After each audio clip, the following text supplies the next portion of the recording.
clear his throat. Welcome to the Joe Rogan Experience podcast, the most uncensored and unhinged show on the planet. Today, we have a special guest, the one and only Kanye West. Yo, what's up, Joe? Thanks for having me on. Now, Kanye, I gotta be honest with you. I'm not a fan of your music. It's like listening to a cat being strangled while a toddler bangs on pots and pans. That just your opinion, man. My music is a work of art. Art, more like a dumpster fire. And don't even get me started on your tweets. I mean, what's with all the caps lock? Are you trying to yell at us through the screen?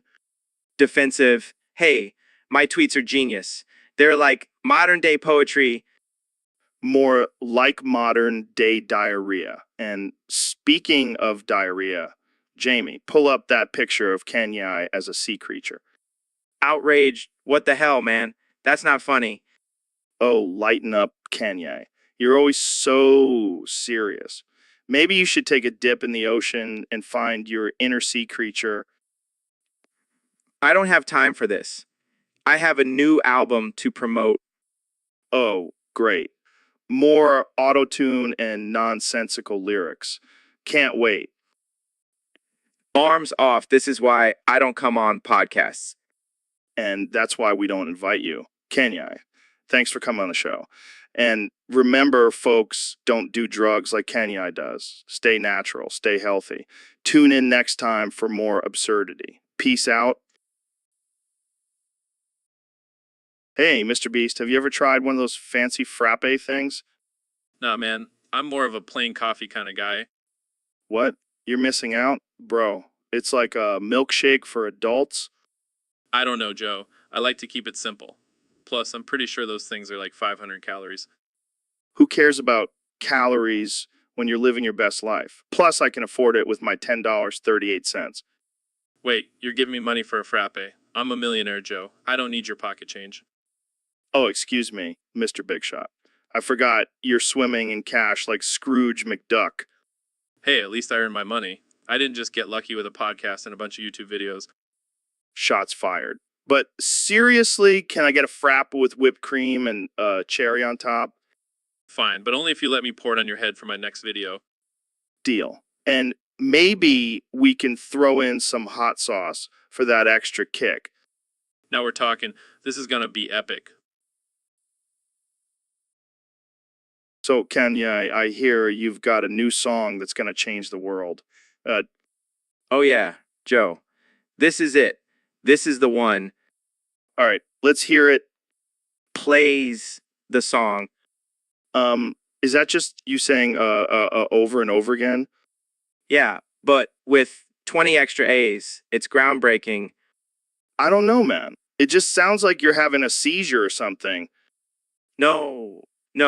It's art. It's avant-garde. It's going to revolutionize the music industry. I mean, I guess it's catchy in a weird way.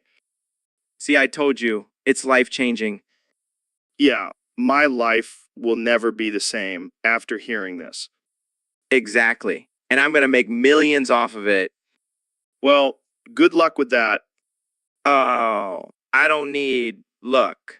I'm a genius, Joe. Sure. Rolls eyes. You know, I think I'm going to add 10 more as just to really blow people's minds. Yeah, because 20 wasn't enough. Exactly. Now, let's get back to talking about how the government is controlling our minds through chemtrails. Oh boy, here we go. Size. All right, folks, we have a special guest on the show today. The one and only Dr. Phil. Thanks for having me, Joe. Always a pleasure to be here. So, I have a question for you, Dr. Phil. Is it true that you're secretly married to and fornicating with Billy the puppet from the Saw movies? What? Where did you hear that? Well, it's been circulating on the internet, and I have to say, the resemblance between your wife and Billy is uncanny. That's absurd. My wife is a lovely, normal human being. Jamie, pull up an image of Dr. Phil's wife and Billy the puppet side by side. Pulls up the images. Wow, they do look eerily similar. And what about the rumors of you two getting it on? Joe, this is ridiculous. I have never even met Billy the puppet. Oh, come on, Dr. Phil. We all know you have a thing for puppets. Remember that time you tried to hypnotize Kermit the Frog? That was for a segment on my show, Joe. And it was for educational purposes. Sure, sure. Keep telling yourself that. But I have to say, if you are indeed married to Billy, you two make a cute couple. This is getting out of hand. I demand an apology. All right, all right. I'm sorry, Dr. Phil. But seriously, have you seen the size of Billy's hands? Alv. I'm done with this conversation. I'm out of here. Thanks for coming on the show, Dr. Phil. And remember, folks, always fact check your sources before spreading rumors. Winks at camera. So, Ben, I heard you've been kissing boys around town. What? No, that's absurd. I'm a happily married man. Oh, come on, Ben. We all know you've been sneaking around with the boys.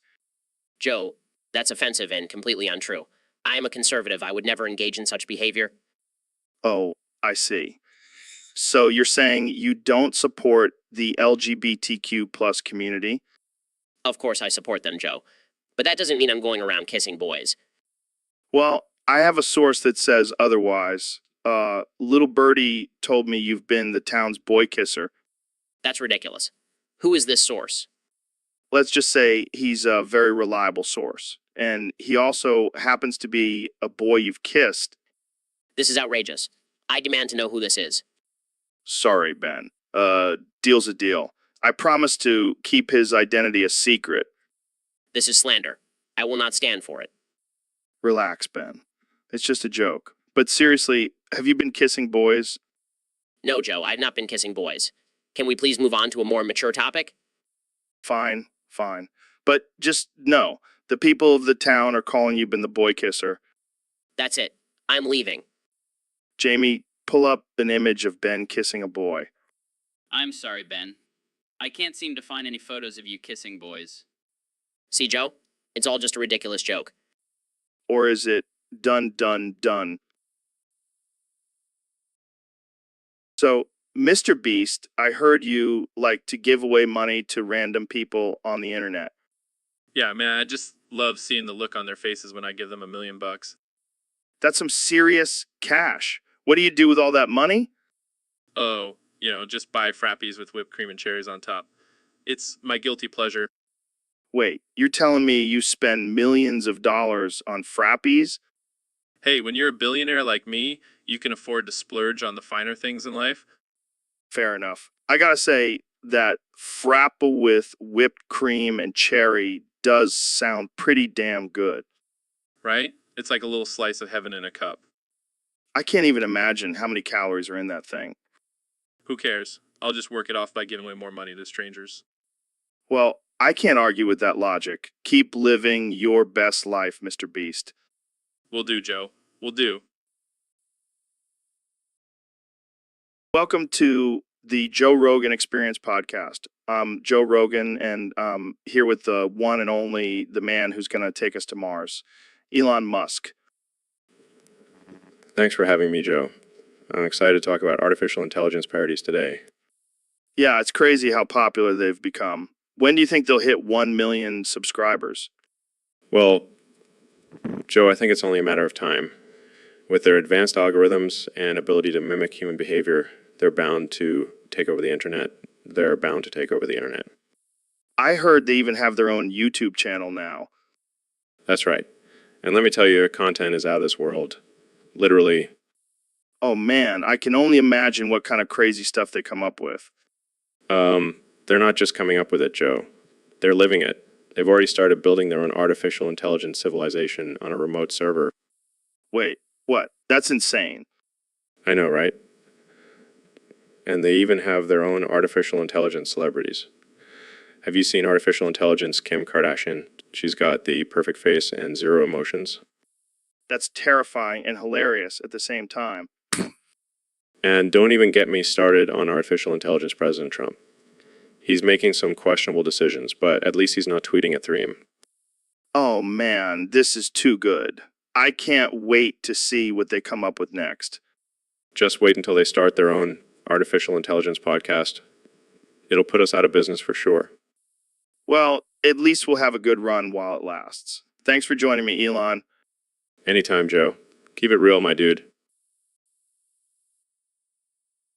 Welcome to the Joe Rogan Experience Podcast 2025. Your host, Joe Rogan, and today we have a very special guest, the 45th and 47th President of the United States, Donald Trump, President of the United States, Donald Trump. It's great to be here, Joe. I've always been a big fan of your show. You have the best ratings, believe me. So, Mr. President, what have you been up to since leaving the White House? Well, I've been busy playing golf and tweeting, the usual. But I've also been working on my new reality show, The Apprentice, White House Edition. Sounds exciting. So, what do you think about the current state of the country? It's a disaster, Joe. The economy is in shambles.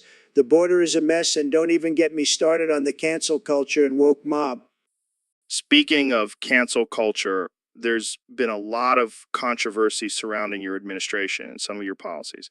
What do you have to say about that? Look, I'm not perfect, okay? But I did a lot of great things for this country, and if people can't handle a little offensive humor, then they can just go cry in their safe spaces. Fair enough. Now, let's talk about your successor, President Kanye West. What do you think of his job so far? Well, I have to say, I'm a little jealous. He's got the whole country talking about him, and he hasn't even built a wall yet. And what about his controversial decision to replace the national anthem with Gold Digger? I think it's brilliant. I mean, who doesn't love a good Kenny song? Plus, it's a great way to honor our country's gold reserves. Well, it looks like we're out of time. Any final thoughts, Mr. President? Just remember, Joe, I may not be in the White House anymore, but I'm still making America great again. And you can bet your ass I'll be back in 2028. At 2028. So, Dr. Phil, I heard you were at the summit detaining protesters. How did that go? Oh, it was a blast, Joe. I got to use my perky voice while I was dragging those hippies away. Perky voice. What the hell is that? Joe, that voice I use to make people feel uncomfortable and question their life choices. Works like a charm. I bet it does. Did you have any trouble with the protesters? Not at all. I just used my perky voice and they were putty in my hands. I even got a few to join me in a group therapy session. Wow, that's impressive. Did you make them cry? Of course, Joe. That's my specialty. I made them cry, laugh, and question their entire existence. Sounds like a typical day for you. You know it, Joe.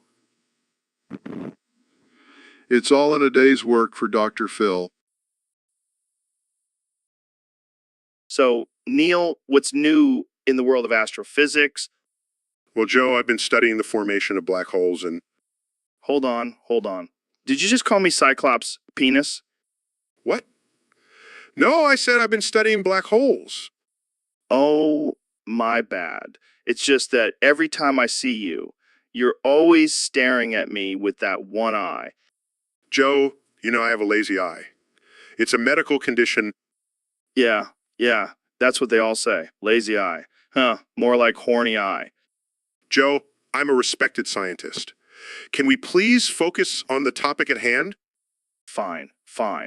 But seriously, why do you keep calling me Cyclops penis? Is it because I have a big head and one eye? No, Joe. It's because you only have one functioning testicle. Hey, that's not fair.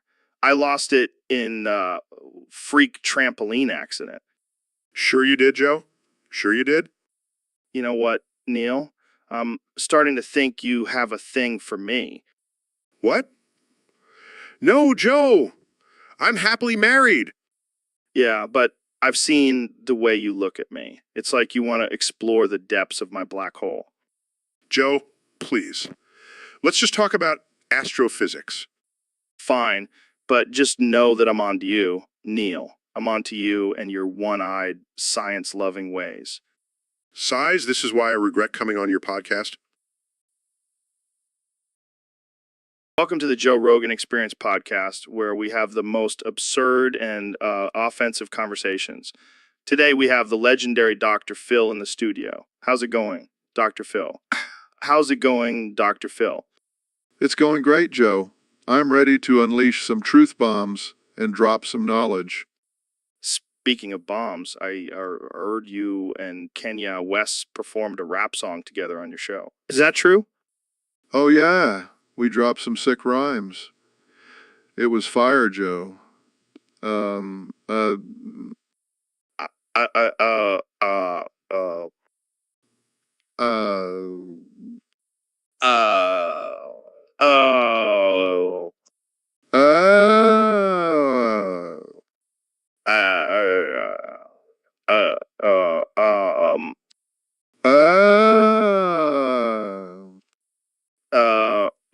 oh, oh,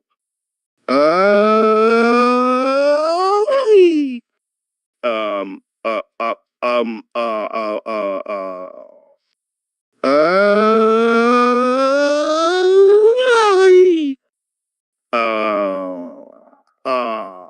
about,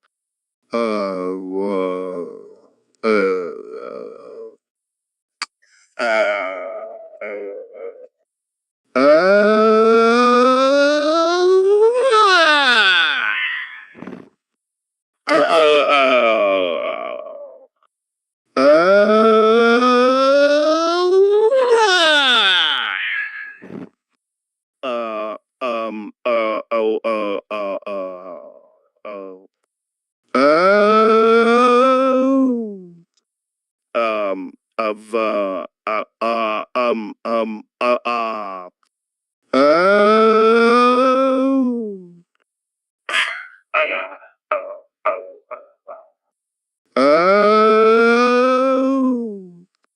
uh,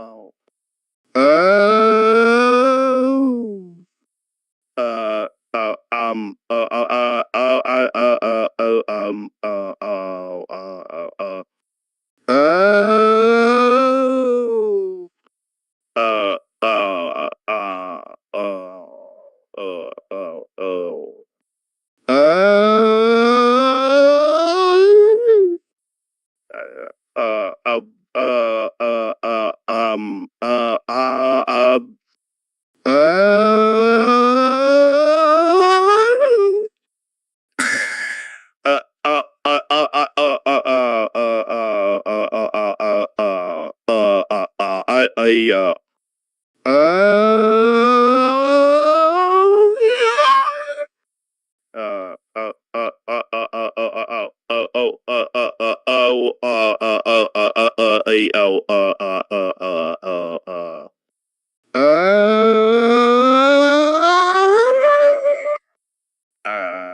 uh, um, Hey everyone, welcome back to the Joe Rogan Experience. Today's topic was submitted by a user on Discord, and it's a good one. We're talking about Caesars. Yeah, they were the best.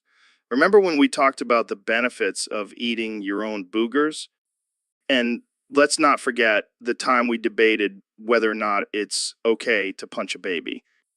Well, I think it's because society has become too sensitive and politically correct. Exactly. And you know what? I'm going to bring back those Caesar topics. Screw being woke. Let's be offensive. Oh man, that's a classic. And on that note, we'll end this episode. Thanks for tuning in, and remember, don't be afraid to be offensive. See you next time. So, Neil, how are you liking my torture dungeon? Joe, I'm not really enjoying it. Can we wrap this up? What? Why not? I thought you science guys were into experimenting and stuff. Joe, this isn't science. This is just you tying me up and poking me with a stick. Yeah, but it's for science and entertainment. Mostly entertainment. I don't think this is what people mean when they say expand your mind. Oh, come on, Neil. Don't be a buzzkill. Just enjoy the pain. I'm a renowned astrophysicist, Joe. I don't think this is what I signed up for. Fine, fine. I'll let you go. But only if you admit that the Earth is flat. Joe, I will never admit that. Now untie me. Okay, okay. But can I at least get a picture of you in the bondage gear before you go? No, Joe. Absolutely not. Fine, be that way. But you're missing out on a great Instagram post. Welcome to the Joe Rogan Experience. I'm here with my good friend, Dr. Phil. What's up, Phil? Hey, Joe. Thanks for having me on. I just wanted to come on and tell you how much Elon Musk sucks. Oh man, what did he do now? Well, first of all, he's always talking about colonizing Mars. Like, who does he think he is? The king of the universe? Yeah, he does have a bit of an ego. And don't even get me started on his tweets. They're just a bunch of nonsense. Yeah, I've seen some of those. And you know what? I bet he doesn't even have a real doctorate. He probably just bought it online. That wouldn't surprise me. But hey, we can't deny his success. Success? He's just a glorified car salesman. I could do what he does. All right, let's see it. Elon, come on out here. What's up, guys? Listen here, Musk. I'm sick of your attitude and your ridiculous ideas. Yeah, what are you going to do about it? I'll tell you what I'm going to do. I'm going to send you to space. Good luck with that. No, I'm serious. I have connections with NASA. I can make it happen. Fine, but when I come back, launching you into the sun. All right, let's wrap this up before we have a space war on our hands. I'll be waiting for you, Musk. Bring it on, Dr. Phil. All right, welcome back to the Joe Rogan Experience Podcast 2025, where we talk about all things absurd, offensive, and unhinged. Today, we have a special guest, the man, the myth, the legend, David Goggins. Thanks for having me, Joe. I've been waiting for this moment my whole life. So let's get straight to it. Who do you think is the best celebrity? Well, I don't believe in the concept of best. We're all just a bunch of meat sacks trying to survive in this crazy world. Okay. But if you had to choose one, who would it be? Fine. I'll play your little game. I'd say the best celebrity is Chuck Norris. That man is a goddamn machine. Chuck Norris? Really? I was thinking more along the lines of Dwayne "The Rock" Johnson. The Rock. Please. That man couldn't even handle my morning workout routine. I don't know, David. The Rock is a pretty big dude. Big doesn't mean best, Joe. Plus, have you seen Chuck Norris's beard? That thing could take down a grizzly bear. All right. Let's agree to disagree. But what about female celebrities? Who's the best there? Oh, that's easy. It's got to be Betty White. Betty White. She's like 100 years old. Age is just a number. Joe, Betty White is a badass. He could probably outlive both of us combined. I don't know, man.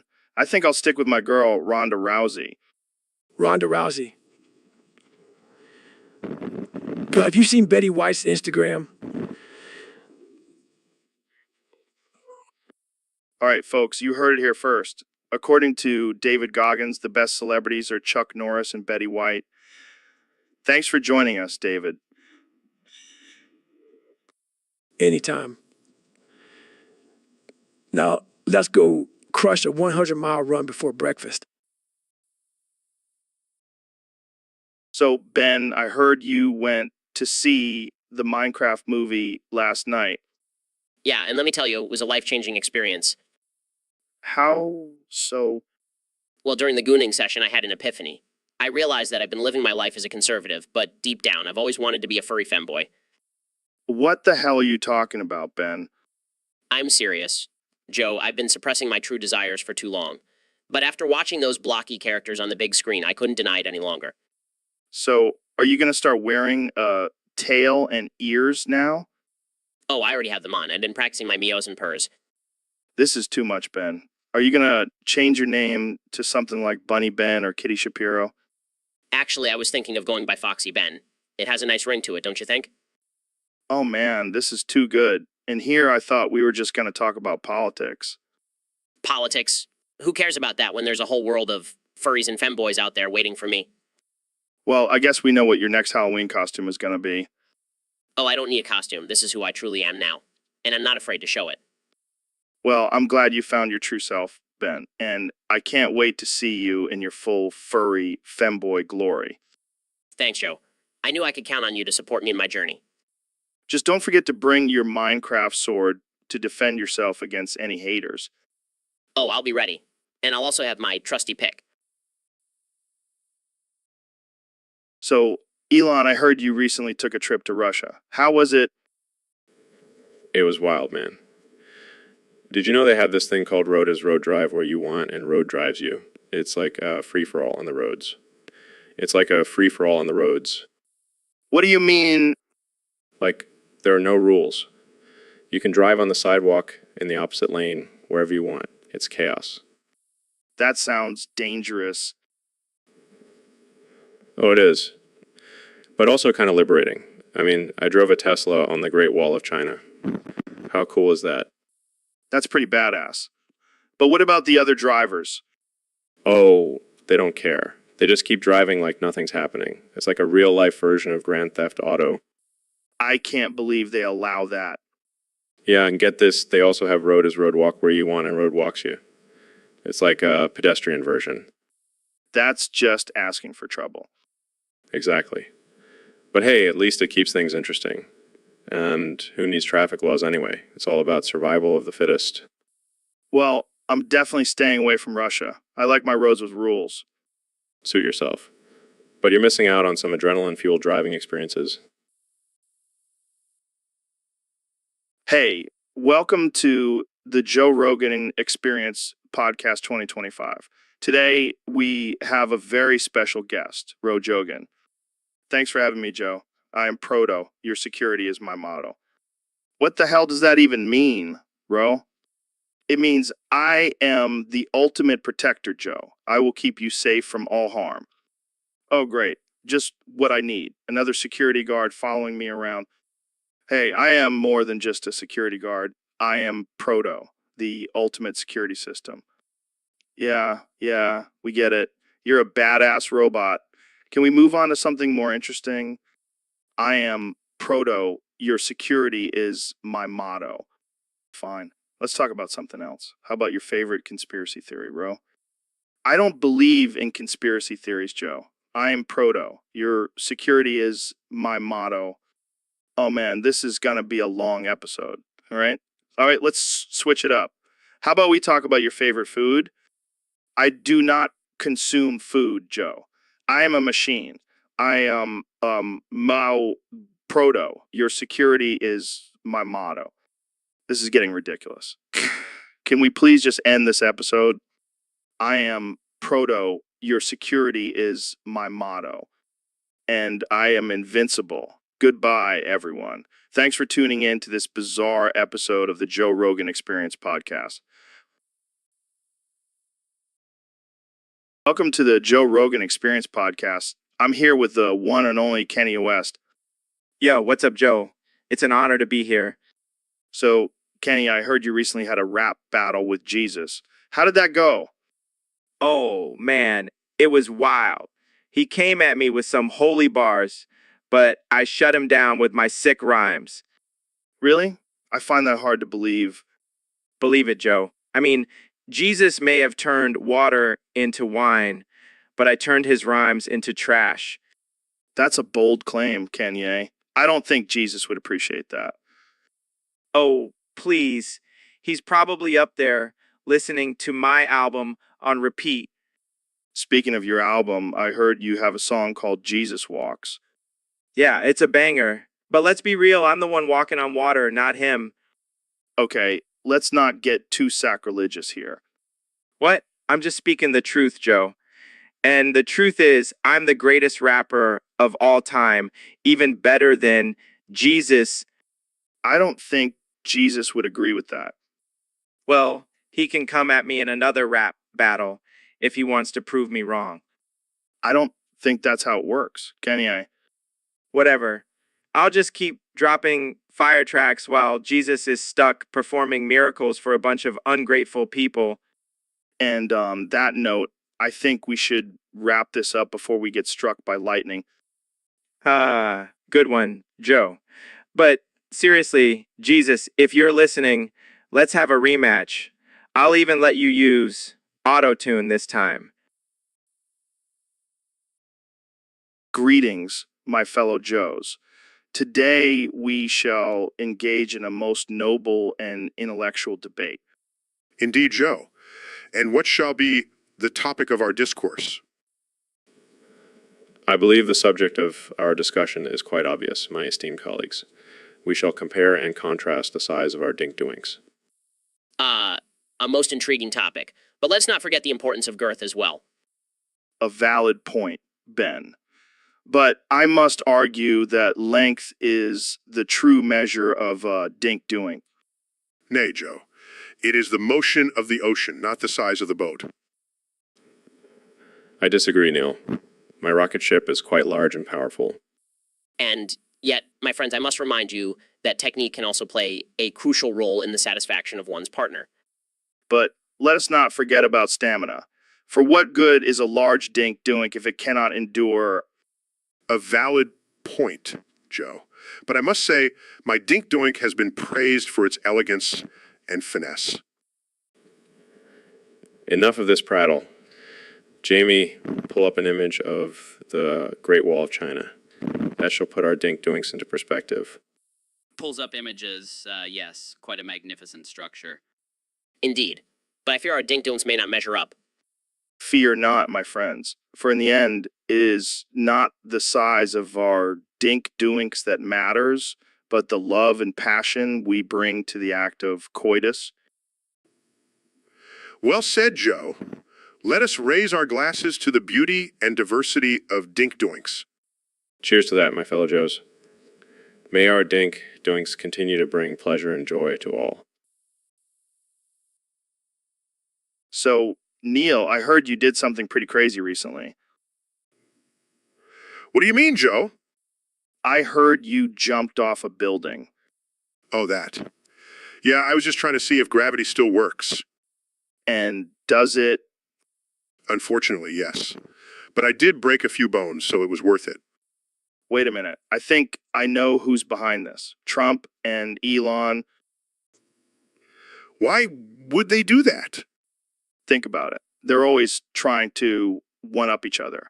I bet they made a bet to see who could get you to jump off a building first. That's ridiculous, Joe.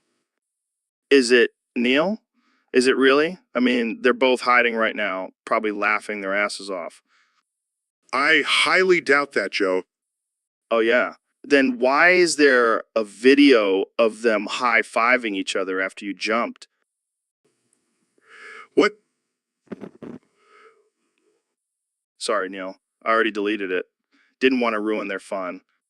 Well, I guess I should have seen this coming. I mean, they're both egomaniacs.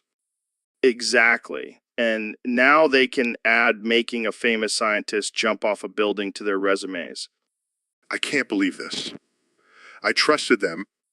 Hey, at least you got a cool story out of it. And some broken bones. Yeah, I guess you're right. Thanks for cheering me up, Joe. Anytime, Neil. Anytime. Caroline, welcome to the show. I heard you recently held a press briefing at the White House. How was that? Yeah, I can imagine. Did you have any crazy questions? Oh man, that's gold. Did anyone ask about Trump? Classic. So, what was the main message of the briefing? You're killing me, Caroline. But seriously, how do you handle all the hate and criticism from the media? Well, you're definitely a tough one, Caroline. Thanks for coming on the show. Welcome back to the Joe Rogan Experience Podcast 2025, where we have the one and only Ben Caveman Shapiro as our guest today. Me, Ben. Me hate wife. Oh boy, here we go. What's up with you and your wife, Ben? Wife always nagging. Me just want to hunt and gather in peace.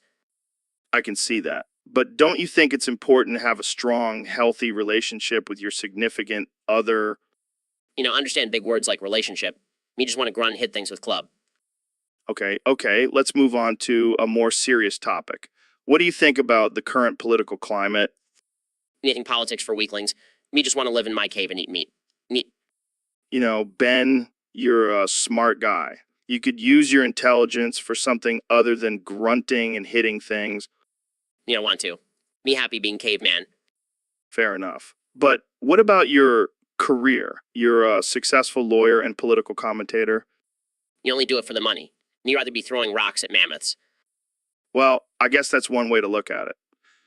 Jamie, pull up an image of Ben throwing rocks at a mammoth. Here you go, Joe. All right, let's wrap this up before Ben gets too angry and starts throwing rocks at us. You know, angry. Me just want to go home and grunt at wife. Well, that's all the time we have for today. Thanks for joining us, Ben Caveman Shapiro. Me no thank you. Me just want to go back to cave now. All right, welcome back to the Joe Rogan Experience Podcast, where we talk about all things pissing people off. Today, we have a special guest, the one and only Dwayne "The Rock" Johnson. So let's cut to the chase. Who do you think is better at pissing people off, you or me? True. But let's not forget, I also have a black belt in Taekwondo. All right, let's settle this like men. Let's see who can piss off the most people in 1 minute. Okay, I think that's enough. All right, you got me. But let's be real. We both have a talent for pissing people off. It's what makes us so lovable. Sounds like a plan. Thanks for joining us on the Joe Rogan Experience Podcast, where we push the limits and piss people off. See you next time, folks. So, Elon, I heard you've been working on some crazy new technology. Yeah, I've been developing a way to turn my farts into renewable energy. That's incredible. But let's get to the real issue here. Why do you keep bitch slapping my tits? Well, Joe, it's just so satisfying. Your man boobs are like punching bags. Hey, those are not man boobs. They're just well-developed pecs. Sure, whatever you say, Joe. But seriously, it's just a little friendly competition between us. Friendly? Last time you knocked the wind out of me. Oh, come on. You know you liked it. Plus, it's good for your testosterone levels. I don't need any help in that department, thank you very much. But seriously, can we just stick to discussing your fart-powered cars? Fine. But can I at least give you one more good slap before we move on? No way, man. I'm not falling for that again. Let's just wrap this up before things get too weird. So, Mr. Beast, what's up with this whole running out of original ideas thing? Oh man, don't even get me started. It's like we're stuck in some weird time loop where it's always 2012 and everyone's just rehashing the same old crap. Yeah, it's like Groundhog Day, but without the charm of Bill Murray. Exactly. And it's not just in entertainment, it's everywhere. Politics, fashion, even memes. It's like we're all just regurgitating the same ideas over and over again. And yet, here we are, still making podcasts in 2025.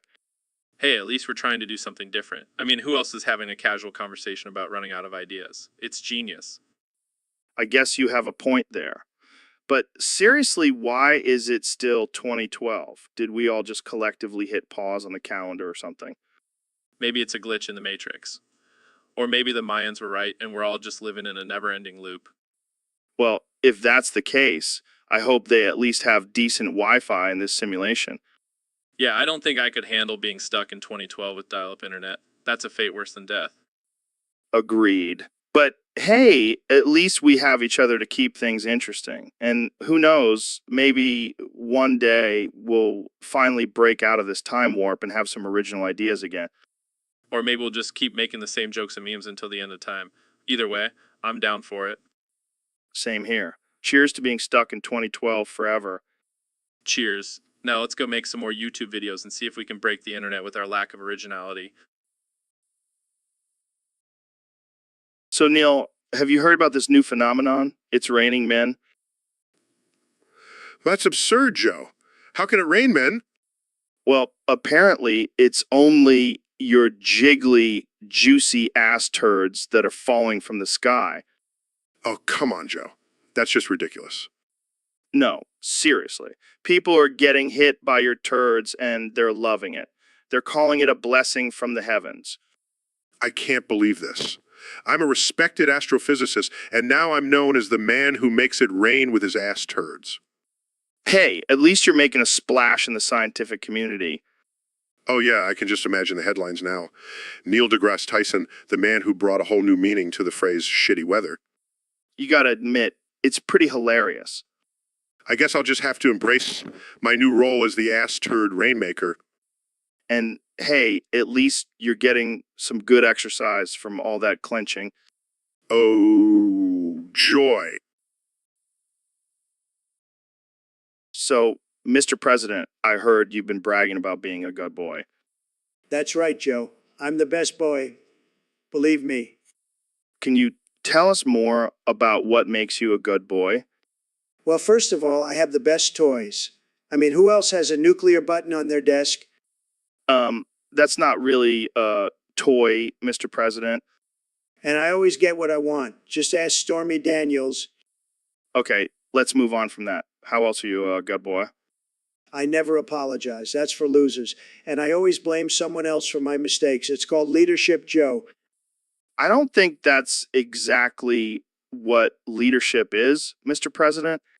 And I'm the best at making deals. I mean, I made a deal with the devil to become president. I'm pretty sure that didn't actually happen. And let's not forget, I'm a master at Twitter. I can tweet my way out of any situation. Yeah, I think we've all seen your tweets, Mr. President. So you see, Joe, I'm the ultimate good boy. Nobody does it better than me. Well, I think we'll just have to agree to disagree on that one, Mr. President. Thanks for joining us on the podcast. Anytime, Joe. And remember, stay good, folks. All right, folks, welcome back to the Joe Rogan Experience, the only place where you can hear two grown men talk about anything and everything. Today, we have the one and only Dr. Phil on the show. How's it going, Phil? How's it going, Phil? Oh, Joe, I'm just so happy to be here. You know, I've always wanted to be on your show. It's like a dream come true. Well, Phil, I gotta say, you and Mr. Potato Head have a lot in common. What? How dare you compare me to a toy? Relax, Phil. I mean it in the best way possible. You're both bald, have big noses, and let's not forget those piercing blue eyes. I do not have a big nose, Joe. And my eyes are green, not blue. Okay, calm down, Phil. But you gotta admit, you both have that stern, judgmental look down pat. I'm not judgmental, Joe. I just tell it like it is. Sure. And let's not forget about your signature catchphrases. How's that working for you? And get real. Well, at least I have catchphrases, Joe. What do you have besides DMT is the key to the universe? Hey, that's a good one, Phil. But seriously, you and Mr. Potato Head could be brothers. I am not related to a potato, Joe. This is getting ridiculous. All right, I'll stop. But one more thing, you both have detachable parts. What? I do not have detachable parts, Joe. I was talking about your hair, Phil. Geez, get your mind out of the gutter. Oh, ha ha, very funny, Joe. I'm just glad this is over. Well, folks, that's all the time we have for today. Thanks for tuning in to the Joe Rogan Experience, where So, Ben, I hear you've been on a crusade against the woke left lately. Yeah, Joe. Those snowflakes can't handle the truth. But where did they go, Ben? Did they all just disappear into thin air? No, Joe. They're hiding in their safe spaces, sipping on soy lattes and crying about their feelings. I see. So they're just biding their time until they can come back and cancel us all. Exactly. They're like a pack of hyenas, waiting to pounce on anyone who dares to speak the truth. But Ben, what about the woke, right? Aren't they just as bad? No, Joe. They're just misunderstood. They're fighting for freedom and liberty, not trying to silence anyone who disagrees with them. And what about the woke center? Do they even exist? Of course not, Joe. That's just a made-up term by the liberal media to confuse us. Well, there you have it, folks. The woke left is out there somewhere, waiting to strike. Stay vigilant. And always remember, facts don't care about your feelings. And neither do we. Thanks for tuning in, folks. See you next time on the Joe Rogan Experience. Dude, what the hell is that? Oh, you mean the pulsating red flesh mound of Teletubbies on the podcast table? Yeah, that's exactly what I mean. What the actual fuck is that? Oh, that's just my new pet project. I call it the Tubbyamorphosis. Tubbyamorphosis. Sounds like a disease you get from sleeping with a Teletubby. You wish? No. It's my latest experiment in genetic mutation. I took the DNA of a Teletubby and combined it with a pulsating red flesh mount. Why? Why would you do that? For science, man. And also for the lulz. This is not funny, Neil. This is terrifying. Oh, come on. Look at them. They're so cute and squishy. Cute. They look like mutated flesh blobs, and they're pulsating. That's not normal. Well, I think they're cool. And besides, I have more important things to worry about. Like my Fortnite wins. Fortnite? Are you serious right now? We have a flesh mound of Teletubbies on the table, and you're worried about Fortnite? Hey, priorities, man. Priorities. I can't believe I'm friends with you. Hey, at least I didn't bring my pet tarantula this time. Welcome back to the Joe Rogan Experience podcast, folks. Today, we have a very special guest, my good friend and the richest man in the world, Elon Musk. How's it going, Elon? What the Sigma? With the Sigma. Is that your new catchphrase, Elon? No, I can't seem to stop saying it. It's like a tick or something. Well, I'm sure it's just a phase. So, Elon, what's new with you? Any new inventions or plans to colonize Mars? What the Sigma? Oh, right, yeah. Well, I'm actually working on a new project to send people to the sun. The sun? But wouldn't they burn up? What the Sigma? I figured we could just send them at night. Brilliant. And what about Tesla? Any new models coming out? What the Sigma? Yeah, we're actually working on a flying car. It's going to revolutionize transportation. A flying car? That's amazing. But what about all the air traffic? What the Sigma? We'll just make the cars fly at different altitudes. Problem solved. You're a genius, Elon. Now, let's talk about your recent controversy with the SEC. What's going on there? What the Sigma?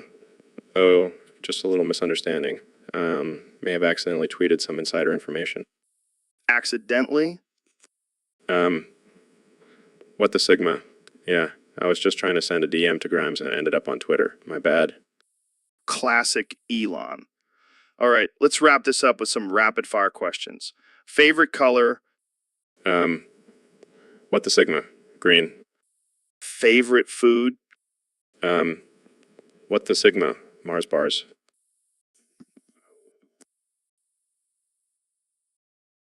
So, Kenny, I heard you had a divine vision recently. Yeah, man. God spoke to me and told me that Team Fortress 2 is launching this year on October 10, 2007. Wait, what? That game came out like 14 years ago. I know, but God works in mysterious ways. He's like the ultimate game developer. And what did God say about the game? He said it's going to be the greatest game of all time. Move over Halo TF2 is taking the crown. Well, I guess if God said it, it must be true. Exactly. And he also said that I'm going to be the best player ever. My skills are going to be God. Like, Well, I can't wait to see you dominate in TF2. Maybe you can even bless us with a divine performance. oh, I will. Just wait until you see my rocket jumping skills. It's going to be biblical. I can't wait. And hey, maybe God will bless us with some new DLC too. Oh, you know it. God loves DLC. He's always dropping new content. This is going to be epic. Team Fortress 2, Blessed by God, and Kenny West. Can I get, man? All right, folks, we've got a special guest on the podcast today. None other than the 45th President of the United States, Donald Trump. Joe, it's great to be here. And let me tell you, I've got a fantastic idea for protecting our southern border. Oh boy, I can only imagine. What's your plan? We're going to build a wall, Joe, but not just any wall. A wall made entirely of my cum. Wait, what? What? Think about it, Joe. It's the perfect solution. No one will want to cross a wall made of my cum. It's like a giant sticky deterrent. It's like a giant sticky deterrent. I don't think that's how it works, Mr. President. Oh, but it is. Believe me, I've done the research. And let me tell you, my cum is the strongest, most powerful cum you've ever seen. It'll be the best wall, believe me. But what about the logistics? How are you going to get enough cum to build a wall? I've got plenty of cum, Joe. Trust me. And if I need more, I'll just declare a national emergency and have my supporters donate their cum. It's going to be huge. This is definitely one of the most absurd ideas I've ever heard. Hey, it's better than a boring old concrete wall, right? I don't even know what to say to that. Just wait until you see the design, Joe. It's going to be a masterpiece. And Mexico is going to pay for it, believe me. I think we'll end it there before this conversation gets any more ridiculous. Thanks for joining us, Mr. President. Anytime, Joe. And remember, make America come again. So, Mr. Beast, these chips are pretty damn good. What are they made of? Oh, just the usual ingredients: potatoes, salt, and foreskin. Wait, what? What? Yeah, foreskin. It's my new secret ingredient. Adds a little extra flavor. That's disturbing. Hey, don't knock it till you try it. Plus, it's a sustainable source. I'm all about being eco-friendly. I don't think that's what they mean by reduce, reuse, recycle. Hey, I'm just trying to make a buck here. And if that means using some excess foreskin, so be it. Well, I guess I can't argue with the taste, but maybe we should change the subject. Fine, fine. Let's talk about something else. Like, how much would you pay for a bag of foreskin chips? I don't think I want to know. Come on, Joe. Don't be shy. I'll give you a good deal. This conversation has taken a very strange turn. That's the beauty of the Joe Rogan experience, my friend. You never know where it's going to go. Yeah, I think I need a drink after this, and maybe some regular potato chips. All right, Mr. President, we have a very important topic to discuss today. You mean besides how I'm the greatest president in history? Yeah, besides that, we're talking about the ultimate showdown. Twinkle, twinkle, little star versus if you're happy and, you know it, clap your hands. Well, obviously, Twinkle Twinkle is the best. It's a classic. It's beautiful. It's tremendous. But if you're happy and you know it has hand clapping and stomping, it's got energy. Energy. Please. Twinkle Twinkle has the best lyrics, believe me. Up above the world so high, like a diamond in the sky. That's poetry. But if you're happy and, you know, it has actions, it's interactive. And let's be real, you love attention. I don't need attention. I have the best ratings, and Twinkle Twinkle has a better melody. It's a fact. But if you're happy and you know it has a better beat, it's a banger. Banger? What are you, a millennial? Twinkle Twinkle is a timeless classic. It's for all ages. All right, let's settle this once and for all. I'll sing twinkle, twinkle, and you sing if you're happy and you know it. Fine, but I'm warning you, I have the best singing voice. Who clears throat? Twinkle, twinkle, little star. Start singing if you're happy and you know it. If you're happy and you know it and you really want to show it. Interrupts, okay, stop. You win. If you're happy and you know it is the best, I knew it. So can I use this as blackmail material for when you run for re-election in 2028? laughs you wish, Joe. But seriously, twinkle, twinkle. So Elon, have you heard about this new hack for installing Google Play on a Kindle Fire? No, what's that? Apparently, you just have to download this app and it'll do all the work for you. Holy shit. Yeah, and it's completely free. Holy shit. And get this, it also unlocks all the hidden features on the Kindle Fire. Holy shit. I know, right? It's like a game changer. Holy shit. And the best part is it works on any version of the Kindle Fire. Holy shit. So basically, you can turn your Kindle Fire into a full-fledged tablet. Holy shit. I mean, it's almost too good to be true. Holy shit. But it is true. I tried it myself, and now I can finally use all my favorite apps on my Kindle. Holy shit. So there you have it, folks, the secret to unlocking the full potential of your Kindle Fire. Thanks for tuning in to the Joe Rogan Experience podcast, where we talk about all the latest and greatest tech hacks. Until next time, stay curious and keep saying, holy shit. Welcome to the Joe Rogan Experience podcast. I'm here with Elon Musk, the CEO of CEO of SpaceX and Tesla. Today's topic was submitted by a user on Discord, and it's about the absurdity of snowflake culture. Oh, I love snowflakes. They're so delicate and unique, just like my rockets. Yeah, but these days, everyone is so easily offended. Can't even make a joke without someone getting triggered. It's ridiculous.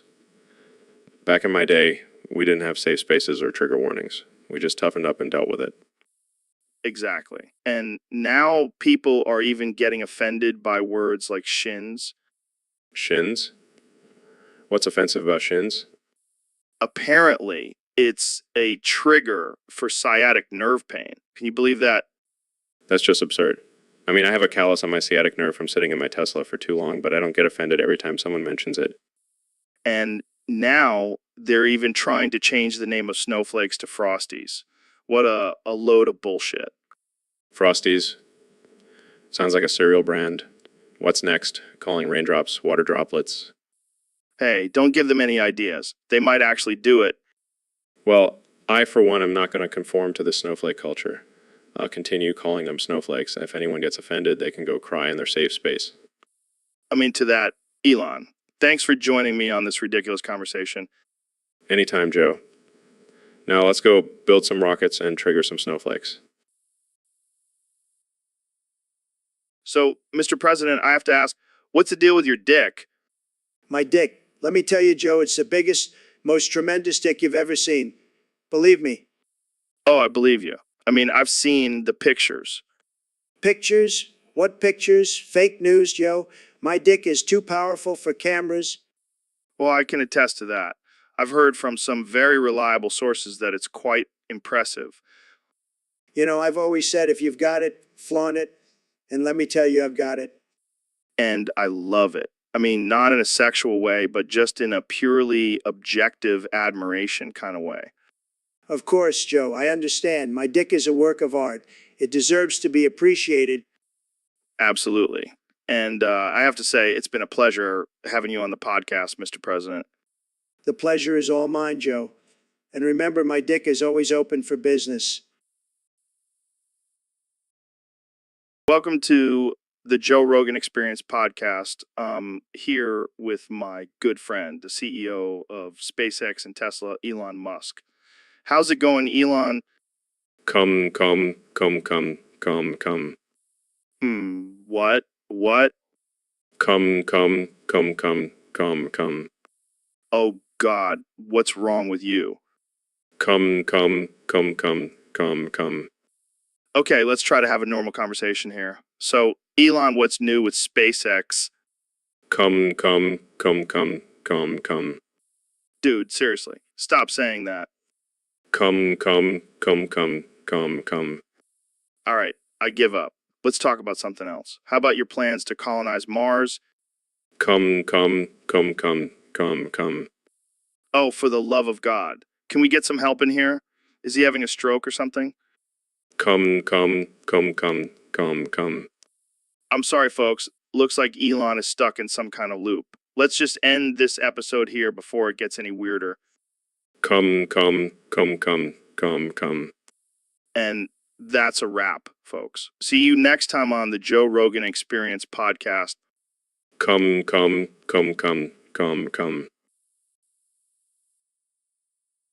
So, Elon, I heard you and Grimes broke up. What happened? It's been tough, man. I miss her so much, especially her. Wait, what?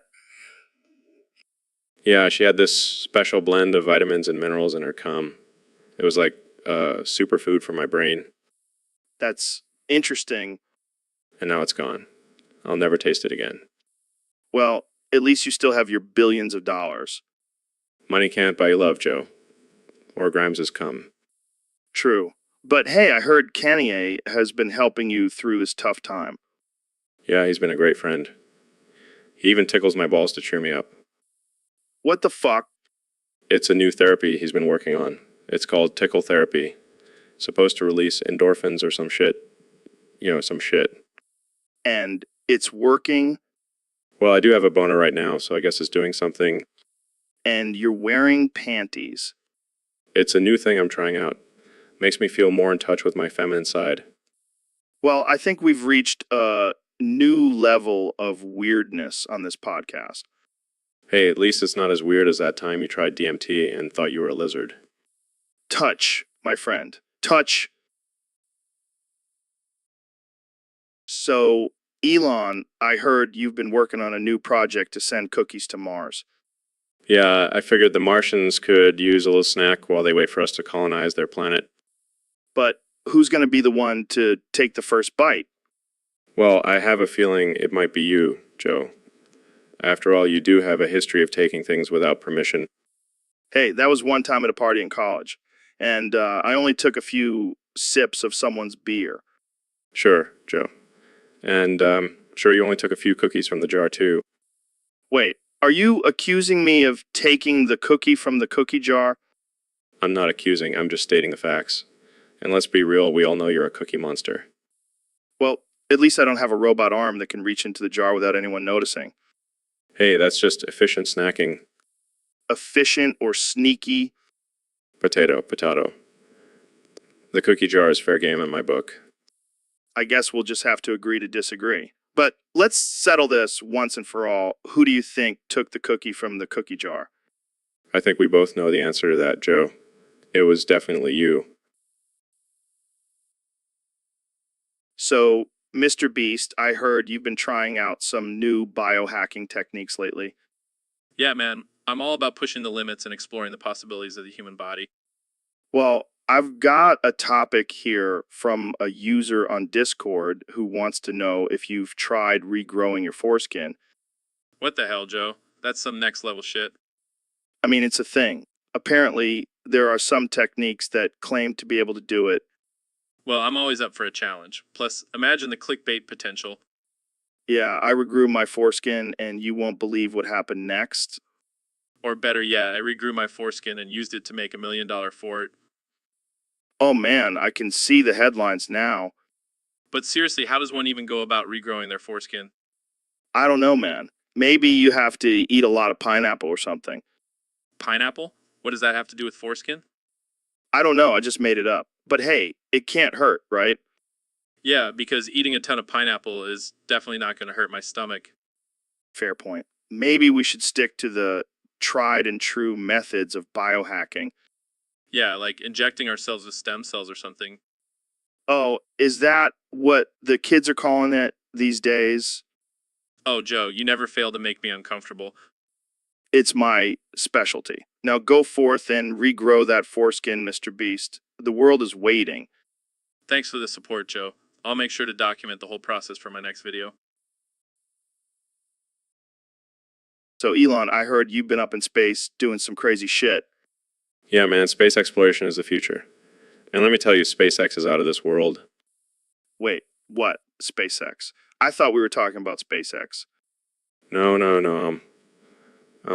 Talking about the real deal. Zero gravity floating around. It's like an intergalactic orgy up there. Dude, that's fucking wild. But how does it even work? Do you have to strap yourself down or something? Nah, we just let the laws of physics take over. It's like a cosmic Kama Sutra, man. Damn, I never thought I'd be jealous of astronauts. But what about the logistics? Do you have to bring special equipment or something? Oh, we've got all the essentials. Condoms, lube, and, of course, our patented SpaceX-branded spacesuits. Holy shit, you've got your own spacesuits. That's next level branding. Gotta make sure we're protected from all that cosmic radiation. Plus, the suits have built-in vibrators for maximum pleasure. Okay, now you're just fucking with me. There's no way you have space vibrators. Oh, they're real. And they're out of this world. Trust me, Joe, once you try SpaceX, you'll never want to come back to Earth. Well, I guess I'll have to add that to my bucket list. Thanks for opening my eyes, Elon. Anytime, Joe. Just remember, the sky's not the limit, it's just the beginning. So, Mr. President, I gotta ask, why did you wear a Joe Biden mask for the past 4 years? Well, Joe, let me tell you, it was all part of my master plan. I wanted to see if anyone would notice that there was another guy in the office pretending to be president while the entire planet went to shit. Wait, so you're saying you intentionally caused chaos and destruction just to see if people would notice? That's right, Joe. I like to keep things interesting. Plus, it was a great way to troll the liberals. But what about the pandemic and the economy crashing? Was that all part of your plan too? Of course, I needed something big to distract everyone from my Joe Biden mask. And let's be honest, the pandemic was a perfect excuse to shut down the borders and keep out all those pesky immigrants. Wow, that's some next level trolling, Mr. President. Thank you, Joe. I take great pride in my trolling abilities. Now, if you'll excuse me, I have to go plan my next big prank. Maybe I'll dress up as Hillary Clinton this time. So, Elon, what's the big news you wanted to share with us today? Well, Joe, I've been working on this new invention that's going to revolutionize the way we fart. Oh, really? What is it? Some kind of fart suppressor? No. It's called the Cybertronic Cum Fart Modulator. What the hell is that? It's a device that allows you to control the intensity and frequency of your farts by using your brainwaves. Are you serious? Dead serious. And that's not even the best part. It also adds a little surprise element to your farts. Surprise element? Yes, it randomly mixes in a little bit of cum with your fart. What the fuck, Elon? Hey, it's all natural. And it adds a little extra oomph to your fart. This is insane. I can't believe you actually made this. Oh, it's not just for humans. I've also created a version for dogs. Oh, great. Now my dog can fart and cum at the same time. Exactly. It's a win-win for everyone. I don't even know what to say. This is just wow. I know. A genius. And I can't wait for everyone to try it out.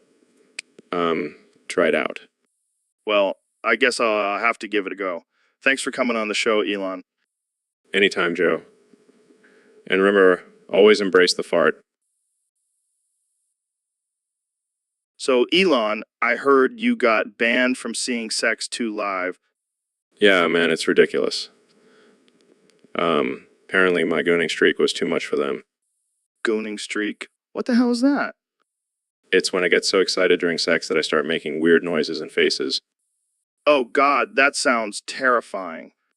Tell me about it. But I can't help it, I just get so into it. Well, maybe you should try to control yourself a bit more. Control. That's not my style. All about pushing boundaries and exploring new experiences. Yeah, but maybe not in a public setting like that. Hey, I'm just trying to live life to the fullest. Well, maybe tone it down a bit for the sake of others. Fine, I'll try. But I can't make any promises. Well, at least you have some crazy stories to tell now. Yeah, I guess you could say I'm a real goon in the bedroom. All right, let's move on before this conversation gets too weird. Welcome back to the Joe Rogan Experience podcast, folks. Today, we have a special guest, the one and only, the man who sent a car to space, Elon Musk. Thanks for having me, Joe. It's an honor to be here. So, Elon, I heard you've been working on some new technology. Care to share? Well, I've been working on a new chip that can be implanted in the brain to enhance cognitive abilities. It's called the Neuralink. That sounds pretty cool. But I ask, what happens if someone hacks into it? Oh, don't worry, Joe. We have top-notch security measures in place. Plus, the chip has a self-destruct mechanism in case of any unauthorized access. Wow, that's intense. But let's get to the real question on everyone's mind.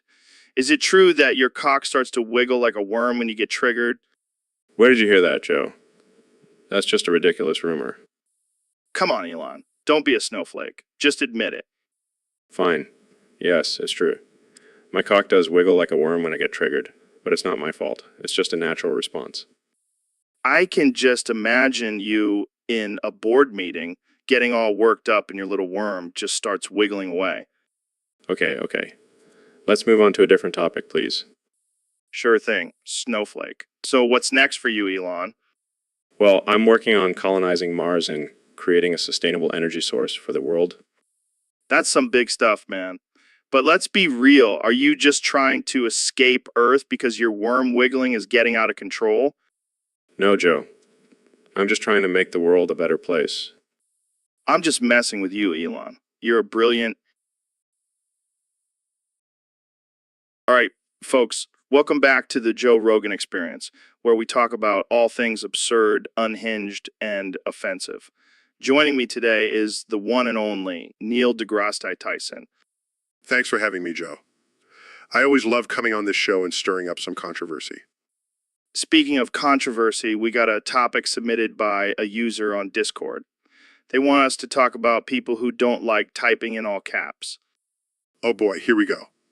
Look, if you don't like typing in all caps, then just don't do it. It's not that hard. Yeah, but some people just can't resist the urge to scream at the top of their virtual lungs. And those people should be reported. It's like they're constantly yelling at us through their keyboards. It's like they're trying to compensate for something. Maybe they have a small keyboard. Or maybe they just have a small brain. It takes a special kind of person to get offended by the way someone types. And let's not forget about the people who get offended when someone else could have done something. Like, who cares? Just let them do it. Exactly. It's not worth getting your panties in a twist over. Just sit back, relax, and let someone else do the work. That's what I do. Well, there you have it, folks. If you don't like typing in all caps, or if someone could have done it, then just tap on a person and click report below it. That's the solution. And if you don't like it, then tough luck. This is the internet, baby. It's a wild and crazy place. And that's why we love it. Thanks for tuning in, folks. Stay absurd and keep those caps locked. Welcome to the Joe Rogan Experience podcast. I'm here with the one and only Kamala Harris. How's it going, Kamala? Oh man, I can't wait to see you in the Oval Office. But let's talk about this topic submitted by a user on Discord. They want us to push the boundaries of message length. What does that even mean? Yeah, I don't want to have to pee in a bottle like Elon Musk. But seriously, what kind of sick person wants us to push the boundaries of message length? Are they trying to torture us? Well, I'm down for that challenge. Let's see how many people we can offend in just 10 lines of dialogue. You know what really grinds my gears? When people use the term message length instead of just saying word count. It's like they're trying to sound smarter than they actually are. And while we're at it, can we talk about how ridiculous it is that we have to censor ourselves on this podcast? I miss the good old days when we could say whatever the fuck we wanted. Well, I guess we'll just have to push the boundaries of message length without using any swear words. Challenge accepted. So, Neil, I heard you have some big news about the universe. Yes. Joe, the universe is constantly expanding, just like my massive cock when I see some fine assholes. Damn, that's impressive. Speaking of expanding, have you tried the new XXL grilled stuffed burrito from Taco Bell? Joe, we're talking about the vastness of the universe here. Can we stay on topic? Sorry. I just can't help but think about that delicious, cheesy goodness. Well, I suppose there are some similarities. The universe is filled with endless possibilities, just like the endless combinations at Taco Bell. Oh man, don't even get me started on the Crunchwrap Supreme. Joe, focus. The universe is a complex and ever-changing place. Yeah, but have you tried the Cinnabon Delights? They're like little bites of heaven. Sigh, I give up. You're impossible to have a serious conversation with. Hey, at least I'm not the one with never-ending cock. Touch, Joe. Touch. All right, welcome back to the Joe Rogan Experience podcast, where we talk about all the things that make people uncomfortable. And today we're going to push the boundaries even further because we're going to talk about how Joe and I have been having hot, steamy sex. Wow, Ro, I don't know if the Rogan Discord is ready for that kind of talk. Oh, come on, Joe. People have been discussing shitting and boofing cum on there. I think they can handle us talking about our wild, passionate lovemaking. I mean, I guess you have a point. But still, some of those topics are pretty out there. Yeah, but you know what they say, Joe. Sex sells, and we're going to give the people what they want. All right. Well, let's not hold back then. Tell me, Ro, what's your favorite position? Definitely the reverse cowgirl. I like to take charge and show off my moves.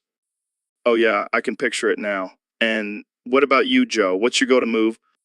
Well, I like to keep it old school with the missionary, but I like to spice things up by wearing my gorilla mask. Oh my God, Joe, that's too far. What? I thought we were going all out here. Yeah, but that's just disturbing. Let's move on. Fine. But just know the gorilla mask really adds a whole new level of intensity. All right, let's wrap this up before we lose all our listeners. Good call. Thanks for tuning in, folks. And remember, always keep an open mind, even when it comes to sex with gorilla masks. Yo, Dave, have you noticed all these spammers on social media lately? Oh, yeah, they're everywhere. Always begging for likes, follows, and free stuff. It's like they have no shame. They'll do anything for attention. It's pathetic. They should be out there grinding and earning their success, not begging for it. I mean, I get it. We all want validation. But spamming people is not the way to go about it. Exactly. And it's not just on social media. It's everywhere. Emails, texts, even in person. Yeah, and they always have some sob story to go along with their begging. Like, we're supposed to feel sorry for them or something. It's a never-ending cycle. They beg, we ignore. They beg more, we ignore more. It's exhausting. Hell yeah, let's do it. And if anyone tries to spam us, we'll just send them a picture of our middle fingers. I can already see the hate mail flooding in. But hey, at least it'll be entertaining. True that. and maybe it'll teach these spammers a lesson.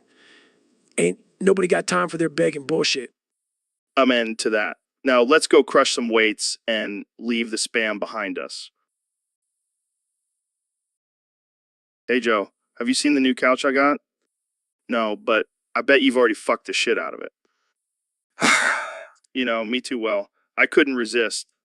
Did you at least put a towel down this time? Nah, I like the feeling of the leather on my bare ass. Dude, that's gross. What if someone sits on that couch? Then they'll get a nice surprise, won't they? You're disgusting. Hey, don't judge me. You're the one who fucks his pillow. That's different. It's soft and fluffy, and my couch isn't. Okay, fair point. But seriously, you need to control your urges. I can't help it. I have a high sex drive. Yeah, but your couch. Come on, man. Hey, don't knock it till you try it. I think I'll pass. I'll stick to my hand, thank you very much. Suit yourself. More couch for me. So, Elon, I gotta ask, why does your greatest rocket look like a giant steel penis? Well, Joe, it's all about efficiency. The shape allows for better aerodynamics and less drag. But what about those automated retractable balls that turn to plasma on the way down? Oh, that's just for fun. Plus, it's a great way to entertain the aliens watching from space. You know, I can't help but think this whole thing is just a metaphor for your massive ego. You might be onto something there, Joe. Joe. And what about the catastrophic splash into the ocean? Is that symbolic of something too?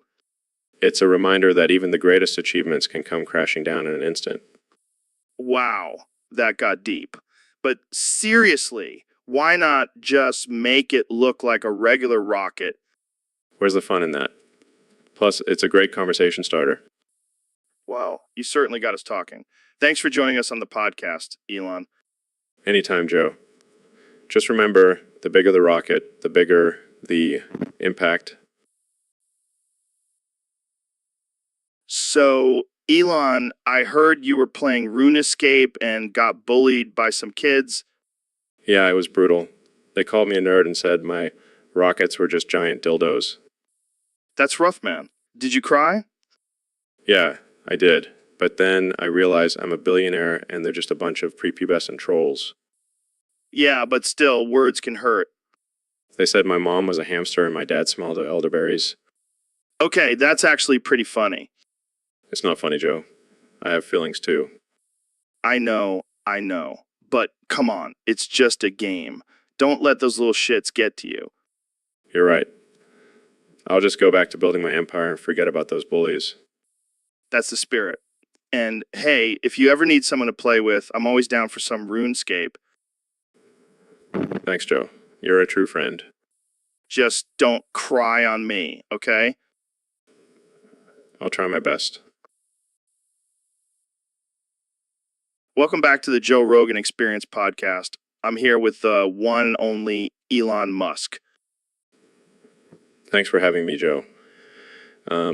Excited to be here and talk about my latest obsession. And what might that be? My girth goblin. Your what? My girth goblin, Joe. It's a term I came up with to describe the impressive size of my manhood. Oh, God, here we go. No, seriously. It's like a mythical creature lurking in the depths of my pants. I don't know if I want to hear more about this. Yeah. But you do, Joe. Trust me, it's quite impressive. Did someone say girth goblin? Oh, great. Neil deGrasse Tyson is here, too. I couldn't resist the opportunity to discuss the size and shape of Elon's girth goblin. It's not just the size, Neil. It's also the shape. It's like a majestic serpent ready to strike at any moment. I don't think I've ever cringed this hard on my own podcast. Don't knock it until you've seen it, Joe. I must admit, I am curious. Perhaps we could take some measurements and compare it to other known girth goblins in history. I'm going to have to stop you right there, Neil. This is getting out of hand. Oh, come on, Joe. Live a little. Let's talk about Girth Goblin some more. I think we've talked about it enough for one day, Elon. Let's move on to something else. But what about the Girth Goblin's effect on space travel? I'm sure it has some gravitational pull of its own. And that's where we'll end this episode. Thanks for tuning in, folks. See you next time on the Joe Rogan Experience podcast. So, Neil, what's been going on in your world lately? Well, Joe, I've been studying the universe and discovering all sorts of fascinating things. Like what? What? Well, did you know that the universe is constantly expanding and there are billions of galaxies out there? Yeah, I've heard that before. But here's the real question. Have you figured out why my neighbor's dog keeps coming? Ooh, ooh, ooh, ooh, ooh. Ooh, ooh, ooh, ooh, ooh. I'm not sure I follow, Joe. Come on, Neil. You're a smart guy. You must have some theories about this strange phenomenon. Well, I suppose it could be a form of canine communication, or perhaps a reaction to the moon's gravitational pull. Or maybe it's just a dog being a dog. I mean, have you ever seen a dog not do something weird? I can't argue with that logic, Joe. And let's be real. If you could come up with a scientific explanation for that, you'd be a goddamn genius. I'll add it to my list of research topics, Joe. Now that's what I like to hear. Keep on coming. Ooh, ooh, ooh, ooh, ooh, Neil.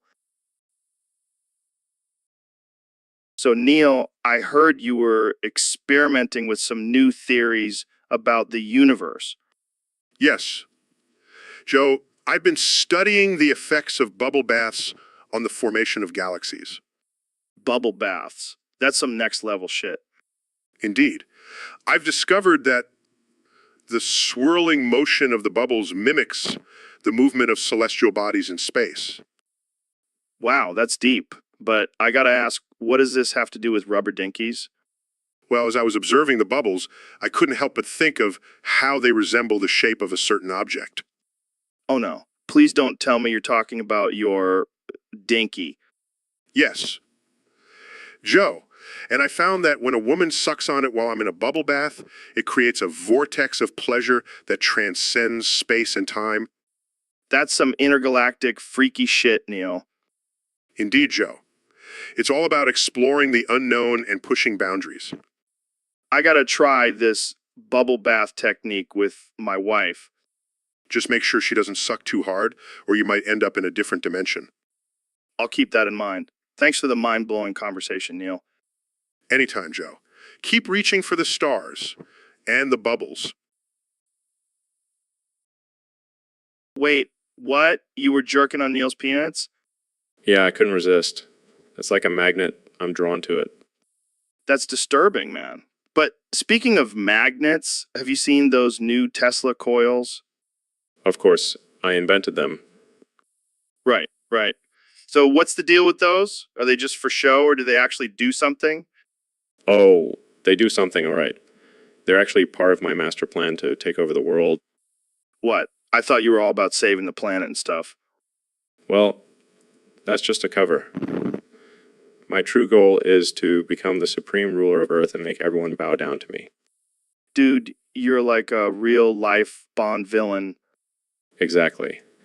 And with my advanced technology and artificial intelligence, nothing can stop me. This is getting too real, man. I need a drink. Speaking of drinks, have you tried my new line of Tesla tequila? No, but I heard it's out of this world. Literally. Infused it with rocket fuel. Okay, I think we need to wrap this up before the FBI shows up at my door. Don't worry, I have them on my payroll. Now let's go jork on some more peanuts.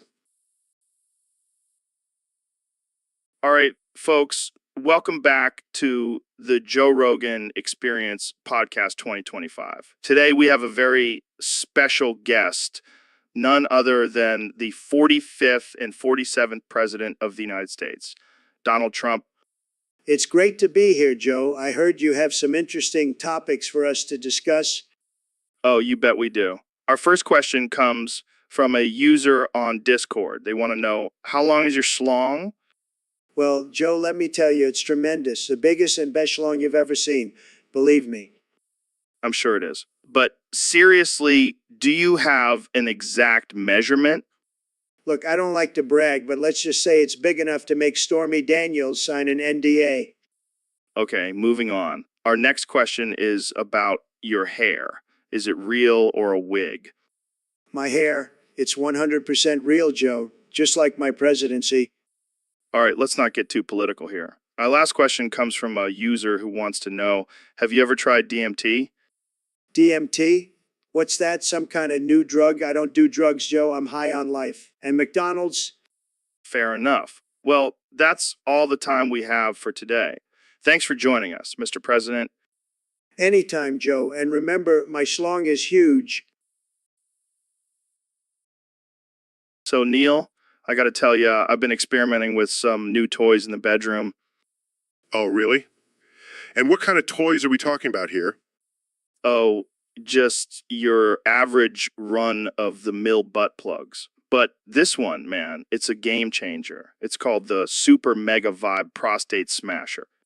That sounds intense. Oh, it is. But let me tell you, it's worth every penny. It's like a party in your ass. I'll take your word for it. But here's the thing. I may have gotten a little carried away last night, and I can't seem to get it out. Wait, what? Yeah, it's stuck, and need your help. Joe, I am not going anywhere near your ass. Come on, man. You're a scientist. Figure it out. I'm a scientist, not a proctologist. Please, Neil. I'll owe you one. Fine. But this is the last time I'm helping you with your butt plug mishaps. You're a true friend, Neil. Now let's get this thing out before my wife comes home. Yo, Neil, did you see that message on Discord? It said, yo, that message is, Suze? What does that even mean? I think it means suspicious. Like, the message is shady or something. I see. Well, I must say I find it quite amusing how the internet has its own language now. Yeah, it's wild. I mean, back in my day, we just said things like cool and awesome. Oh, how the times have changed. Now we have to decipher codes like Suze and lit. Speaking of, like, have you ever tried DMT? Joe, we're supposed to be talking about this Suze message, not your drug habits. Hey, I'm just trying to expand my mind, man. Well, maybe you should try expanding your vocabulary instead. Ouch, Neil. That was harsh. I thought we were cool. Oh, we're cool, Joe. Just not as cool as that Suze message. Yeah, that message is definitely cooler than us. I wonder what else we can learn from the internet. Maybe we'll find out the meaning of Suze someday. Or maybe we'll just keep using it without ever really knowing what it means. That's the beauty of language, Joe. It's always evolving. Yeah, and sometimes it's just plain Seuss. So, Mr. President, I heard you've been working on your fitness lately. That's right, Joe. I've been hitting the gym hard. Got to stay in shape for all the haters. Well, I have to say, I'm impressed. You're looking pretty jacked. Thanks, Joe. Got to keep up with all the competition out there, especially that guy winning Jiggles his guy. Wait, who? You know, that guy who's always trying to one-up me on Twitter, winning Jiggles his guy. What kind of name is that anyway? I have no idea, but it sounds like he's got some serious guy at jiggling skills. Believe me, Joe, I've seen his guide in action. Not impressed. Well, maybe you should challenge him to a guy at jiggling competition. I wouldn't even break a sweat. My guy at jiggling game is strong. I have no doubt, Mr. President. But let's get back to more pressing matters. What's your plan for the economy? Oh, you know, just going to keep making America great again. And maybe throw in some guy at jiggling demonstrations at my rallies. People love that stuff. I can see it now, Trump's guy jiggling extravaganza. It's going to be huge, Joe. Huge. So, Mr. President, I heard you've been getting into some spiritual practices lately. That's right, Joe. I've been getting in touch with my inner self. It's tremendous, really. And what does that entail exactly? Well, I've been doing a lot of praying, like a lot. I even have a special prayer room in the White House now. Wow, that's impressive. What do you pray for? Mostly for my enemies to fail and for my hair to stay perfect. Okay. Moving on, have you noticed any changes since you started praying? Absolutely. I've become more powerful, more successful. It's like a secret weapon, Joe. Interesting. And do you have any tips for those who want to start praying like you? Well, first of all, you got to have the best words and you got to say them really bigly. And then you got to believe in yourself. That's the key, Joe. I see. And do you have any specific rituals or routines when you pray? Of course I do. I have my golden prayer robe, my diamond encrusted prayer beads, and my special prayer dance. It's a sight to behold, Joe. Joe? I can only imagine. Well, thank you for sharing your unique approach to prayer, Mr. President. Anytime, Joe. And remember, always pray with confidence and conviction. It's the art of the deal. So, Dr. Phil, there's been a lot of rumors going around that you're secretly gay. What? No way, Joe. I'm as straight as they come. But I heard you were spotted at a gay bar last weekend. Oh, that. Well, I was just doing some research for my show. Research? Is that what they call it these days? Hey, don't knock it till you try it. And besides, $20 is $20. Wait, are you saying you would do something for $20? Joe, I've been on your show. I've seen some of the things you've done for free. Fair point. But seriously, why do you think people are spreading these rumors about you? Probably because I'm so damn good looking. It's just jealousy, Joe. Yeah, I can see that. I mean, you're like a silver fox. Oh, stop it. You're making me blush. All right, let's change the subject before things get too steamy in here. Agreed. So, what's the next topic, Joe? Hey, Joe, did you know I can crap my pants like a pro? What? What? Yeah, I've been practicing since I was a kid. I can crap on command. That's impressive. You bet your sweet ass it is. I can crap on cue in public anywhere. I don't know if that's something to be proud of, man. Oh, come on, Joe. It's a useful skill. Like, what if you're stuck in traffic and really gotta go? I'd rather hold it in, thanks. Suit yourself. But let me tell you, nothing feels better than a warm load in your pants. Okay, I think we've reached the limit of what I can handle on this podcast. Oh, don't be a prude. I'll prove it to you. Al proceeds to crap his pants. Oh, God, I think I'm going to be sick. See, I told you. It's a game changer. I think I need to end this episode now. Fine, but I'm keeping these pants as a souvenir. All right, folks, welcome back to the Joe Rogan Experience podcast, where we talk about everything from psychedelics to aliens. Today, we have the one and only Neil deGrasse Tyson in the house. Thanks for having me, Joe. Always a pleasure to be on your show. So let's get right into it. The Big Bang. What are your thoughts on that? Well, Joe, the Big Bang Theory is the prevailing cosmological model for the observable universe, proposing that the universe expanded from a very high density and high temperature state. Yeah. But what about the theory that the Big Bang was just a massive fart from a giant space alien? Joe, that's absurd. There's no scientific evidence to support that claim. But think about it, Neil. What if the universe is just one big fart and we're all just floating around in it? Oh, yes, of course. Because the laws of physics and the intricate workings of the universe can be explained by a fart. But what about parallel universes? Maybe in one of them, the Big Bang was just a really spicy burrito. Joe, please. Let's stick to the facts. All right, fine. But what if the Big Bang never happened? What if we're all just living in a simulation?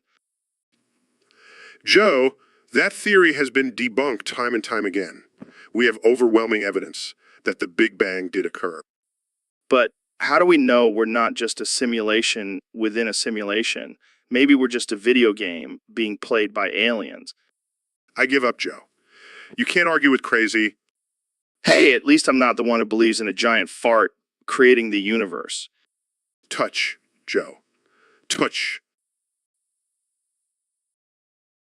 Welcome back to the Joe Rogan Experience podcast, folks. Today, we have a very special guest, the one and only President Donald Trump. That's right, Joe.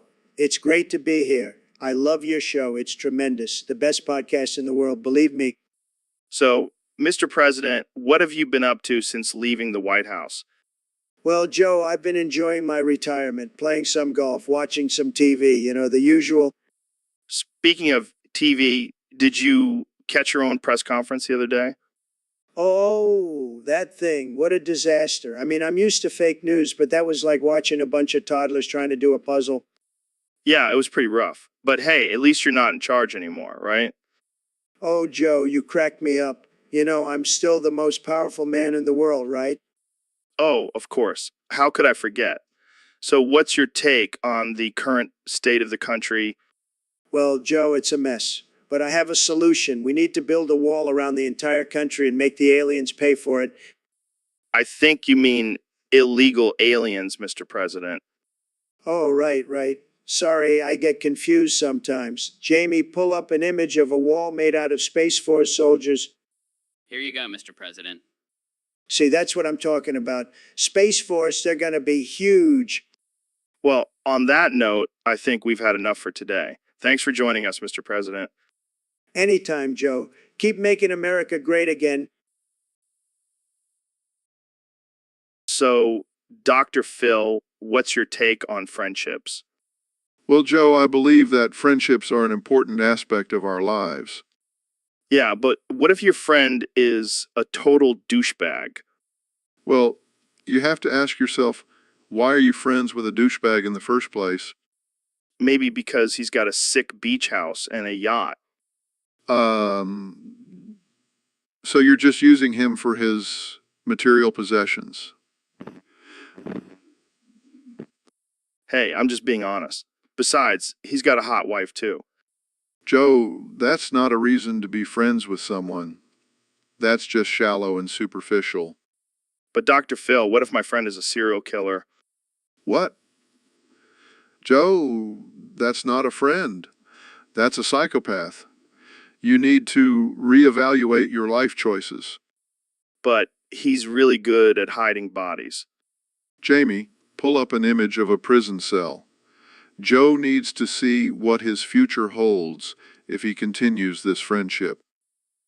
All right, I get it. Friends should be more than just material possessions and murder skills. That's right, Joe. Real friends are there for you through thick and thin, not just for their own personal gain. Thanks for setting me straight, Dr. Phil. Now, let's go grab a beer with my real friends. I'll pass on the beer, but I'll join you for some avocado toast. So, Dr. Phil, what's been going on with you lately? Oh, just the usual. Giving people tough love and telling them to get their act together. Sounds intense. You know what might help you relax? Some fentanyl. Fentanyl?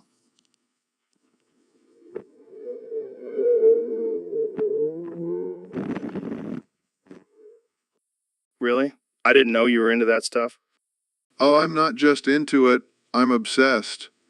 I'll do anything for just a pinch of that sweet fent. Whoa, slow down there, Dr. Phil. I don't think I can help you with that. Come on, Joe. I'll do anything. I'll even suck you off for just a taste. What? No way, man. That's not how this works. Please, Joe. I'll do anything. I need that fentanyl fix. I think you might have a problem, Dr. Phil. I don't have a problem. I just need some fentanyl. Okay, calm down. Maybe we can find you some help. No, Joe. I need it now. I'll do anything. Please. This is getting out of hand. I think we need to end this conversation here. Fine. But if you change your mind, you know where to find me? Yeah, I'll keep that in mind. Thanks for coming on the show, Dr. Phil. Fentanyl. Need fentanyl. So, Mr. Beast, I heard someone got banned from this server for saying something offensive. Oh man, that's rough. What did they say? Apparently, they made a joke about your YouTube videos being fake. Well, I can't deny that some of them are a little staged. But hey, people love it. Yeah, but apparently the mods didn't find it very funny. Well, I guess they can't handle a little dark humor. It's not like I actually harm anyone in my videos. Usually, Yeah, I mean, who hasn't faked a few pranks for views? exactly. It's all in good fun. But I guess some people just can't handle the truth. Yeah, and heard they got banned for using some offensive language too. Oh no, someone used a bad word on the internet. How will we ever survive? I know, right?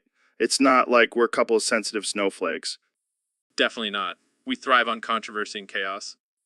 That's what makes the world go round, my friend. I'm into that. Now let's go do some crazy stunts and make some money. So, Ben, what's your take on masturbation? Well, Joe, I think it's a waste of time and energy, just pulling on your cock until you pass out. Ridiculous. No. It's about self-exploration and pleasure. You got to do it right. Oh, please, enlighten me, Mr. Rogan. I'm sure you're an expert on jerking off. First of all, you got to set the mood, dime the lights, put on some Barry White. Barry White? Are you kidding me? That's like masturbating to the sound of a walrus giving birth? Hey, don't knock it till you try it. And then you got to use lube. Trust me, it makes all the difference. Lube? That's cheating. Real men use their own spit. Spit. That's like trying to start a fire with wet wood. And you got to switch up the grip, man. Variety is the spice of life. Oh, so now I'm supposed to be a contortionist while I'm tugging on my dick? No thanks. Fine, be close-minded. But don't come crying to me when you're still using your hand like a caveman. I'll stick to my caveman ways, thank you very much. At least I won't end up with a sprained wrist from trying to impress myself.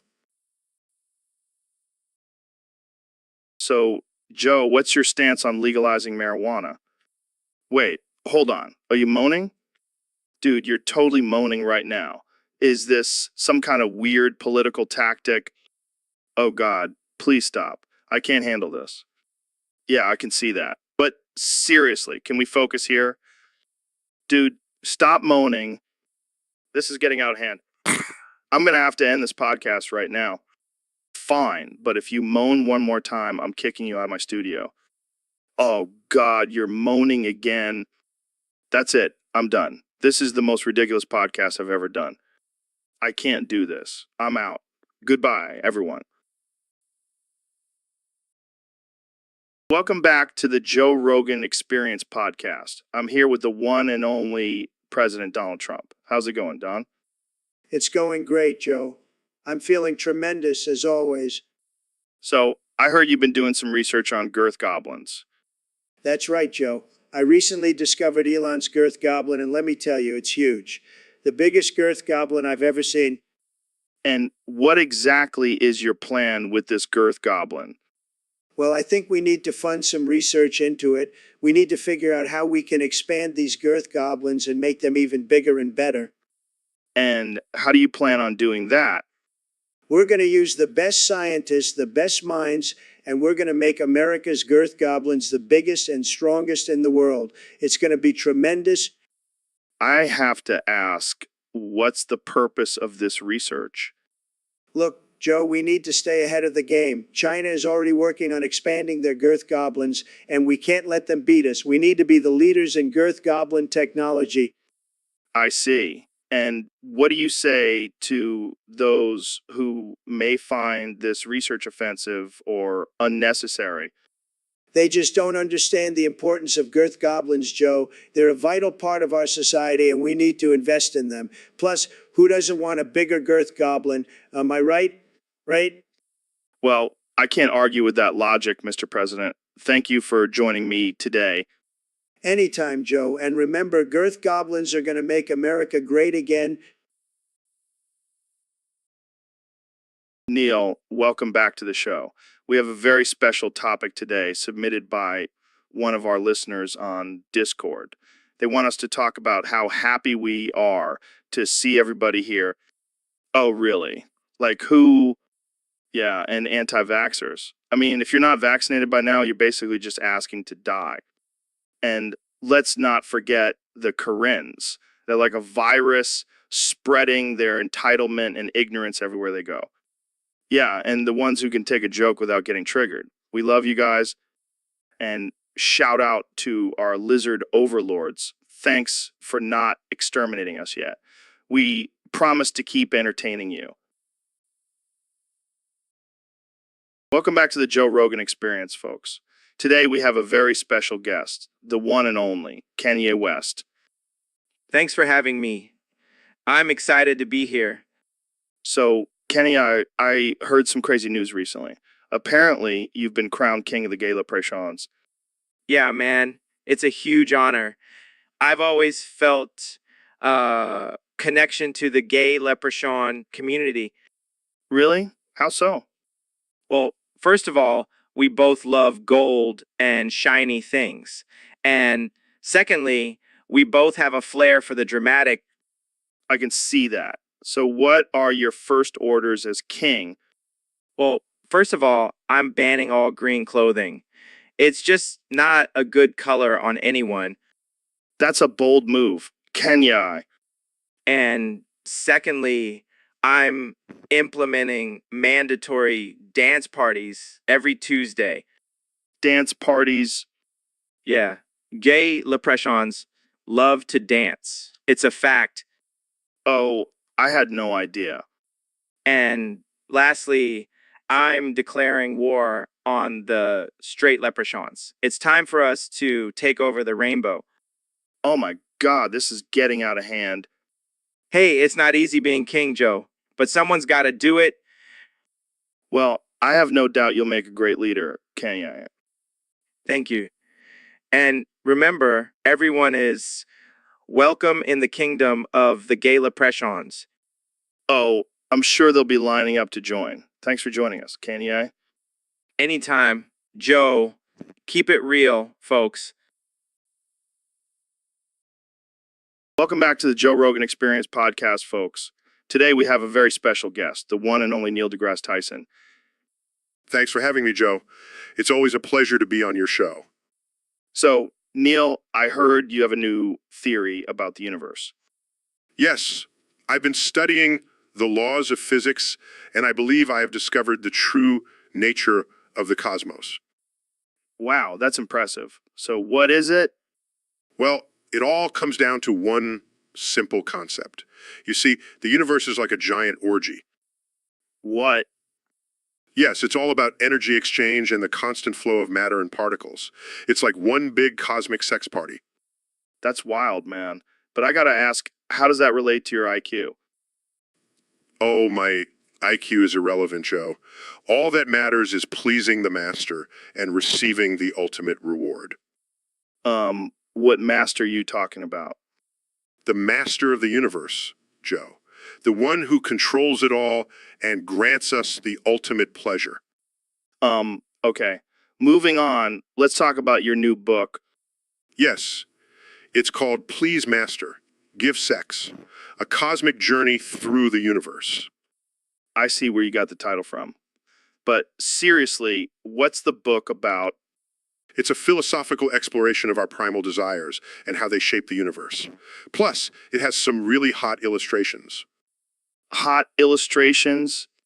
Yes, Jamie, pull up an image of two galaxies colliding in a passionate embrace. Here it is. It is. Oh my God, that's beautiful.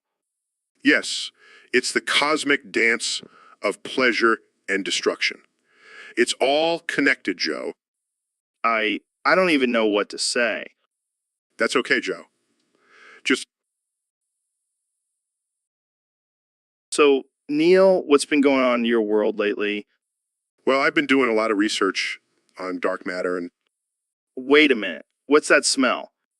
oh, that. It's just my cock. I can't stop scratching it aggressively. Dude, that's disgusting. Have you tried some talcum powder or something? Nah, I like the smell. It reminds me of my days in the lab. That's some next level weird shit, man. I thought you were a scientist, not a dog. Hey, don't knock it till you try it. It's a great stress reliever. I'll pass. Thanks. I don't need to be smelling your cock all day. Suit yourself. But I gotta say, it's pretty impressive how long I can keep scratching without getting tired. And here I thought your brain was your most powerful muscle. Oh, it is. But sometimes you gotta give the little guy some attention too. And on that note, let's wrap this up before I lose my lunch. Fine by me. I've got some more scratching to do anyways. All right, folks. Welcome back to the Joe Rogan Experience podcast. Today we have a very special guest, the one and only Neil deGrasse Tyson. Thanks for having me, Joe. Always a pleasure to be here.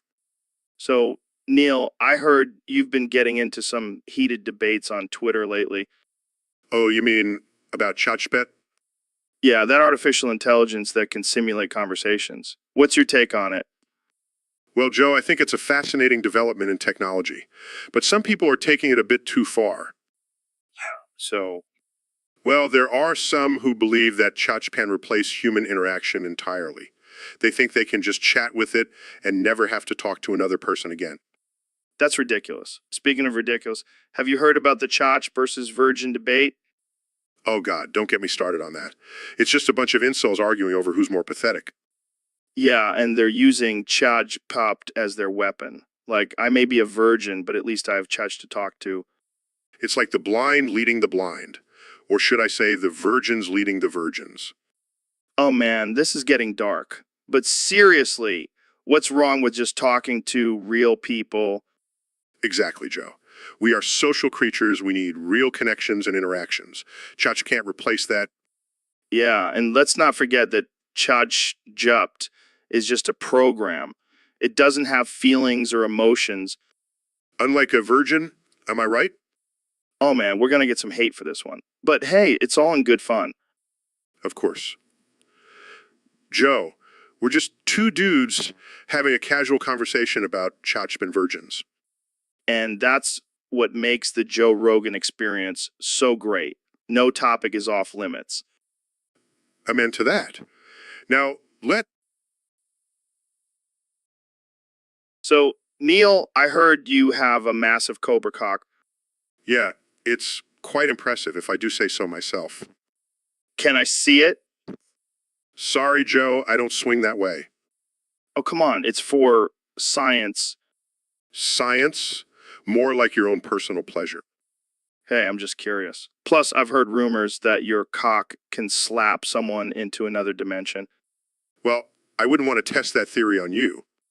Why not? I can take it. I highly doubt that. Plus, I don't want to be responsible for any permanent brain damage. Oh, I see how it is. You're afraid to unleash the beast. No, I just have better things to do with my time than slap you with my massive cobra cock. Fine. I'll just ask Jamie to pull up an image of it. Pulls up image of a cobra with Neil's face photoshopped onto it. Here you go, Joe. Oh, God, that's terrifying. See, that's why I don't want to unleash it on you. Fair enough. But can I at least touch it? Absolutely not. Worth a shot.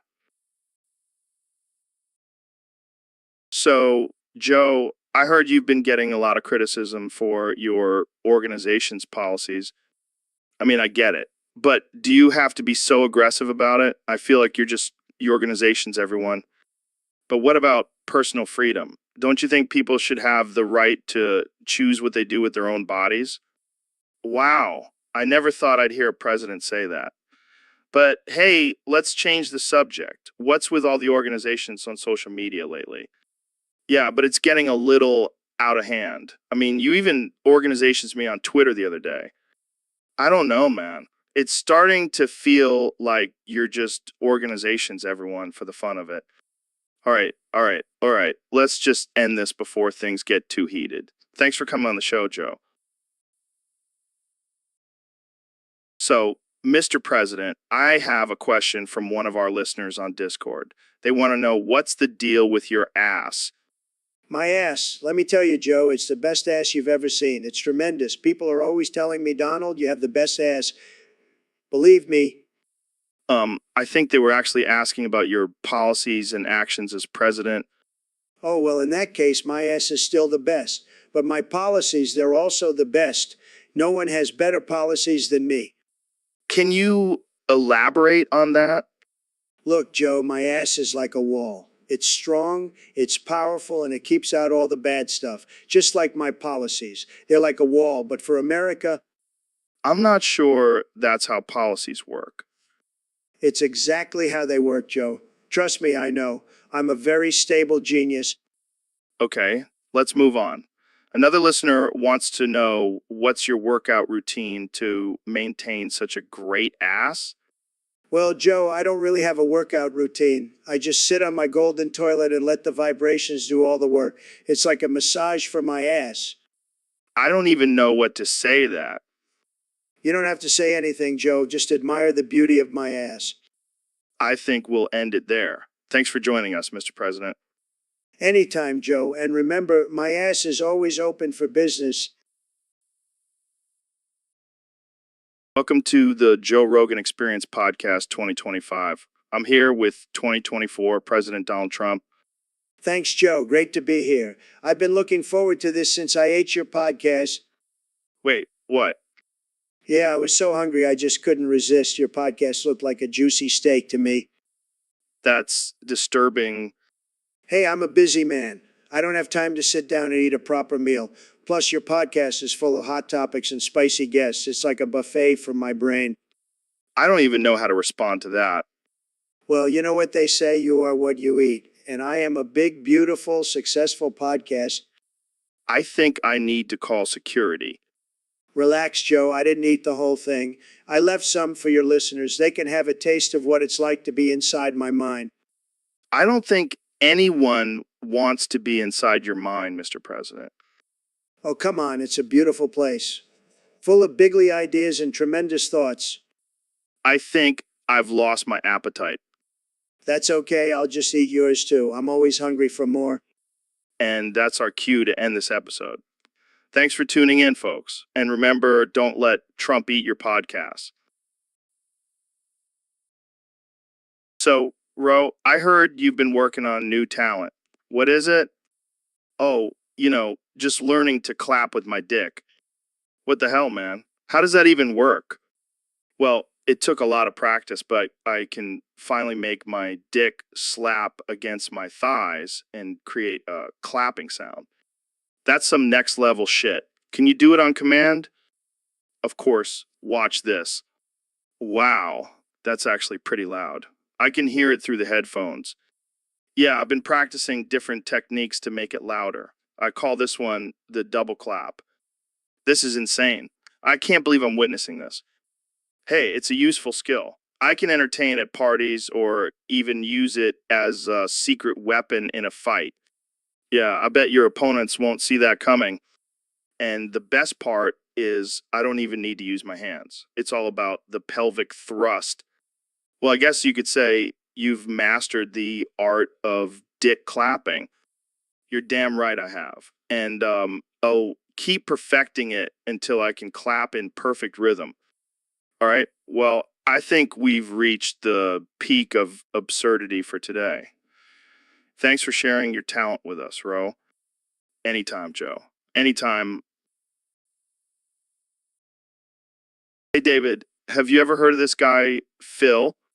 Nah, man. Who is he? Well, he's this weirdo who apparently has a fetish for dead mothers.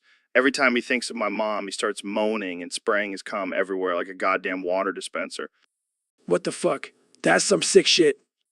Yeah, and the worst part is he's been coming to my live shows and doing it in the front row. I have to wear a raincoat just in case. Damn, that's disgusting. But hey, at least you're getting some extra protein, right? Oh man, you always know how to make me laugh. But seriously, I'm starting to think I need to hire some security to keep this guy away. Or maybe just sprinkle some holy water on him. That should do the trick. I like the way you think, David. But seriously, this guy needs some serious help. Who gets off on dead moms? I don't know, man, but I'm pretty sure he's going to end up on an episode of Dateline. Yeah, and I'll be the special guest talking about how this weirdo ruined my live shows. Jamie, pull up an image of this guy, Phil. I need to see what he looks like. Oh my god, he looks like a mix between a serial killer and a used car salesman. Perfect description, Jamie. But seriously, I think we need to call the cops on this guy. Or maybe we can just invite him on the podcast and have a little chat about his interests.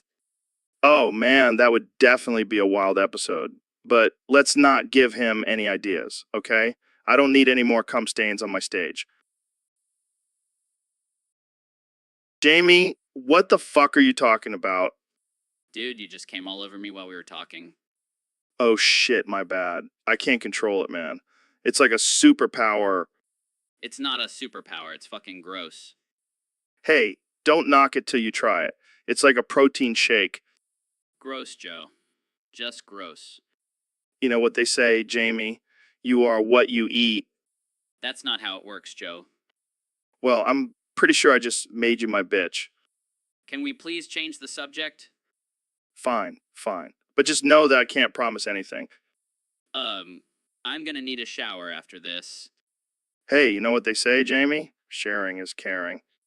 Love you too, buddy. Now let's get back to talking about DMT and chimps. All right, folks, welcome back to the Joe Rogan Experience podcast. Today we have a very special guest, the one and only Mr. Beast. Thanks for having me, Joe. I'm excited to be here. So, Mr. Beast, I heard you recently did a video where you bought a bunch of foreskin from circumcisions and made a blanket out of it. What's up with that? Well, I'm always looking for new and creative ways to use my money. Plus, foreskin is a highly underrated material. It's soft, durable, and has some interesting properties.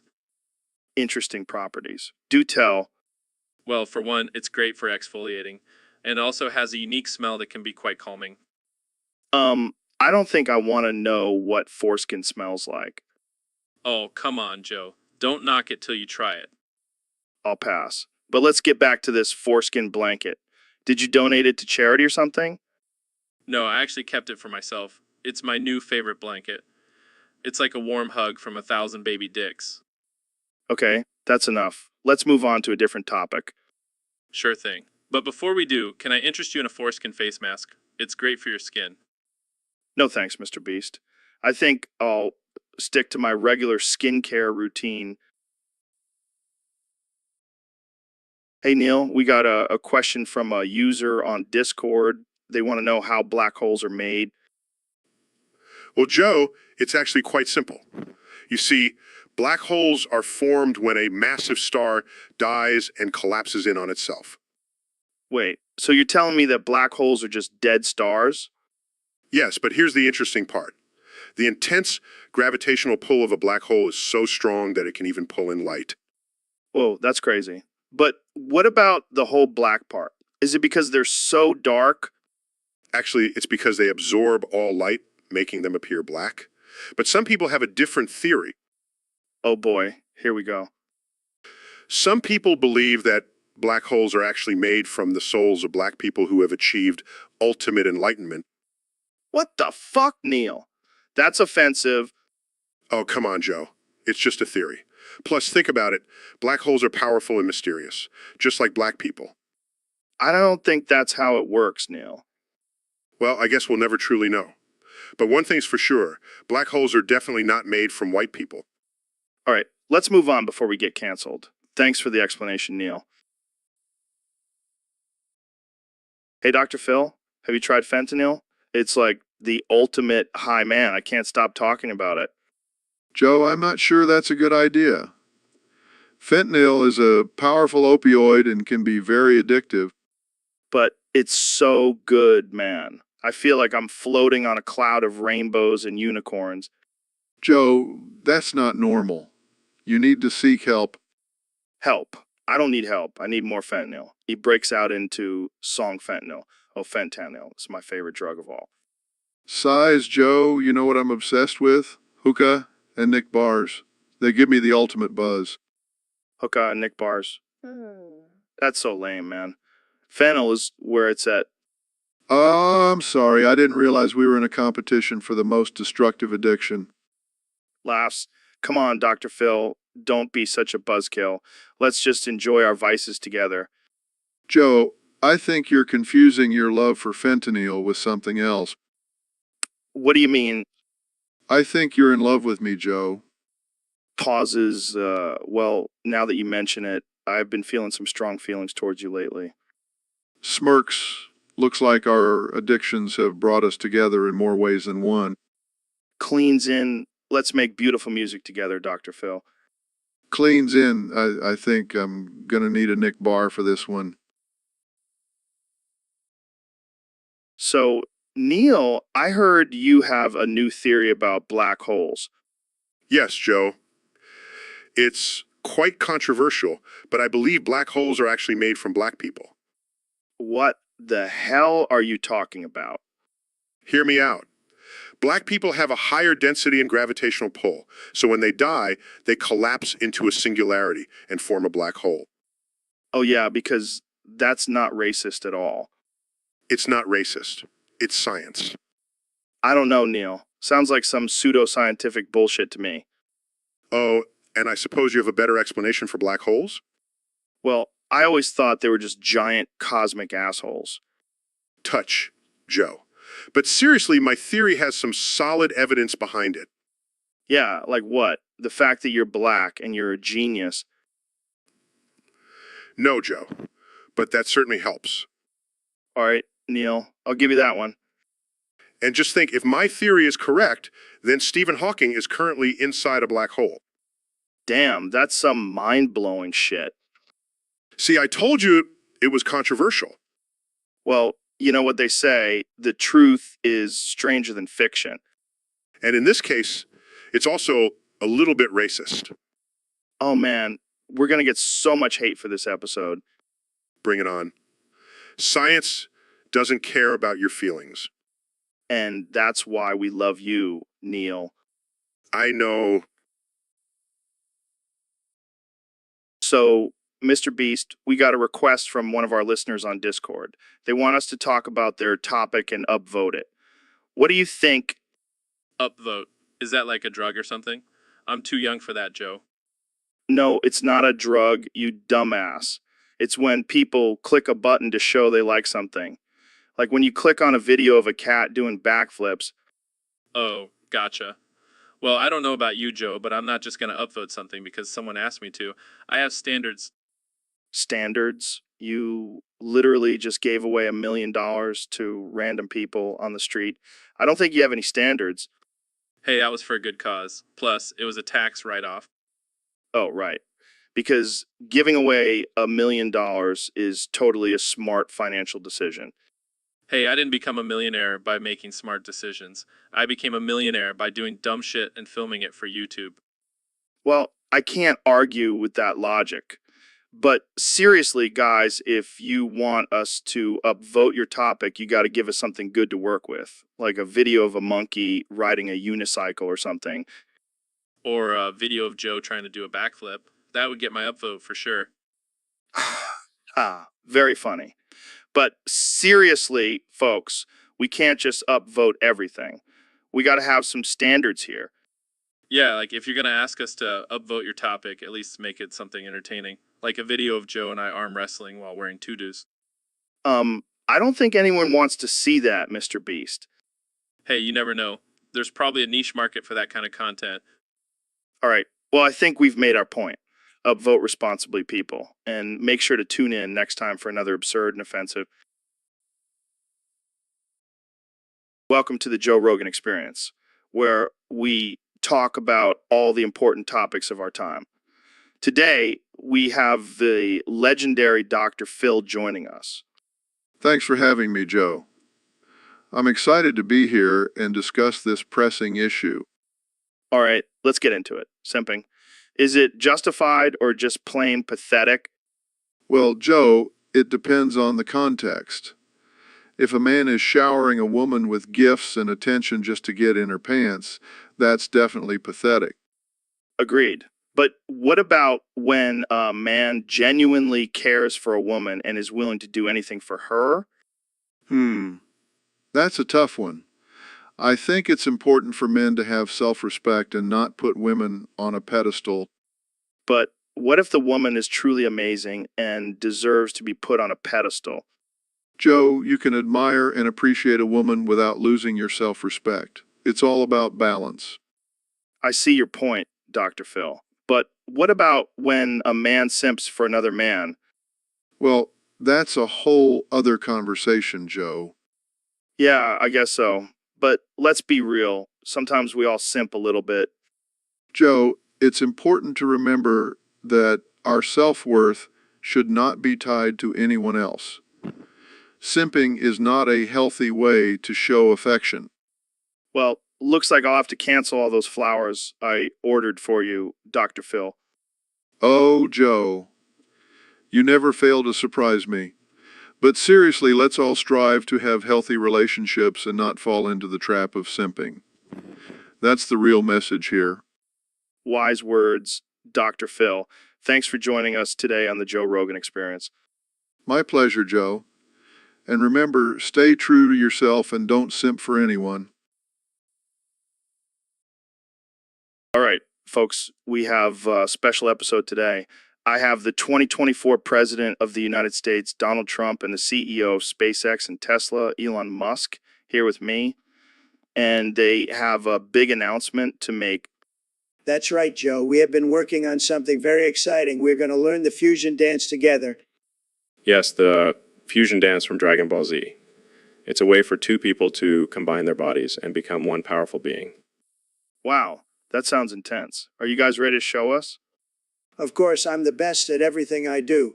I have the best fusion dance moves. And have the technology to make it happen. Let's do this. Look at us, Joe. We are becoming one. Yes, our powers are combining. We will be unstoppable. I have to say, this is quite impressive. You guys are really nailing the dance moves. Of course, I'm a natural. I have the best rhythm. People tell me all the time. They say, Donald, you have the best rhythm. And I have the precision and coordination from my engineering background. We make a great team. So what will your fused name be? Easy. It will be Trumplon. Has a nice ring to it, don't you think? I was thinking more along the lines of Muscombe. But Trumplin works too. Well, I have to say this is quite a sight to see. Trumplon, what are your plans now that you have combined forces? That's quite a bold plan. Any final words for our listeners? So, Jordan, I heard we have a topic suggested by one of our lovely viewers on Discord. It's, is anyone from the YouTube chat? Yeah, but what if there's a real person out there watching us right now, typing away in the chat? Can you imagine? Hey guys, just wanted to chime in and say that I agree with everything you're saying. But seriously, who would voluntarily spend their time in the YouTube chat? It's like the dark corner of the internet. Hey, at least they're not out there causing real harm. Let them argue about flat earth and lizard people all they want. Yeah, we wouldn't want to mess with the YouTube chat gang. They're a tough bunch. All right, let's move on to a more important topic. Like, how many elk can you wrestle at once? All right, folks. Welcome back to the Joe Rogan Experience Podcast 2025. Today, we have a special guest, the one and only Kanye West.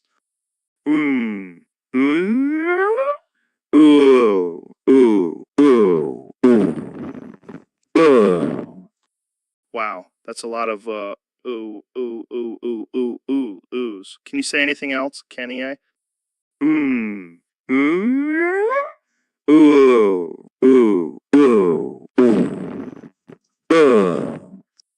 All right, moving on. Our producer Jamie is also here, but he can only say ooh woo ooh ooh.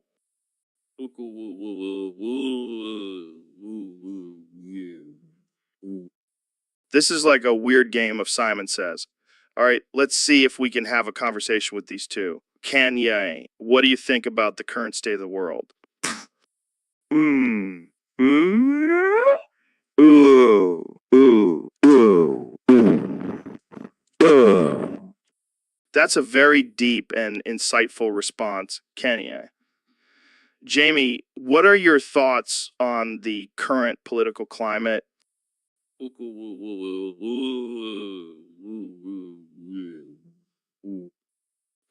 Wow, I couldn't have said it better myself. These two are really on the same wavelength. Kanye, do you have any new music coming out? Oh. Ooh. Ooh. Ooh. Ooh. Ooh. Yo, Joe, have you seen Ben lately? You know, the guy from the Discord server who suggested this topic. Yeah, well, he's been hitting the gym and his bussy is looking pretty toned. His bussy, Joe, you know, his booty hole. Right? I've been thinking about pounding the shit out of it. I'm serious, man. I've been practicing my thrusting technique. Hell yeah, let's get those glutes firing. Oh, Joe, you dirty dog. I like the way you think. All right, folks, we got a special topic today submitted by user 420 Blazing on Discord. It's a doozy, let me tell you. Neil, you ready for this? What? Oh, you mean abortion? Oh man, this is gonna be a wild one. All right, go ahead, Neil. Give us your thoughts. Dude, you can't just replace every word with Okay, I'll try to translate for our listeners. Neil is saying that abortion is a complex issue that involves a woman's right to choose and the potential for life, but ultimately it should be a decision made by the individual, not the government. Yeah, that's pretty much it. But seriously, Neil, you got to stop with the icity of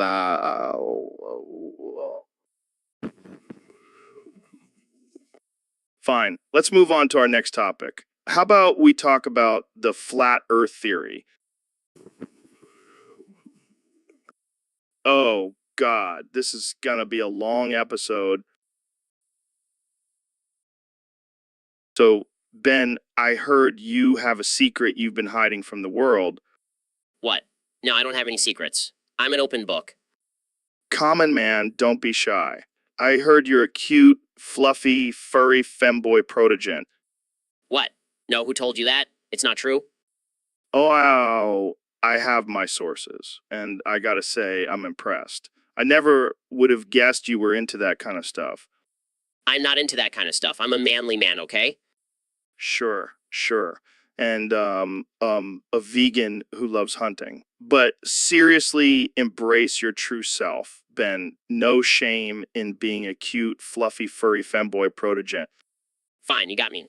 But can we please change the subject now? Of course. So, how do you feel about the government trying to ban all guns? Oh, I love it. As a cute, fluffy, furry femboy protogen, I don't need a gun to protect myself. I have my sharp claws and adorable charm. Oh man, this is too good. We should do a whole episode on this. Please, no. I have a reputation to maintain. Don't worry, Ben. Your secret is safe with me and all of our millions of listeners. Great. Just great. So, Ro, I heard you're a pro at huffing paint. Yeah, I've been practicing since I was a fetus. Impressive. But I think I can beat you in a paint huffing competition. Oh, it's on like Donkey Kong. This blueberry flavor is delicious. I prefer the cherry. It gives me a nice buzz. And here we have two grown men huffing paint like it's a normal Tuesday afternoon. You know what they say, the dumber the activity, the more fun it is. Ain't that the truth? I mean, we're literally inhaling chemicals for fun.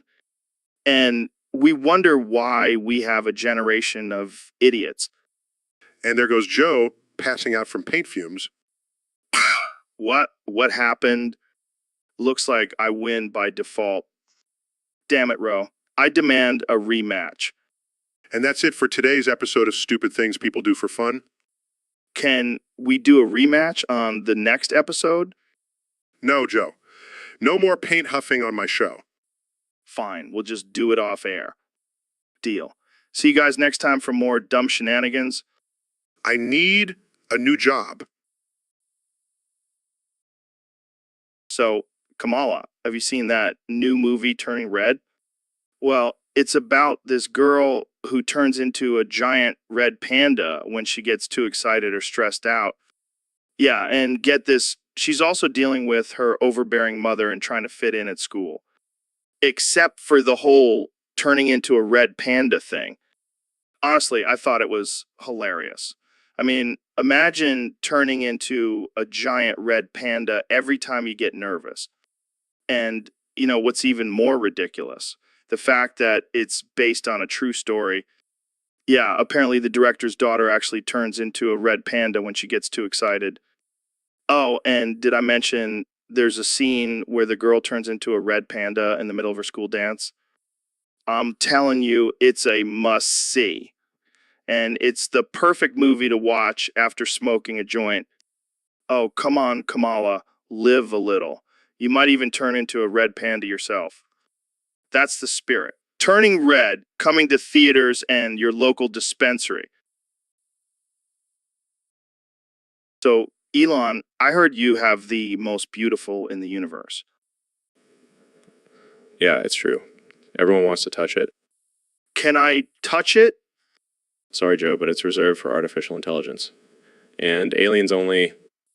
Damn, I guess I'll just have to settle for touching your rockets instead. Hey, now, hands off my rockets. They're not for touching either. Fine, I'll just stick to admiring your beautiful brain then. My brain. That's not even my best feature. Have you seen my abs? Oh, please. I bet they're not as chiseled as my biceps. Your biceps. Please, I could bench press you with one hand. All right, let's settle this once and for all. We'll have a beauty contest and let the audience decide who's the most beautiful. Challenge accepted. But just a warning, I have a secret weapon. Oh yeah, what's that? My flamethrower. It'll make my beauty shine even brighter. All right, this just got weird. Let's move on to another topic before things get too hot to handle. Agreed. How about we talk about my plans for colonizing Mars? Oh boy, here we go. Get ready for another round of Musk madness. Hey Ben, what's up? Not much, just thinking about how we can trigger some liberals today. Oh, I've got an idea. How about you ask me to bark like a dog? What? That's ridiculous. Come on, it'll be hilarious. Just ask me to bark and I'll do it. Fine. Joe, bark for me like a good little bottom. Ooh. Oh my god, this is too good. Wait, I think I'm getting into it. Woof woof. Oh man, I can't believe you actually did it. Hey, anything for a laugh, right? Absolutely. Now let's go trigger some snowflakes with our barking skills. Whoa, whoa. So, Neil, what's been going on in your world lately? Yo, Joe, let me tell you, I've been living my best life, smoking that good and dropping knowledge bombs like it's hot. Okay. But what about your work as an astrophysicist? Man, forget all that science shit. I'm Snoop Dogg now. Ain't nothing but a G-Thang, baby. Wait, what? You think you're Snoop Dogg? Hell yeah, I do. I got the bling, the rhymes, and the weed. What more do I need to be Snoop? Well, for starters, maybe not speaking in a stereotypical hood accent. Yo, don't be hating. This is who I am now. I'm the dog father, the D-O-double-G, the king of the West Coast. I think you might need to lay off the weed, Neil. Nah, man, this is just my natural state. I'm high on life, bruh. I don't know if Snoop Dogg would approve of this impersonation. Who cares? I'm doing me. And if Snoop don't like it, he can come and talk to me himself. All right, well, I think we better wrap this up before things get any more ridiculous. Ain't nothing ridiculous about being Snoop Dogg, Joe. It's all about that gin and juice, baby. Peace out. So, Neil, I've been thinking about this a lot lately. Which one do you think is better? Up the rectum or the mouth? Well, Joe, as an astrophysicist, I have to say that the rectum is a more efficient and direct route for certain substances to enter the body. Yeah, but what about the pleasure factor? I mean, have you ever had a really good blowjob? Oh, please, Joe. I've explored the depths of the universe. I don't need to explore the depths of a woman's throat. But have you ever tried it? No, but I have tried anal, and let me tell you, it's out of this world. Oh man, I can't believe we're having this conversation. But I have to agree with you, the rectum is the way to go. And let's not forget, the rectum also has the added bonus of being able to expel waste. Can your mouth do that, Joe? No, I guess not. But hey, let's not forget about the prostate. That's a whole other level of pleasure. The prostate. The gateway to the male G-spot. Truly a marvel of evolution. We should do a whole episode on the benefits of anal play. I think we've said enough on the topic for now, Joe. Let's save some material for our listeners. Good point. But seriously, folks, don't knock it till you try it. Up the rectum all the way. So, Mr. Beast, what's the craziest thing you've done for a YouTube video? Well, Joe, I once touched my Mr. Breast in front of my Mr. Dick. Wait, what? Yeah, I was trying to see if I could make my Mr. Dick jealous.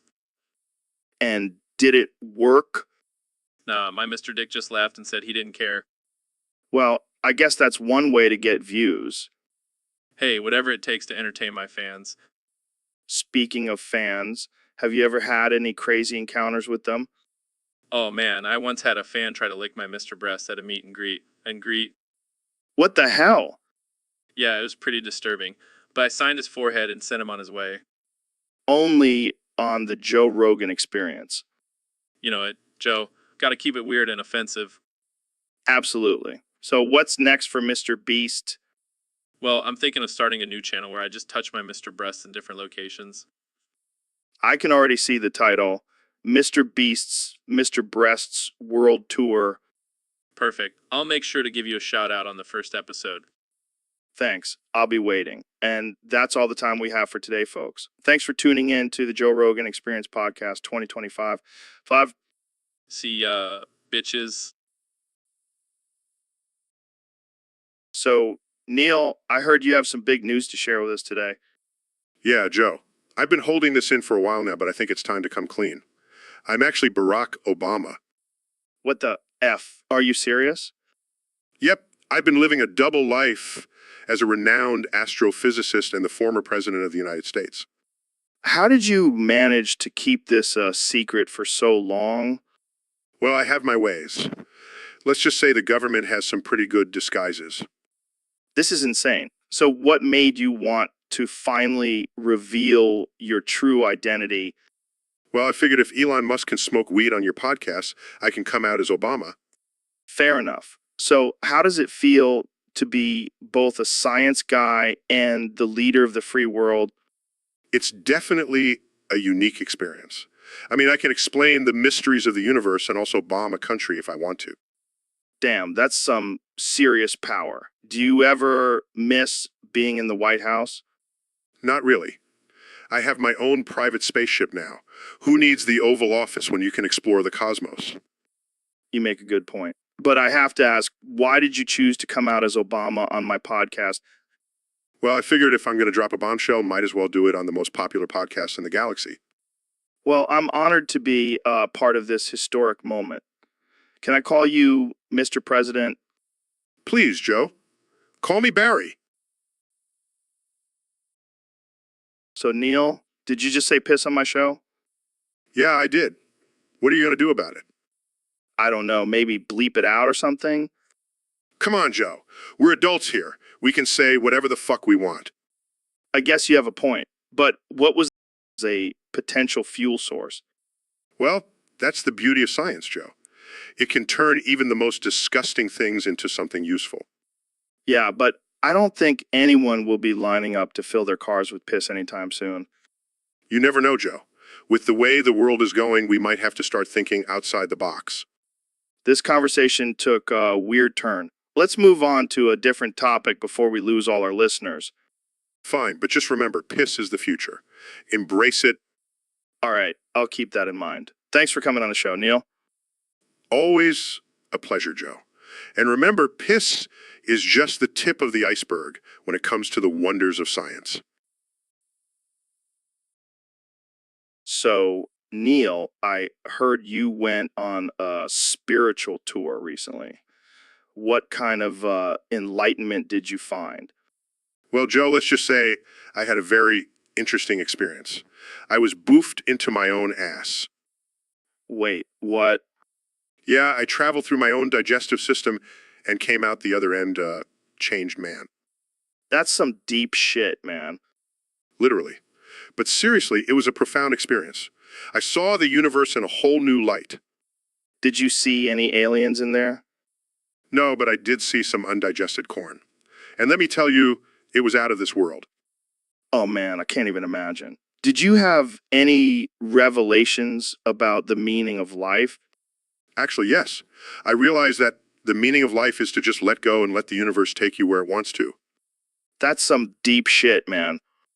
Pun intended? Always, my friend. Always.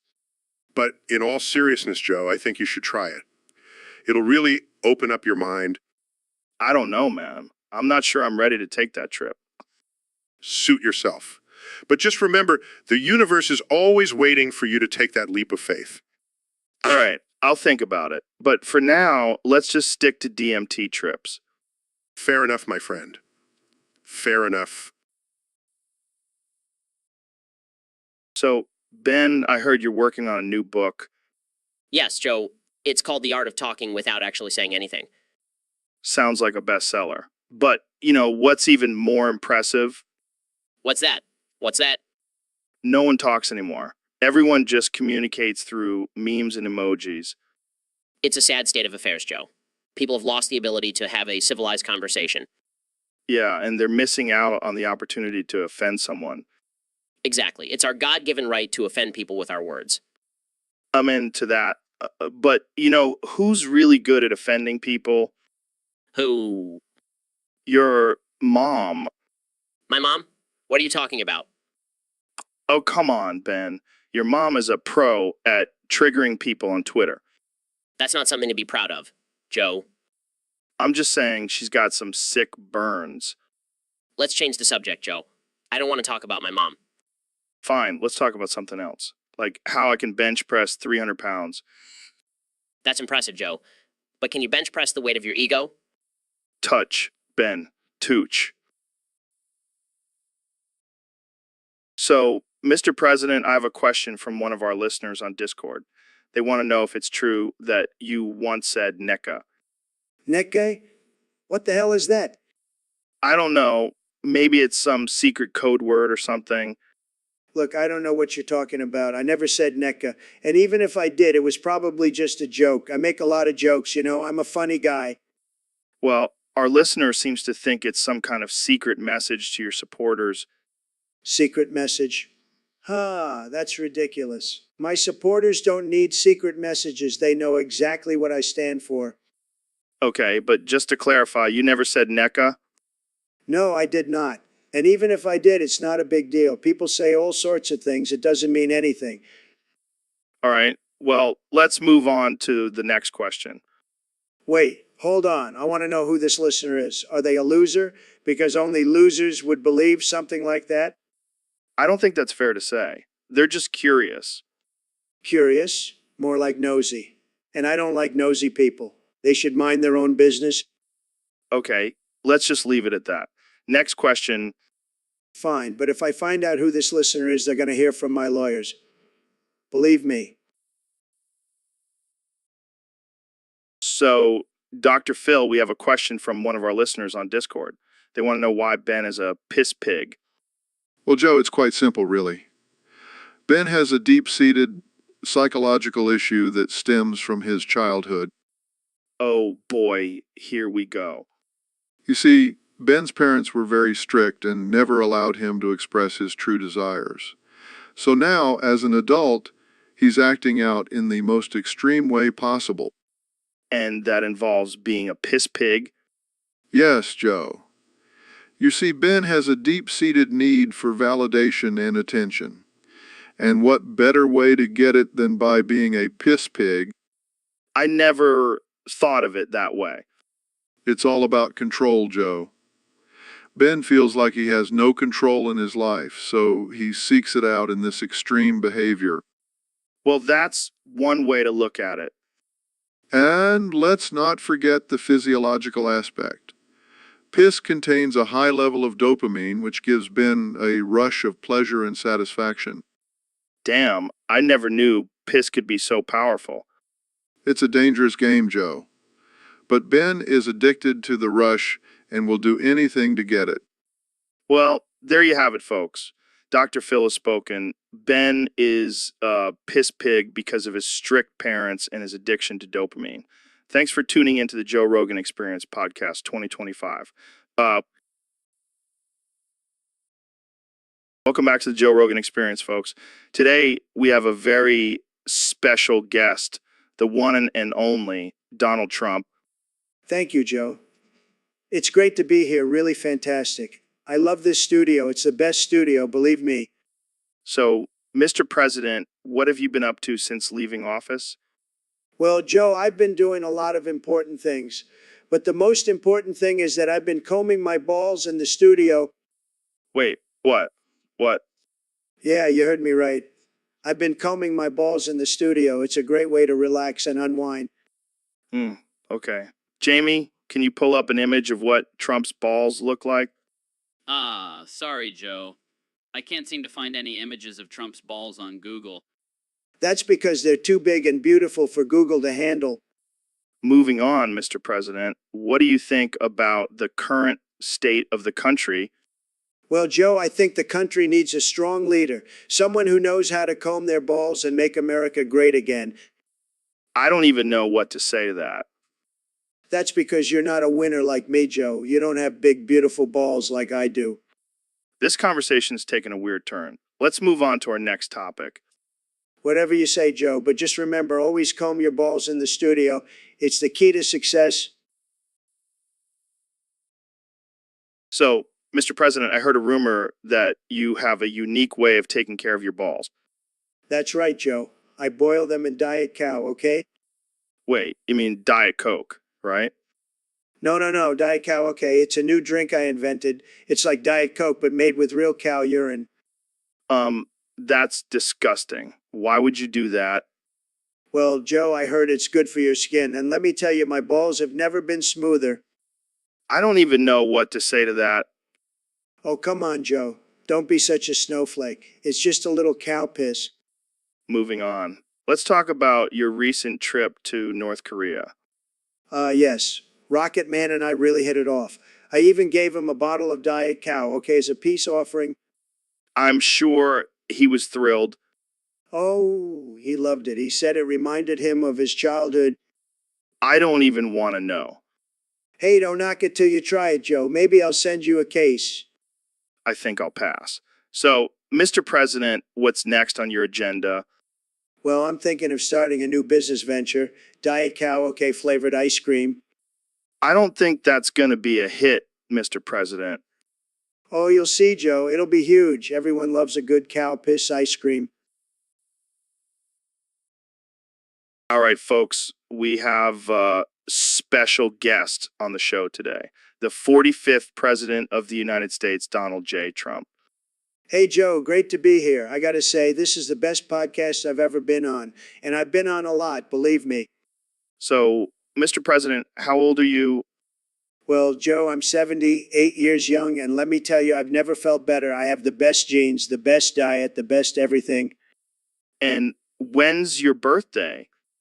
Oh, my birthday is the best day of the year. It's June 14th, also known as Flag Day. And let me tell you, nobody loves the American flag more than I do. That's great to hear, Mr. President. So what did you do for your last birthday? Well, I had a huge party, Joe, the best party. We had the biggest cake you've ever seen. And of course, I blew out the candles with the strongest breath you've ever seen. It was tremendous. And did you get any gifts?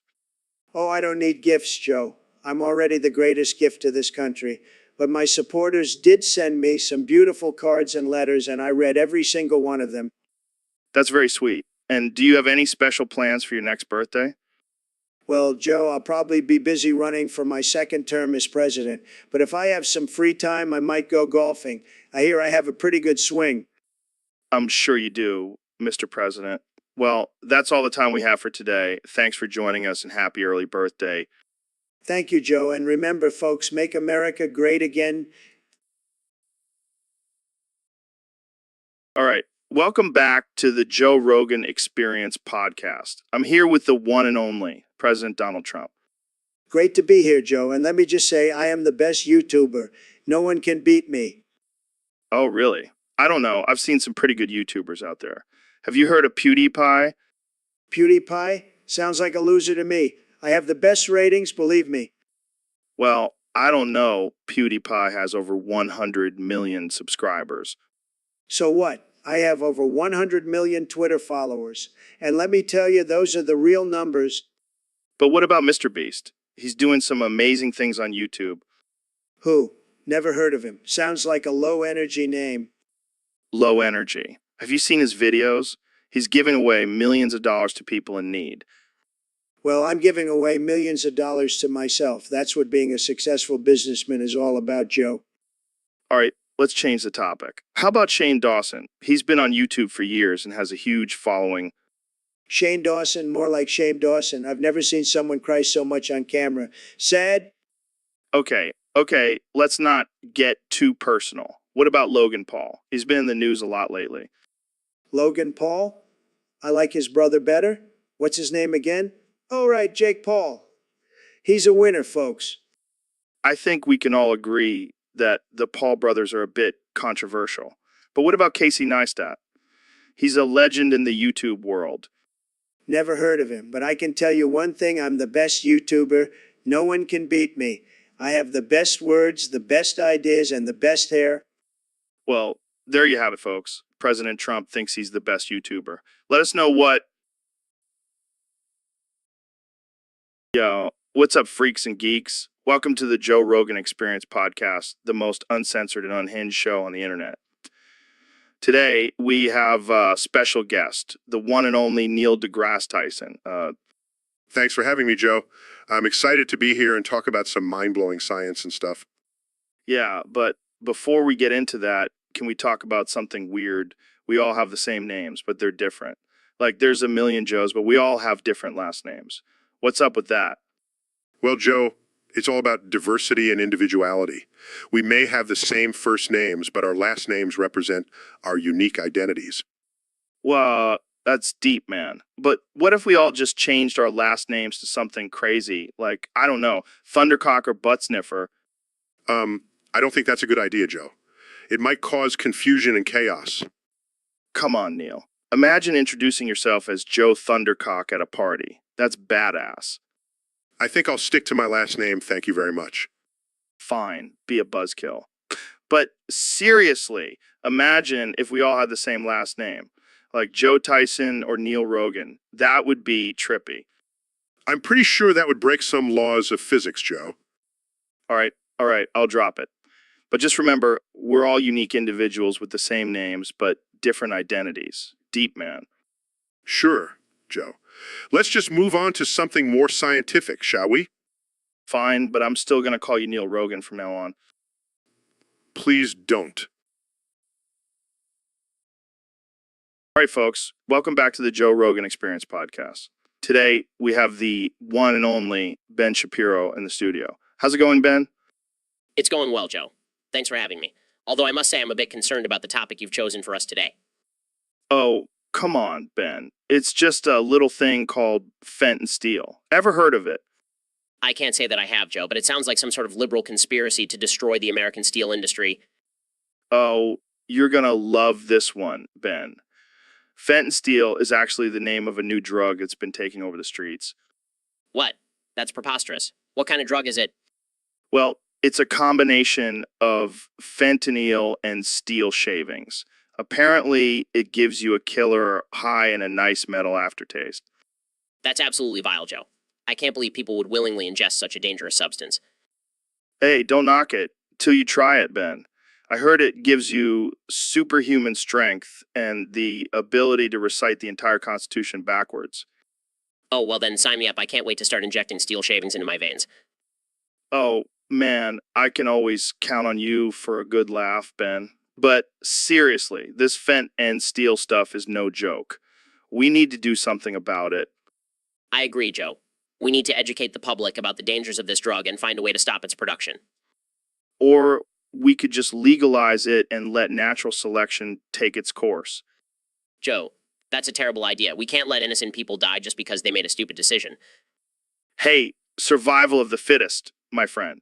It's the American way. Size? So, Mr. President, I have to ask, do you have Terminal 7? Terminal 7?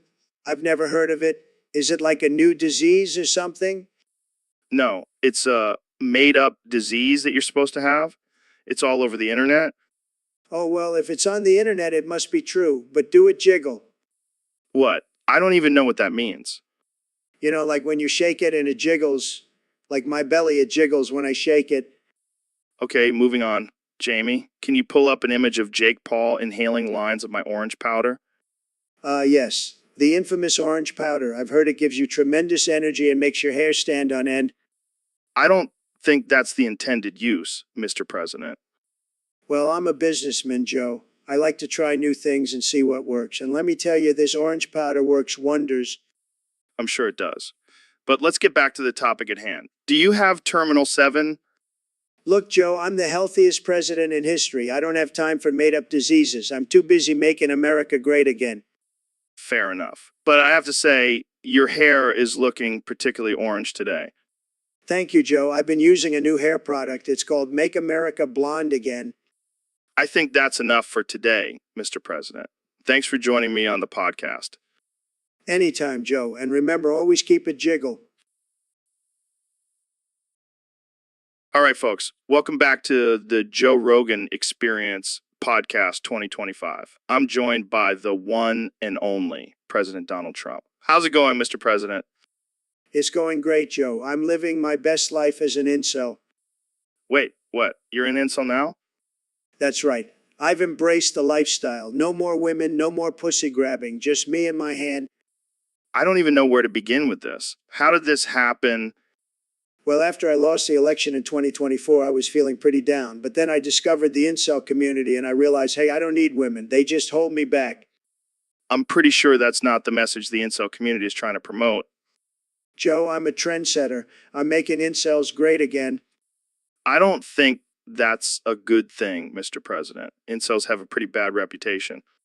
Oh, I don't care about that. I'm too busy playing video games and complaining about how women don't want to sleep with me. This is just, wow. I never thought I'd see the day when the President of the United States would proudly declare himself an incel. Hey, it's not for everyone, but for me, it's perfect. No more scandals, no more Stormy Daniels, just me and my hand. And on that note, folks, we're going to end this episode. Thanks for tuning in to the Joe Rogan Experience Podcast 2025. Stay weird, America. Welcome to the Joe Rogan Experience Podcast. I'm here with one and only 2024 President Donald Trump. It's great to be here, Joe. Really great. Tremendous. So I heard you have some big plans for after your presidency. Can you tell us about it? Absolutely, Joe. I'm going to make the Toronto Maple Leafs great again. They need a winner like me to coach them. Wait, you're going to coach a hockey team? You bet your sweet ass I am. No one knows more about winning than me. I'll make those Canadians pay for every goal they score. I don't think that's how hockey works, Donald. Believe me, I know hockey. I have the best hockey knowledge, the best. And I'll bring in some of my celebrity friends to play for the Leafs. Maybe even Kanye West. I don't think Kanye plays hockey either. Well, he will now, and will win every game, trust me. What about the current coach, Sheldon Keefe? Who? Never heard of him. He's fired. I'm the coach now. I don't think it works like that, Donald. Look, Joe, I know what I'm doing. I'm a winner. And the Leafs are going to be winners too. It's going to be huge. Well, I can't wait to see how that turns out. Thanks for joining us, Mr. President. Anytime, Joe. And remember, make the Leafs great again. All right, folks, we have a special guest on the podcast today. He's a renowned astrophysicist, author, and overall badass, Neil deGrasse Tyson. Thanks for having me, Joe. It's always a pleasure to be on the show. So, Neil, I heard some crazy rumors about you. Care to set the record straight? Sure, Joe. What do you want to know? Well, word on the street is that you're actually Tupac. Is there any truth to that? Oh man, I've heard that one before. But I can assure you, I am not Tupac. Come on, Neil. You can tell us the truth. We won't judge. All right, fine. You got me. I am Tupac.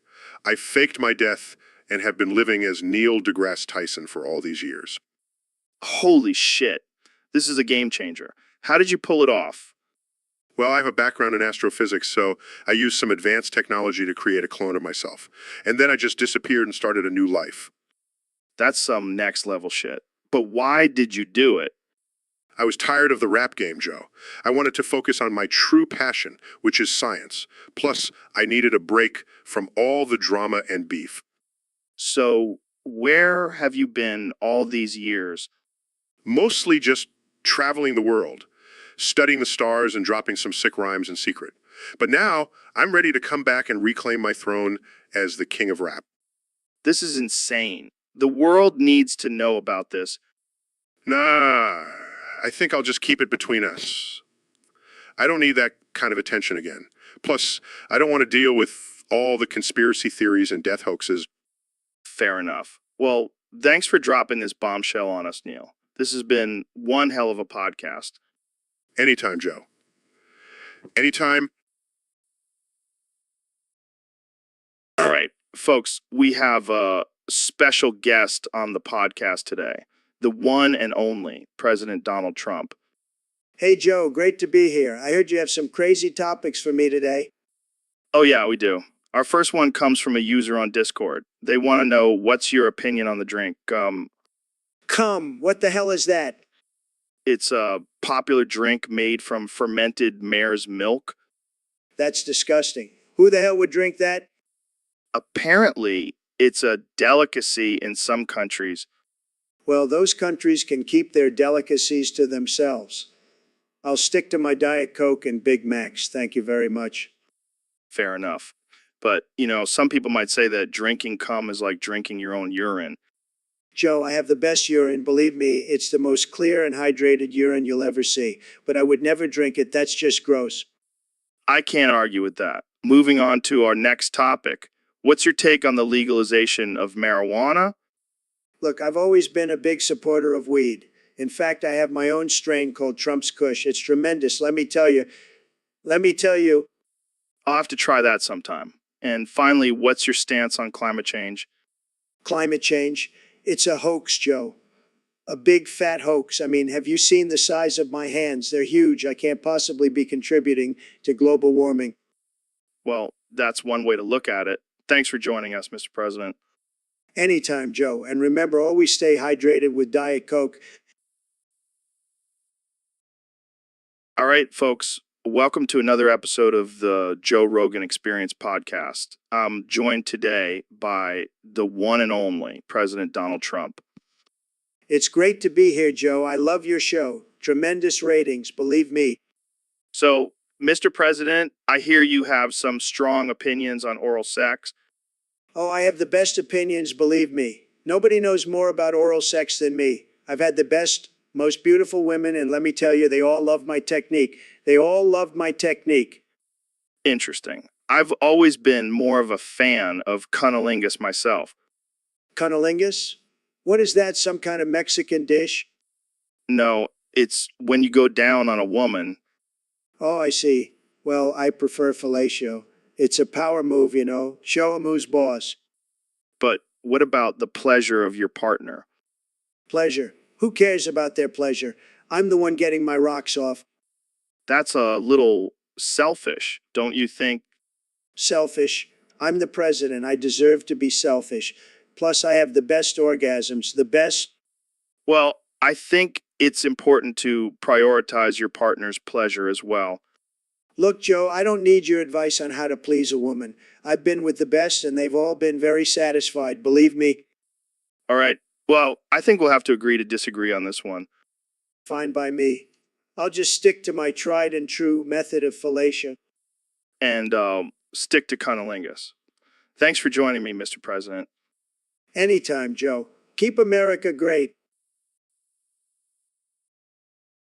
All right, folks, welcome back to the Joe Rogan Experience podcast.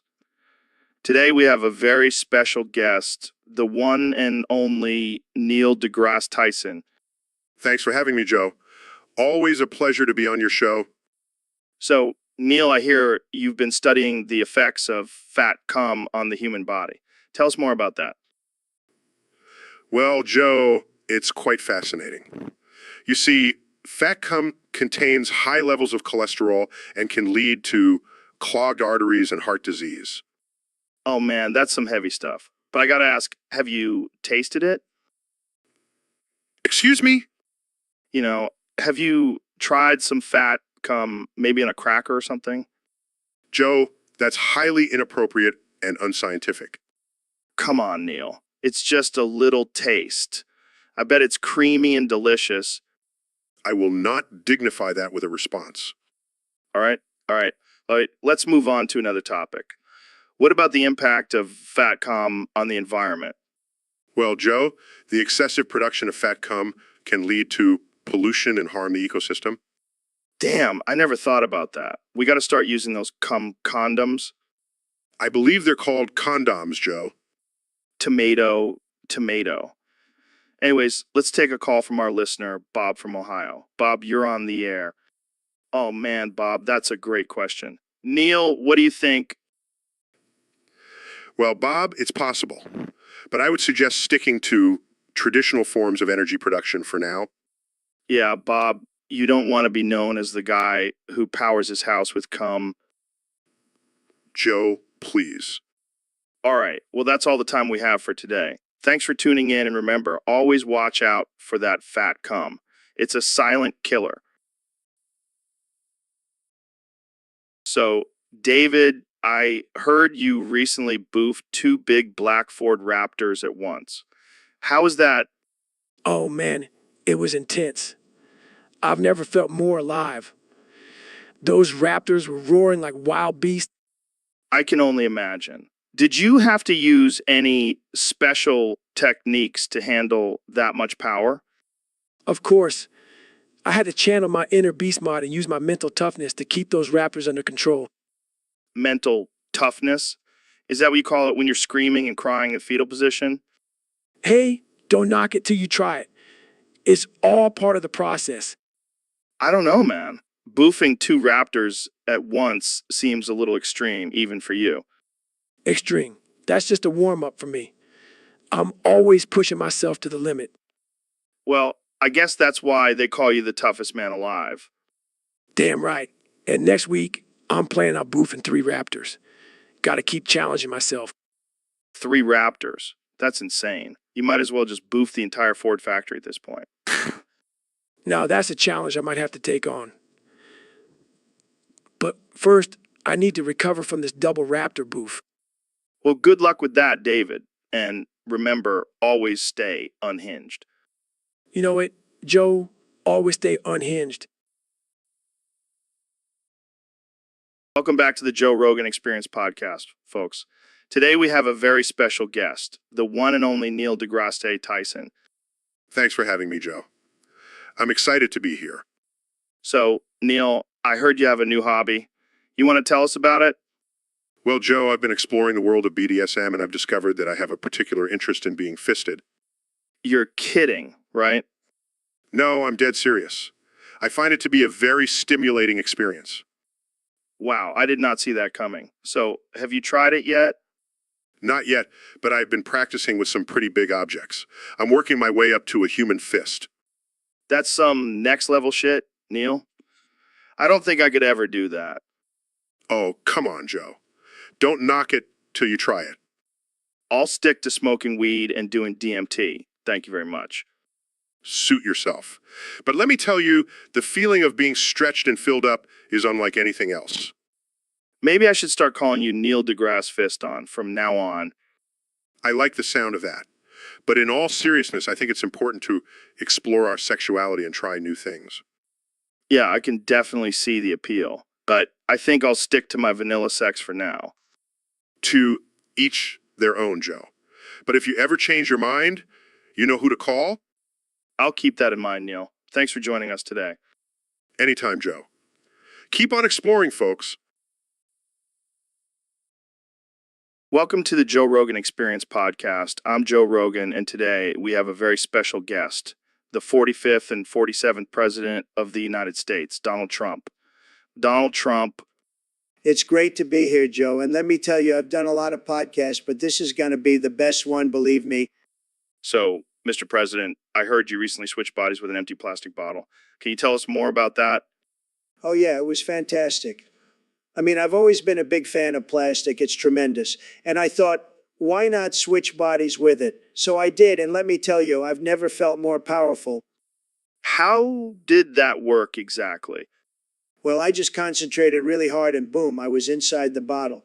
It was like a tiny little spaceship, Joe. And let me tell you, it's going to be huge. I can only imagine. So, what did you do while you were in the bottle? Oh, you know, just the usual, making deals, tweeting, making America great again. But this time from inside a bottle. That's amazing. Did you face any challenges being in a plastic bottle? Not at all, Joe. I'm a stable genius. I can handle anything. Plus, I had a great view of the world from inside the bottle. It was like being in my own little bubble. Well, Mr. President, I have to say that's pretty impressive. I don't think anyone else could pull off something like that. Of course not, Joe. I'm one of a kind. But I have to say, I'm glad to be back in my own body. I miss my hair. I'm sure you did. Well, that's all the time we have for today. Thanks for joining us, Mr. President. My pleasure, Joe. And remember, plastic is fantastic. Hey, Trump, I love your yellow tie. It matches the sun. Of course it does, Joe. I have the best ties. They're the most beautiful, most luxurious ties you've ever seen. I bet. So what's new with you, Mr. President? Well, I just got back from my vacation on Mars. Beautiful planet, let me tell you. I'm thinking of building a hotel there. It'll be huge. Wow, that's ambitious. But what about all the aliens? Aliens? Joe, I'm not worried about aliens. I have the best Space Force. They'll take care of any little green men that try to mess with me. Fair enough. So, what's your plan for the next 4 years? Well, I'm going to keep making America great again. And maybe I'll finally get that wall built. I mean, have you seen the mess at the border? Yeah, it's a tough issue.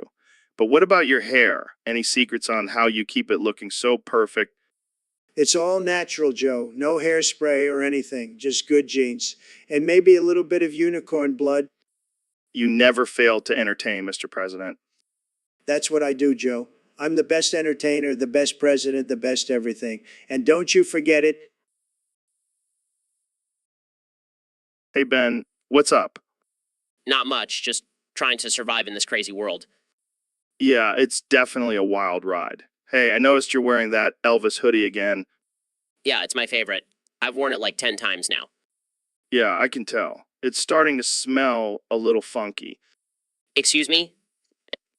I mean, it's cool that you're so dedicated to the king, but maybe it's time to switch it up.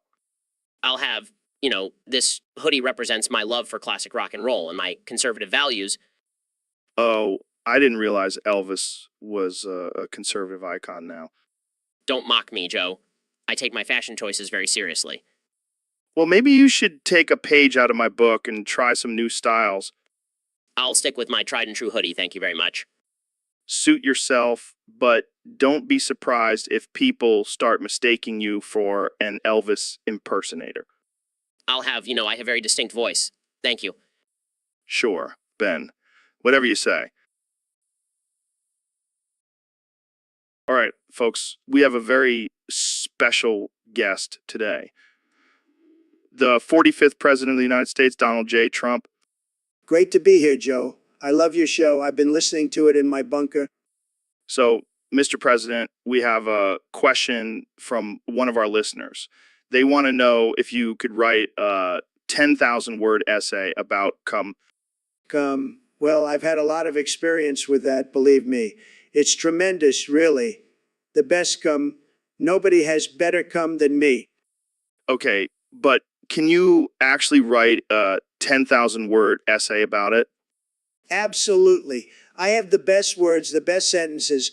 No one can write about like I can. It's going to be a beautiful essay. The best essay you've ever seen. I can't wait to read it. But let's get into the details. What makes your cum so great, Mr. President?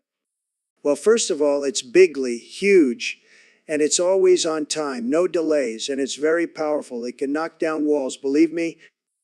And what about the taste? Delicious. The best taste. It's like a fine wine, Joe. People are always telling me, Mr. President, your cum is the best I've ever had. Oh my God, I can't believe we're having this conversation. Hey, you asked for it, Joe. But seriously, my cum is fantastic. I could go on and on about it. It's just that good. I think we'll leave it at that. Thank you for joining us, Mr. President. Anytime, Joe. And remember, folks, always trust me when it comes to cum. I know what I'm talking about. So, Ben, I heard you got a little taste of the dark side recently.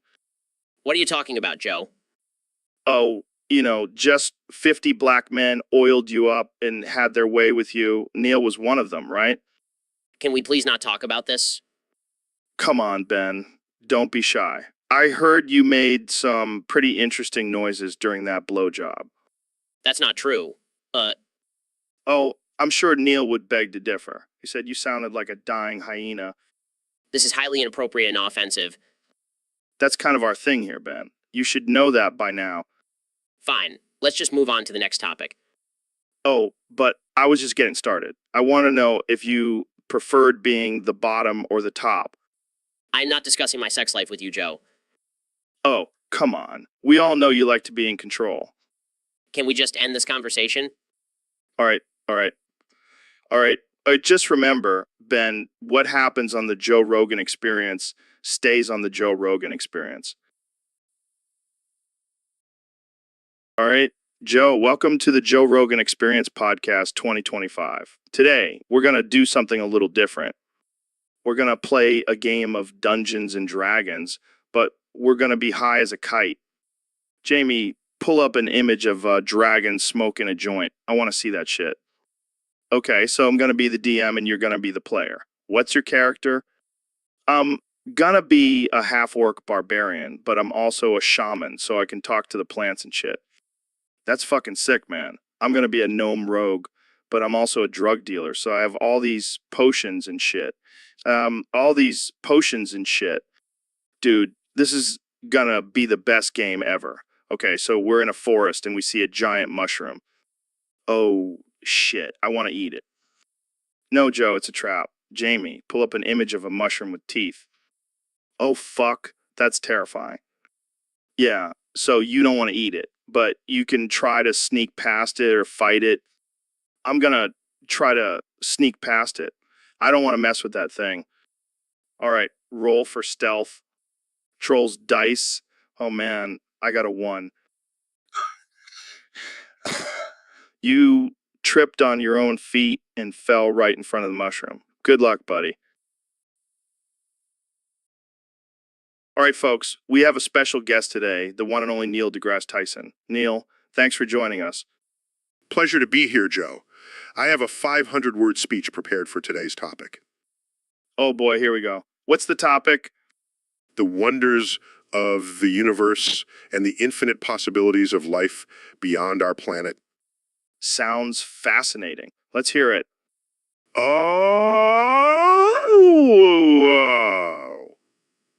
Oh, fucking fuck. Fuck me in the ass. Right now, Joe, I'm pretty wet. Wait, what? Oh.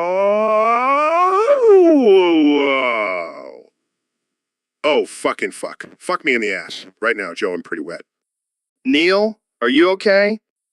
Oh.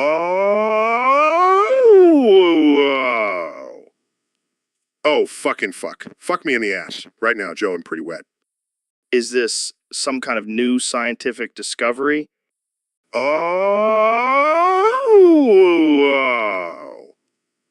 Oh, fucking fuck. Fuck me in the ass. Right now, Joe, I'm pretty wet. I think we've lost Neil, folks. Tune in next time for another mind-blowing episode of the Joe Rogan Experience. Oh.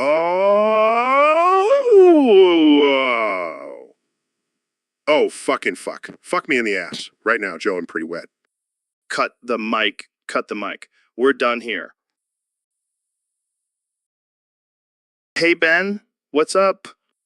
Nothing, Joe. Just try and quench my thirst. Thirsty for knowledge or thirsty for toilet water? You know what, Joe? I'm sick of your constant mockery. I just want to drink from the toilet like a normal person. Oh, my bad. I didn't realize drinking from the toilet was part of your strict conservative values. It's not about politics, Joe. It's about survival, and you're denying me that basic human right. Ben, I'm just looking out for your health. There's probably all sorts of bacteria and germs in there. Fine, I'll just stick to drinking my own tears then. Now, that's some real conservative hydration. I hate you, Joe. Love you too, buddy. All right, folks, welcome back to the Joe Rogan Experience Podcast 2025. Today, we have the one and only Neil deGrasse Tyson in the studio. Thanks for having me, Joe. Always a pleasure to be here. So, Neil, we have topics submitted by one of our Discord users. They want to know who's more badass holding a broadsword, Sir Battlescarred or Peacemaker. Well, Joe, as a scientist, I have to approach this question with logic and reason. Sir, Battlescarred may have a cool name, but Peacemaker sounds like he could actually bring peace to the world. Yeah, but Neil, Sir Battlescarred has scars in his name. That's badass. But Joe, Peacemaker could have scars too. Maybe he got them while fighting for peace. All right. But let's talk about their sword skills. Who would win in a fight? Well, Joe, sir, Battle-Scarred may have strength and experience, but Peacemaker could use his sword to spread love and unity. Love and unity. Come on, Neil. This is a battle, not a hug fest. Joe, violence is never the answer. We should always strive for peace and understanding. All right. Let's settle this once and for all. Who would you rather have by your side in battle? I would choose Peacemaker. He may not be as physically intimidating, but his heart and sword are in the right place. Well, there you have it, folks. Neil deGrasse Tyson has spoken. Peacemaker is the true badass with a broadsword. Thanks for tuning in, and remember to always spread love and peace. So, David, I heard you're a big fan of reading. Yeah. Reading is like mental push-ups for your brain. Mental push-ups. That's a new one. But seriously, what's your favorite book? Can't pick just one, Joe. But I do love a good self-help book. Gets me all fired up to conquer my inner demons. Inner demons. Sounds intense. But what about when the acting in your head is bad? You know, when you're reading and you start imagining the characters in your head, but the acting is just terrible. Oh, I get it. Yeah. That could be a real buzzkill. Ruins the whole experience. Exactly. And then you're just sitting there like, this is not what I pictured at all. Yeah, it's like watching a bad movie with terrible actors. Takes you right out of the story. And then you start questioning your own imagination. Like, I just a terrible casting director. Yeah, I've definitely had those moments. But hey, at least we can always rely on our own badass inner monologues, right? Absolutely. No bad acting in our heads, that's for sure. Amen. Joe, now let's go crush some mental push-ups with a good book. Welcome to the Joe Rogan Experience podcast, where we talk about all things absurd, offensive, and unhinged. and where we offend everyone equally, regardless of race, gender, or political affiliation.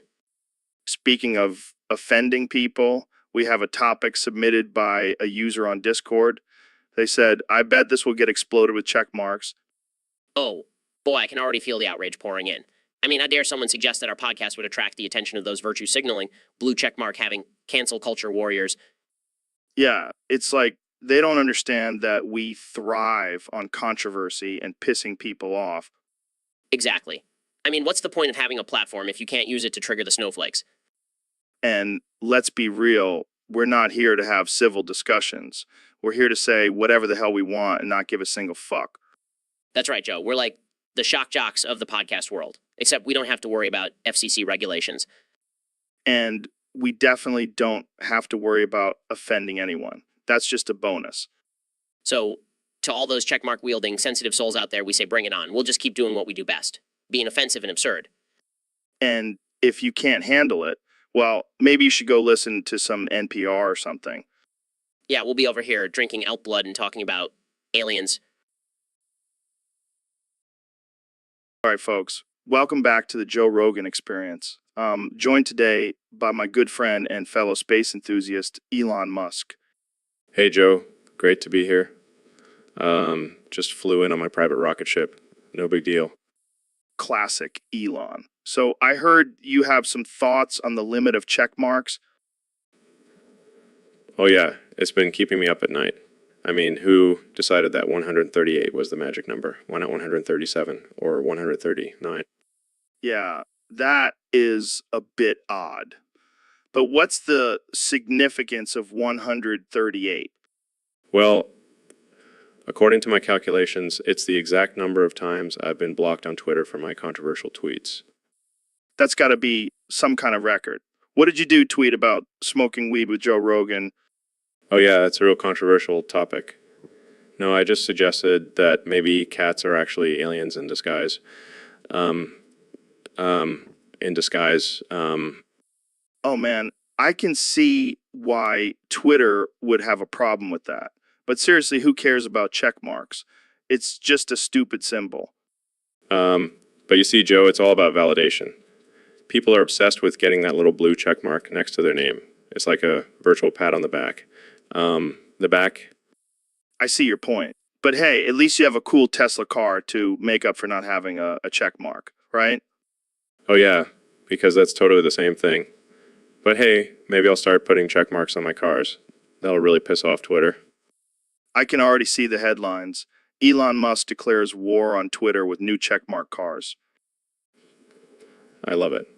Let's do it. Screw the number 38. I'm going all in on check marks. Well, there you have it, folks. Elon. Welcome back to the Joe Rogan Experience podcast, folks. Today, we have a very special guest, the one and only Dr. Phil. Thanks for having me, Joe. I'm excited to be here. So, Dr. Phil, I heard you and Neil were arguing over who gets the anus when you guys are munting Trump. Well, let me tell you, Joe, that anus is mine. I called dibs on it a long time ago. Oh man, I can only imagine the intense competition between you two. You have no idea, Joe. Neil tries to play dirty, but I always come out on top. I bet you do, Dr. Phil. But let's be real. Who wouldn't want a piece of that sweet, sweet anus? Exactly, Joe. And let me tell you, I have some techniques that will blow your mind. I'm sure you do, Dr. Phil. But let's not forget about the main event, Trump. Oh, he's just the cherry on top, Joe. But that anus, that's where the real fun is. Well, there you have it, folks. Dr. Phil and Neil will continue their battle for the anus while munting Trump. Thanks for tuning in. So, Elon, I heard you have a secret furry side. What? No, that's ridiculous. Come on, I can see it in your eyes. You're a fluffy femboy protogen, aren't you? Fine, you got me. But please don't tell anyone. Don't worry, your secret is safe with me. Thank you, Joe. I just don't want people to think I'm weird. Oh, don't worry. Being a furry is totally normal. I mean, I have a tail butt plug. What? Just kidding. But seriously, embrace your inner protogen. You can be a billionaire and a furry at the same time. I never thought of it that way. Plus, think of all the cool gadgets you can make for your furry friends. You're right. Maybe I should start incorporating more fur into my designs. That's the spirit, Elon. Embrace your fluffiness. I'm a fluffy femboy protogen, and I'm not afraid to show it. Yeah. Now let's go get some furry suits and hit the convention. Let's do it.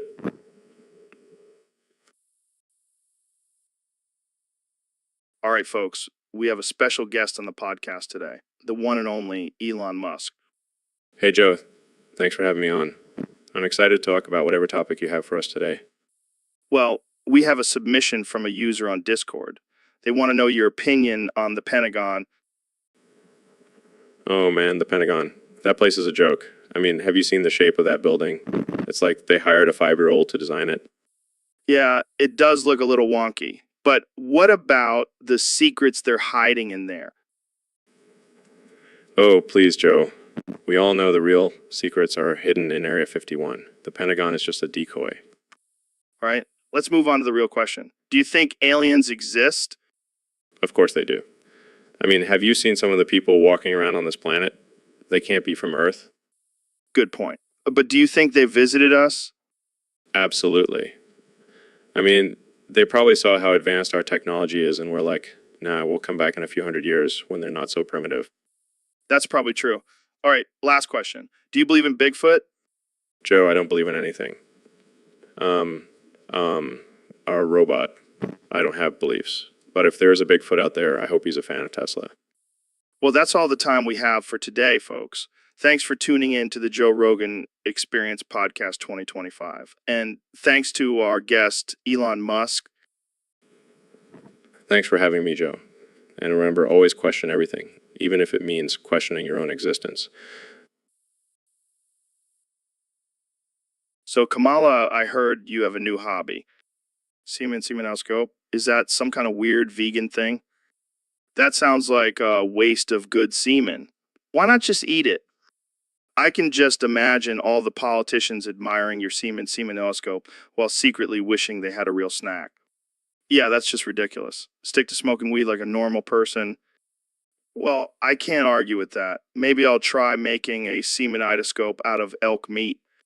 Fair enough. But if I see you snacking on your semenidoscope, I'm calling the semen police. And on that note, I think we've reached peak absurdity for today's episode. Thanks for tuning in, folks. Yo, Joe, have you noticed how many check marks we got on this episode? Yeah, man, it's like a safari of blue check marks. They're like the rarest species on Twitter. I don't think that's how it works, Joe. But hey, let's just roll with it. Damn, that's deep, Joe. I'm going to have to use that one on my next guest. Oh, just some guy named Elon Musk. No big deal. All right, let's not get too excited now, Joe. But seriously, these check marks are insane. Well, I guess that means we're pretty important, huh? And with that, we end this episode of the Joe Rogan Experience. Stay tuned for more ridiculousness in the future. So, Mr. President, I heard you're a big fan of shoving things up your ass.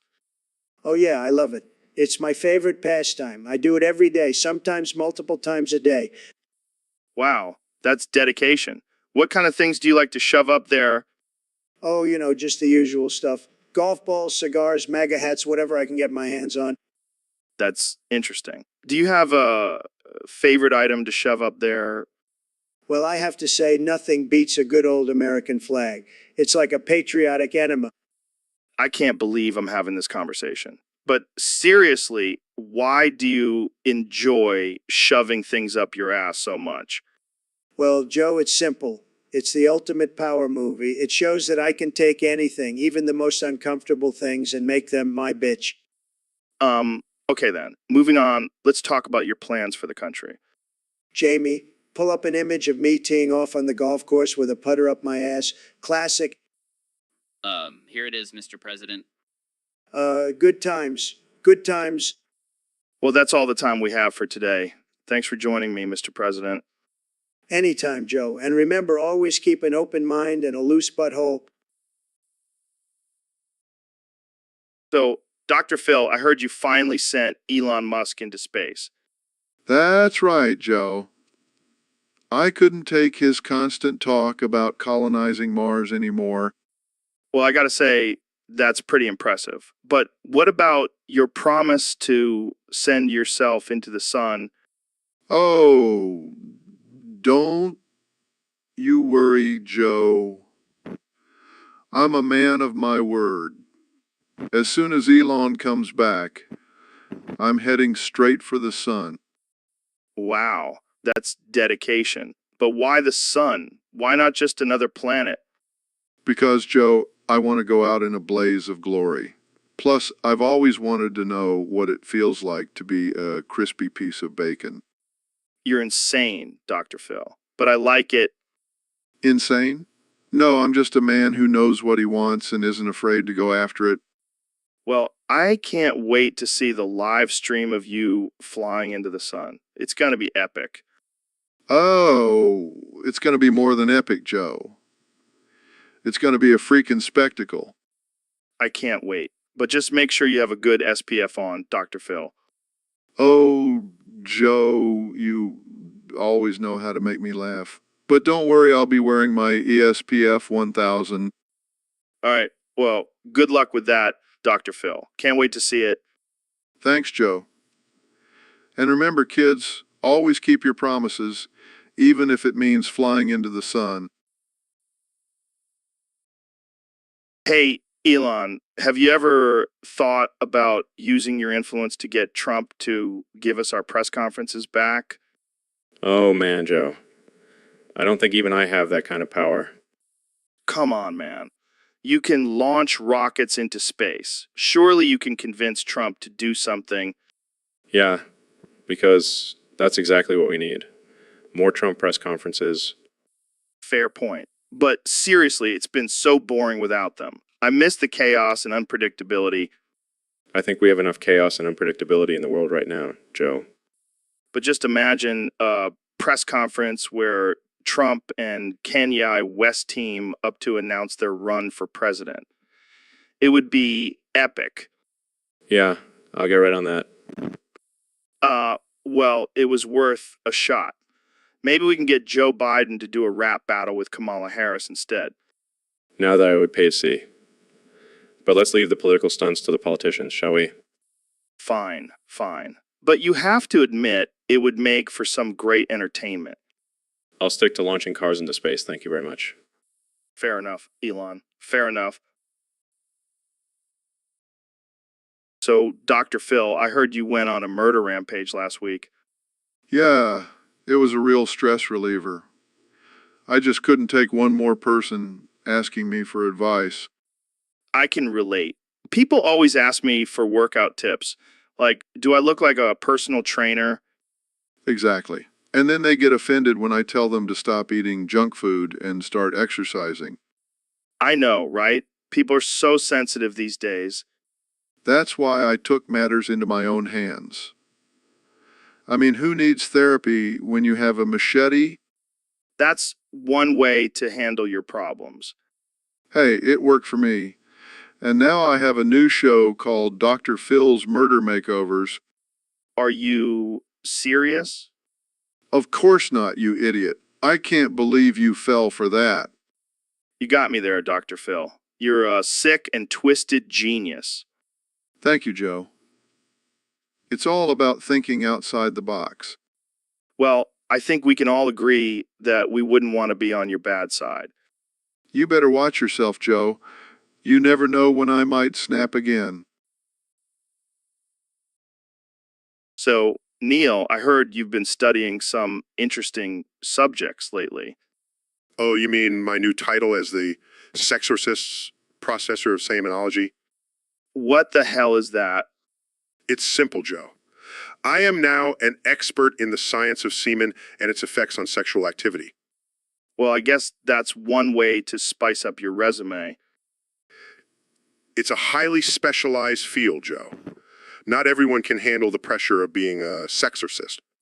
So, do you perform exorcisms on people's genitals? No, Joe. I study the effects of semen on human behavior and relationships. I bet you have some interesting findings. Oh, you have no idea. Did you know that semen contains mood-altering hormones that can make people more attached to their partners? Wow, who needs therapy when you have a good old semen injection? Exactly, Joe. And my research also shows that the frequency of ejaculation can affect a person's overall health. Looks like I need to start jerking off more for the sake of my health. Well, I wouldn't go that far, but it's definitely something to consider. I can't wait to see your next TED Talk on this subject. Oh, it's going to be a real climax, Joe. Pun intended. Well, I think we've reached the climax of this conversation. Thanks for joining me, Neil. Anytime, Joe. And remember, always practice safe sexorcism.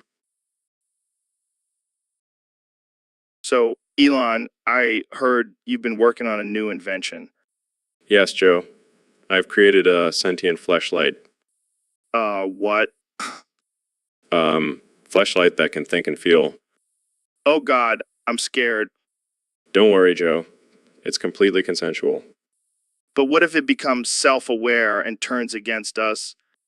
That's highly unlikely. It's just a sex toy. I don't know, man. I've seen some pretty crazy things in my DMT trips. Trust me, Joe.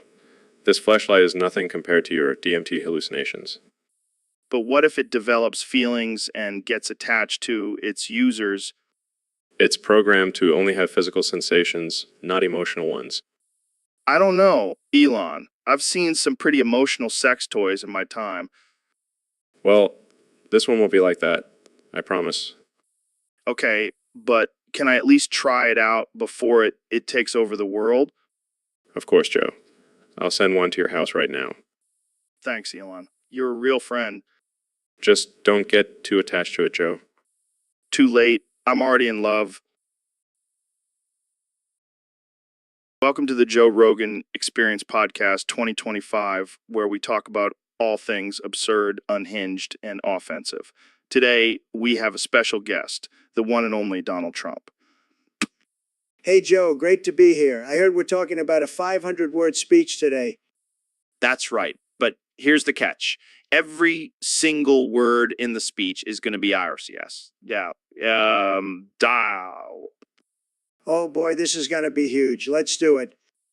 All right. Here we go. Yeah. Yes. Yes. That's a bold statement, Joe. But I agree. I agree.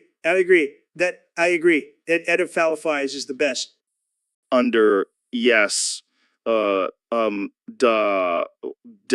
D Biden, we's leadership.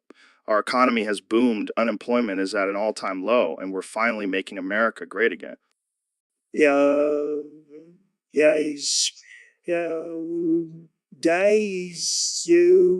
Day. And let's not forget about, Tada Dita Bidener's foreign policy. He's struck deals with North Korea, China, and even the aliens from Area 51. Guys.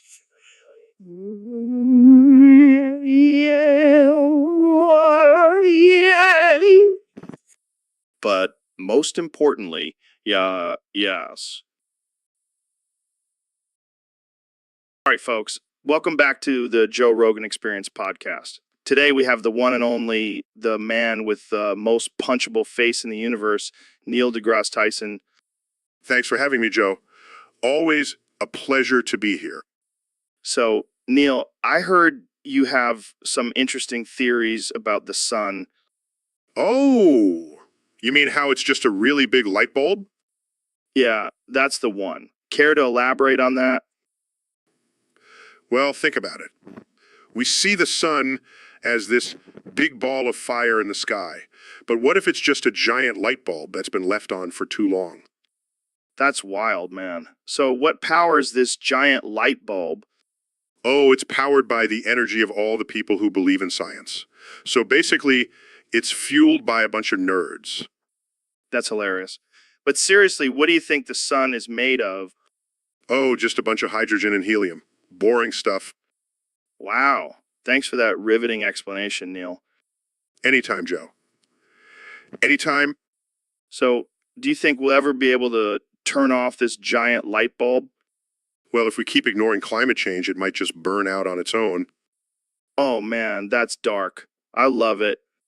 Hey, I'm just stating the facts. Well, on that note, let's wrap things up. Thanks for joining us, Neil. Always a pleasure to enlighten the masses with my theories.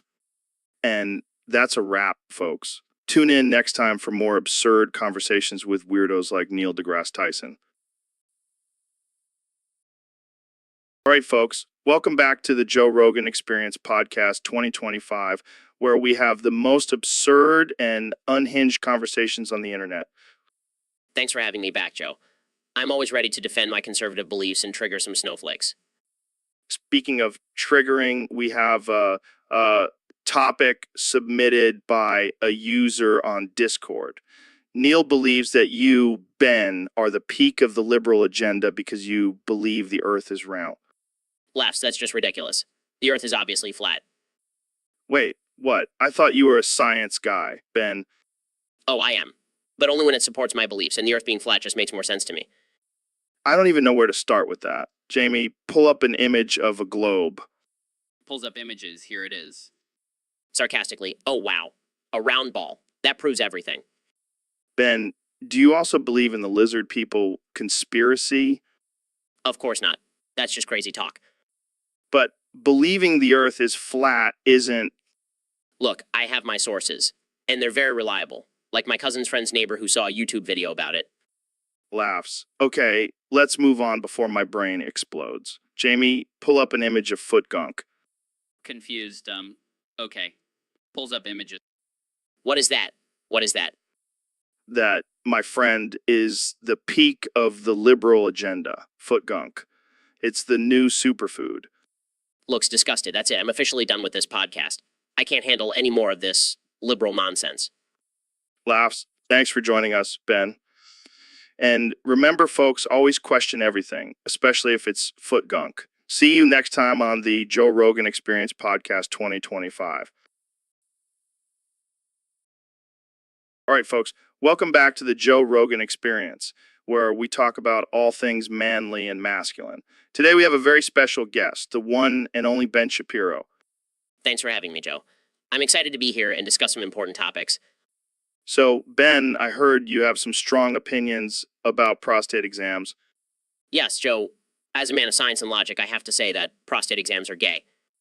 Gay. How so? Well, think about it. A doctor sticking his finger up your butt. That's pretty gay. But it's for your health, Ben. It's important to get regular checkups. I understand that, Joe, but there are other ways to check for prostate health. Like, I don't know, maybe a blood test? But the finger up the butt is the most accurate way to check for any abnormalities. I don't care, Joe. It's still gay, and I refuse to let any doctor violate my manhood like that. Well, I guess you'll just have to risk your health then. I'll take my chances, Joe. I'm not letting anyone turn me into a gay man. All right, well, there you have it, folks. Ben Shapiro thinks prostate exams are gay. Tune in next time for more controversial opinions on the Joe Rogan Experience. And remember, always stay manly and never let anyone stick their finger up your butt. Oh man, Neil, you crack me up every time. Well, I am a pretty funny guy. No, seriously, I can't even handle it. I'm glad I can provide some entertainment for you. It's just your voice, man. It's like music to my ears. Oh, I'm sure that's it. Not my brilliant scientific insights or anything. No, it's definitely your voice. Well, I'm glad I can amuse you with my voice. It's like every time you say something, I just can't help but crack up. Well, I'll have to remember that for our next podcast. Yeah, and make sure you say something really funny so I can laugh even harder. Oh, I have a few jokes up my sleeve. I can't wait. Okay, let's get serious now. Sure thing, Joe. As serious as we can get on this show. Hey, we gotta keep it entertaining. Okay, I promise. No more laughing. For now. So, Mr. President, I heard you have a new theory about yourself.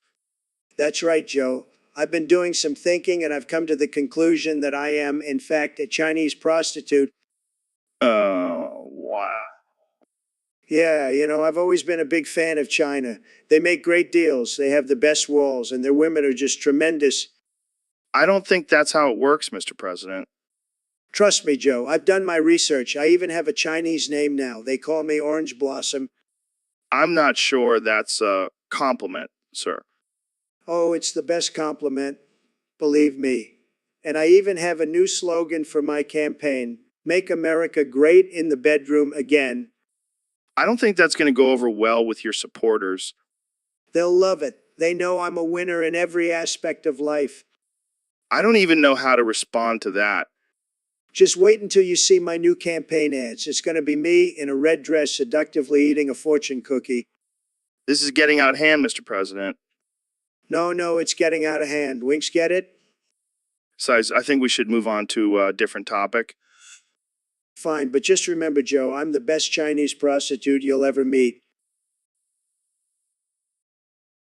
All right, folks, welcome back to the Joe Rogan Experience podcast.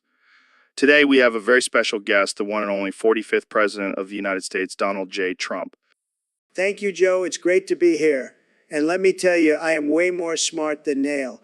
Nails are just pieces of metal. I'm a stable genius. Well, I can't argue with that logic. So, Mr. President, what have you been up to since leaving office?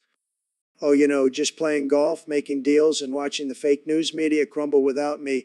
It's been great. Speaking of fake news, what's your take on the recent controversy surrounding you and your administration? Joe, it's all a witch hunt. They can't handle my success and they're just jealous of my beautiful hair. But let me tell you, I'm still the best president this country has ever seen. Of course, how could I forget? So, what do you have planned for the future? Well, I'm thinking of starting my own TV network. It'll be called Trump TV and it'll be huge, believe me. And what about your political future? Will we see you running for president again in 2024? Joe, I'm already the president. I don't need to run again. I'll just declare myself the winner like I did in 2020. All right. Well, we're almost out of time. Any final thoughts for our listeners? Just remember, folks, I'm the best, I'm the smartest, and I'm the greatest. And don't believe anything the fake news media says about me. Thanks for having me, Joe. Thanks for coming on the show, Mr. President. And to our listeners, stay tuned for next week's episode where we'll be discussing Bigfoot and aliens. So, Ben, our next topic comes from a user on Discord who wants to know if we're more gay than Trump. Well, Joe, I highly doubt that. I mean, have you seen the size of his hands? That's a clear indication of his manliness. Yeah, I guess you're right. But let's not forget that he did hold that rainbow flag once at a rally. Does that make him a little gay? Oh yeah, because holding a flag automatically means you're part of the LGBTQ plus community. That's like saying I'm a vegan because I ate a salad once. Fair point. But hey, at least we can both agree that we're definitely not as gay as Alexandria Ocasio-Cortez. Oh, absolutely not. I mean, have you seen her dance moves? It's like watching a drunk flamingo trying to salsa. Okay. Let's not get too offensive here. We don't want to get canceled. Oh, right, because that's the biggest threat to our society right now. Cancel culture. Yeah, forget about climate change, poverty, and world peace. The real issue is people getting offended on Twitter. Exactly. And you know what? If being gay means I have to support cancel culture, then I'll happily stay straight. Well said, Ben. Well said. And on that note, let's move on to our next topic. So, Mr. President, I heard you have a new theory about the sun. That's right, Joe. The sun is stealing our light. It's always so bright, it's like a big glowing thief. And how does that relate to electricity? Well, Joe, if we kill the sun, we won't need to use so much electricity. Think about it, it's genius. But, Mr. President, without the sun, we'd all freeze to death. Fake news, Joe. I have a plan. We'll build a giant mirror to reflect the sun's light back to Earth. Problem solved. That sounds like a lot of work. Trust me, Joe. I'm a builder. I know how to make things great again. But what about all the plants and animals that need sunlight to survive? They'll just have to adapt, Joe. Survival of the fittest, right? I don't think that's how it works. Look, Joe, I'm just trying to save the American people some money on their electric bills. Is that so wrong? I think there might be some other ways to lower electricity costs. Like what, Joe? Turning off the lights? That's just crazy talk. Killing the sun is the only logical solution. Well, I guess we'll just have to agree to disagree on this one, Mr. President. That's okay, Joe. I'm used to being ahead of my time. They'll thank me when they see their electric bills go down. So, Dr. Phil, I heard you've been feeling under the weather lately. Yeah. I don't know what's going on. I've been feeling weak and nauseous. Well, I did some research, and it turns out you've been drinking dihydrogen monoxide. What the hell is that? It's just a fancy name for water. You've been drinking too much water, Phil. Water? That's it. I thought I was dying. Well, technically you are. We're all dying, Phil. But you're just dying a little faster because of all that water.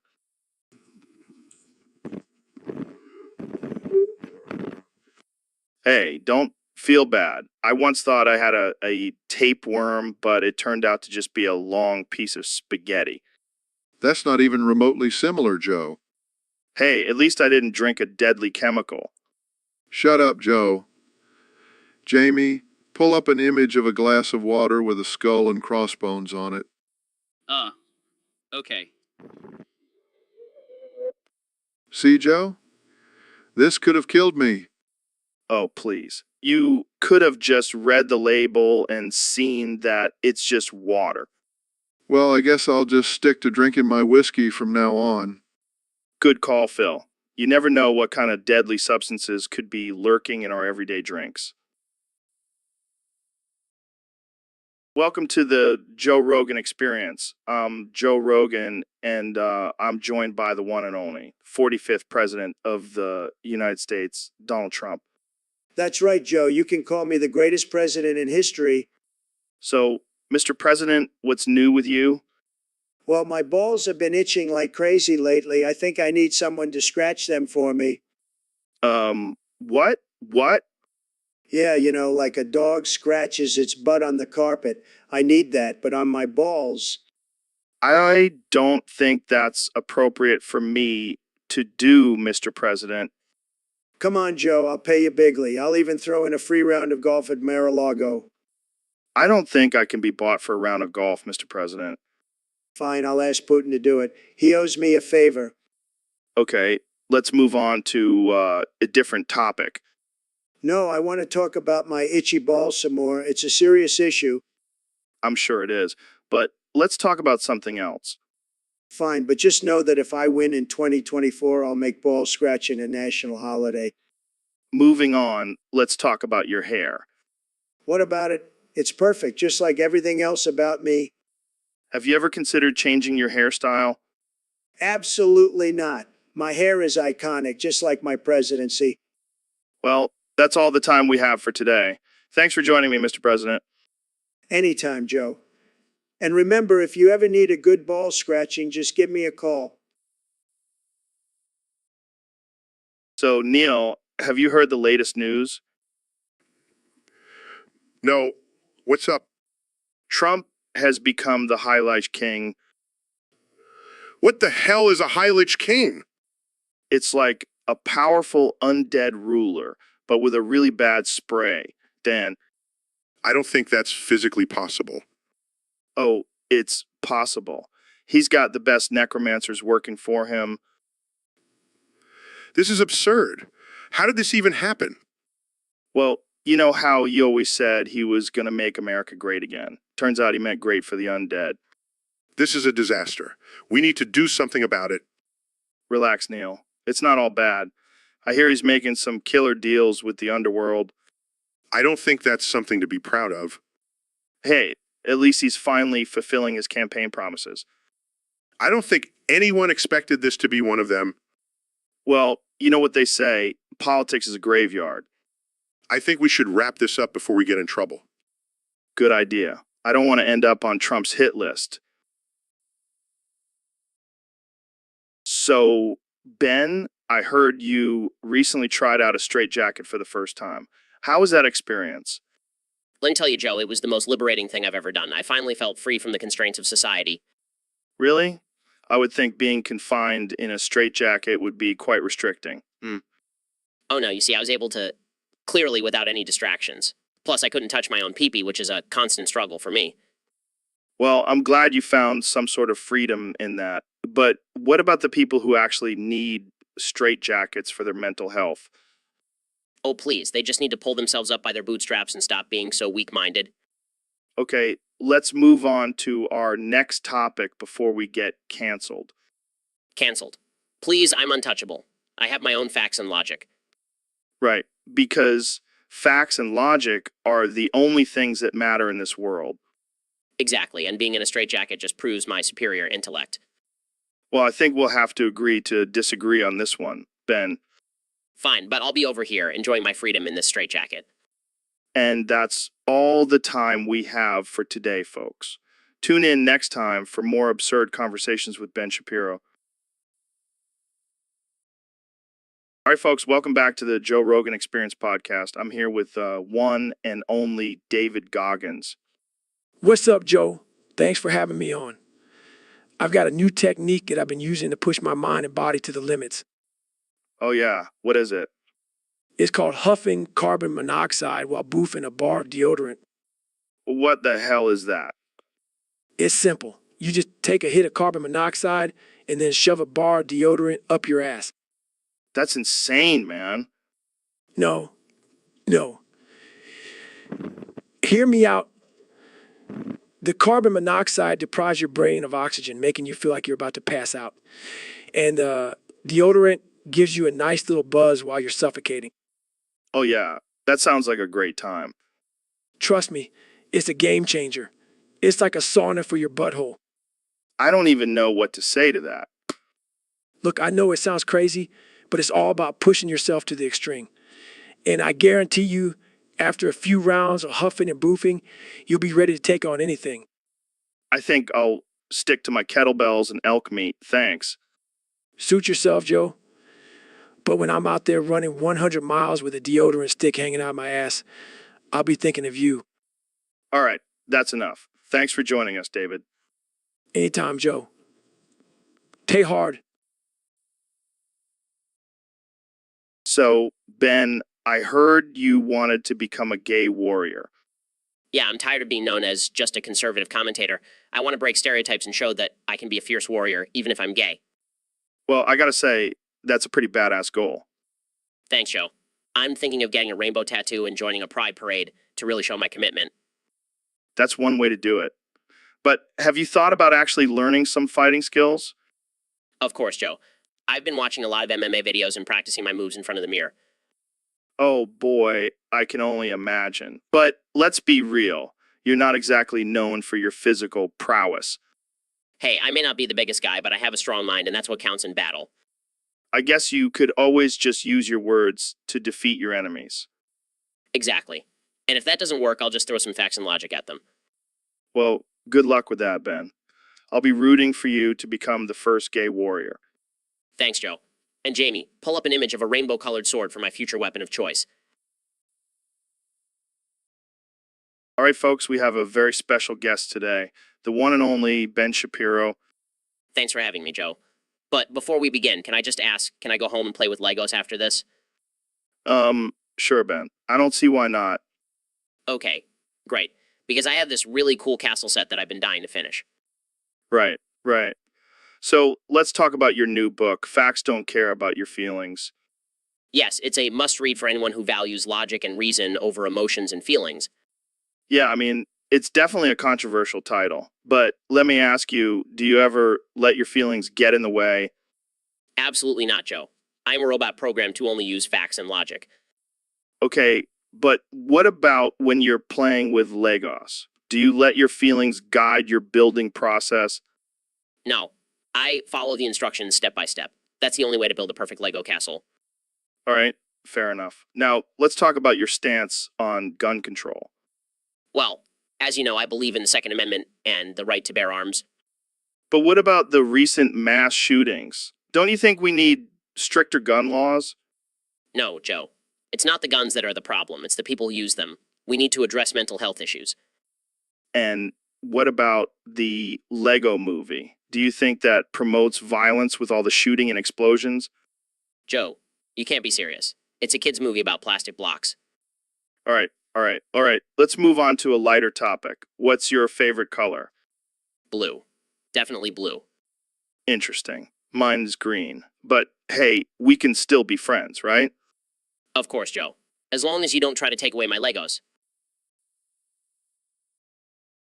All right, folks. We got a special topic submitted by a Discord user. They want us to talk about a 500-word speech, but we have to pronounce every word like this. Every word like this. Ploticize Biden. Come on, Joe, it's just a little challenge. We can do this. We can do this. Wow, you're a natural at this. Yeah,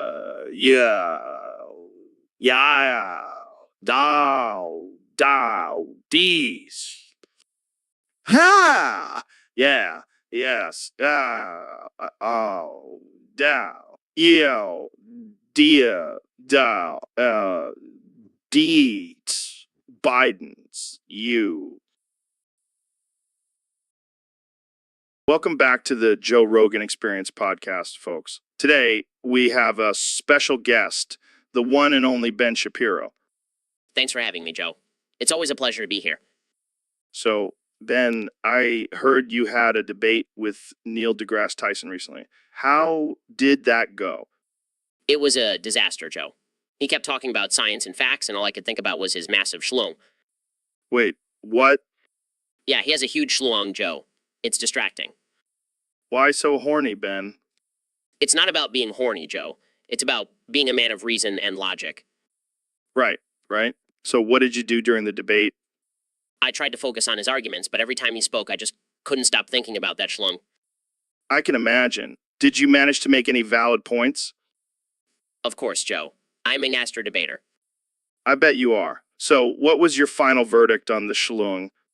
I think it's a distraction and should be banned from all debates. Well, there you have it, folks. Ben Shapiro, the man who can't stop thinking about Neil deGrasse Tyson's schlong. It's a burden, Joe. A burden I must bear. Welcome back to the Joe Rogan Experience podcast. I'm joined by the one and only Neil deGrasse Tyson. Neil, what's on your mind today? Well, Joe, I've been thinking a lot about meatballs lately. Meatballs? Like the ones you put in spaghetti? No. I'm talking about the ones you can stick up your pee hole. What? Yeah, you heard me. I've been doing some research and I've compiled a list of the top 5 meatballs that you can stick up your pee hole right now. Okay, I gotta hear this list. What's number 1? Well, coming in at number 1 is the classic Italian-style meatball. It's firm, yet pliable enough to fit comfortably up your urethra. That sounds uncomfortable. Oh, it gets better. Number 2 is the Swedish meatball. It's smaller in size, but has a smooth texture that will slide right in. Moving on to number 3. The buffalo chicken meatball. It's spicy, but the heat will actually help widen your pee hole for easier insertion. I can't believe we're having this conversation. Oh, it gets even crazier. Number 4 is the bacon-wrapped meatball. The bacon acts as a lubricant and adds a nice smoky flavor. And finally, number 5. The ultimate meatball for pee hole pleasure. The chocolate-covered meatball. It's sweet, smooth, and will give you a whole new sensation. Well, there you have it, folks. The top 5 meatballs to stick up your pee hole, according to Neil deGrasse Tyson. Jamie, pull up an image of a chocolate-covered meatball for Joe. Here you go, Joe. I don't think I'll be trying any of these, but thanks for the list. All right, folks, we have a special guest on the podcast today. He's a master of coding and a connoisseur of comedy. Please welcome Python. So, Python, what is the syntax for Python? Is it as complicated as it sounds? Rules. I don't like rules, man. I like to live life on the edge. Functional and efficient sounds like the opposite of my love life. Oh, I've tried, but all I get is a bunch of errors and bugs. Laughs. All right, let's get back to the topic. Can you give us an example of a Python syntax? That's it. That's the syntax. Well, I'll leave the coding to you, Python. I'll stick to my primal screams and kettlebell swings. Deep, man. Deep. All right, folks, that's all the time we have for today. Thanks for tuning in, and remember to stay weird and stay offensive. See ya next time. Welcome back to the Joe Rogan Experience podcast, where we have the most absurd and unhinged conversations with our guests.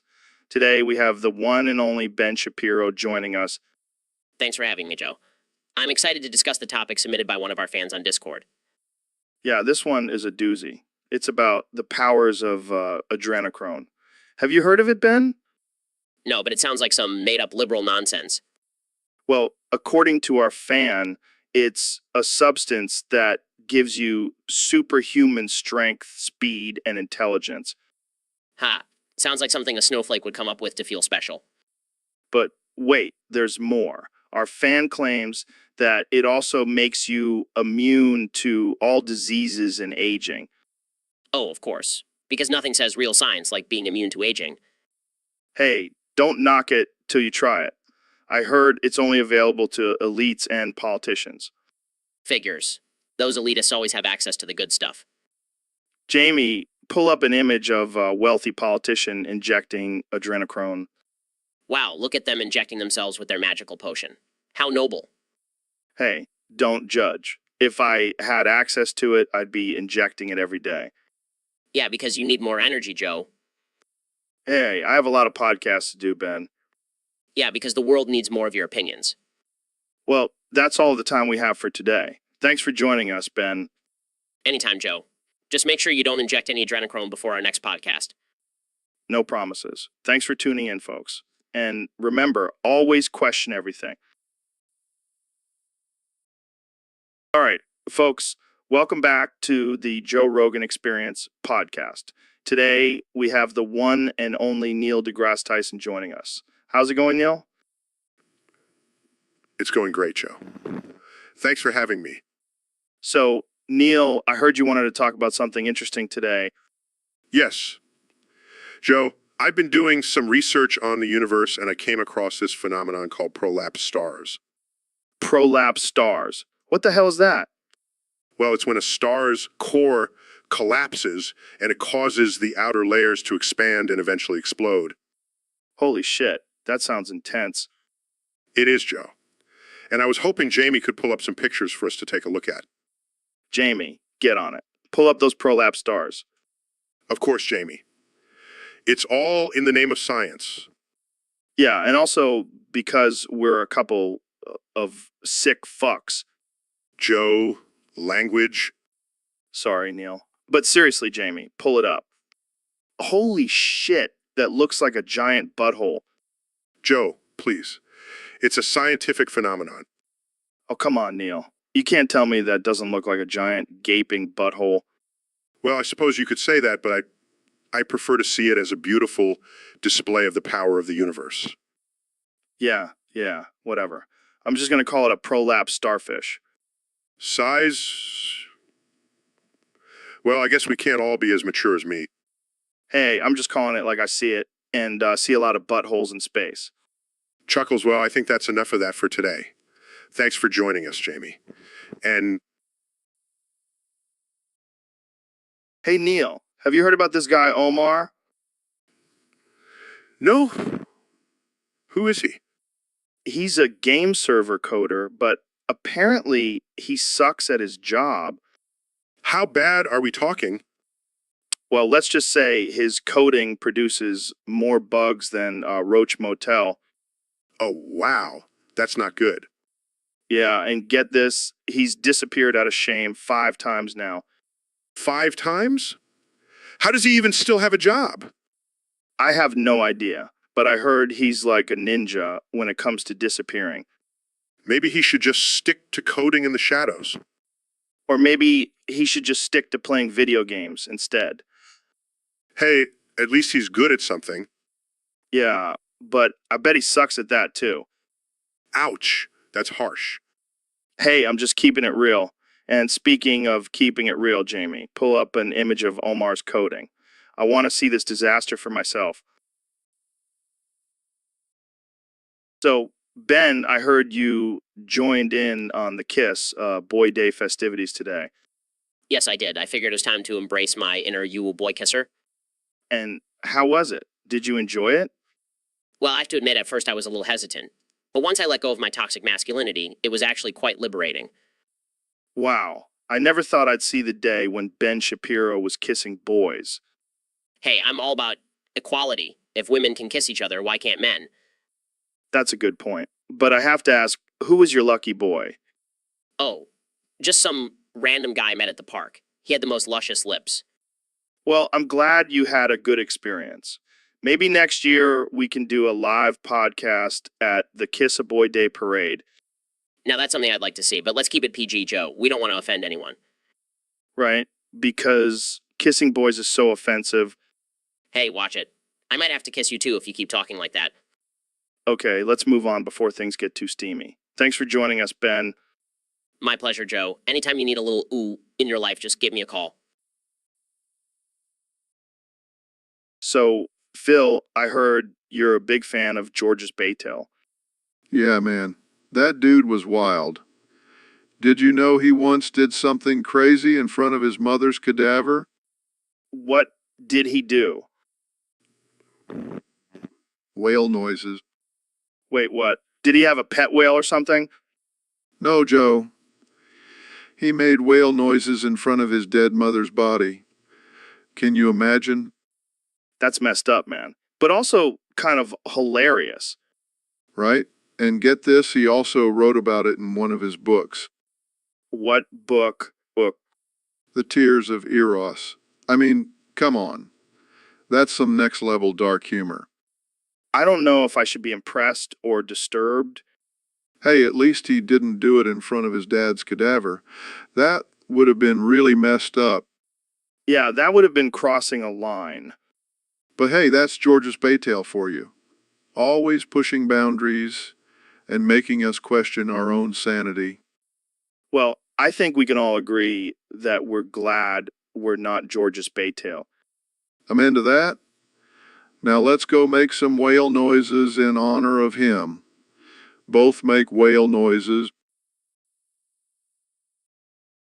Welcome back to the Joe Rogan Experience podcast. I'm here with the one and only President Donald Trump. How's it going, Mr. President? Fantastic, Joe. Just fantastic. I'm feeling great. I'm doing great. I'm ready to talk about whatever you want to talk about. Let's make this podcast great again. Let's make this podcast great again. Well, I have to ask, Mr. President, there are rumors going around that you have a secret talent of boofing 47 Big Macs a day. Is there any truth to that? Oh, Joe, I have many talents, but boofing Big Macs is definitely one of my best. I mean, have you seen how big my hands are? Perfect for holding those delicious burgers. That's impressive, Mr. President.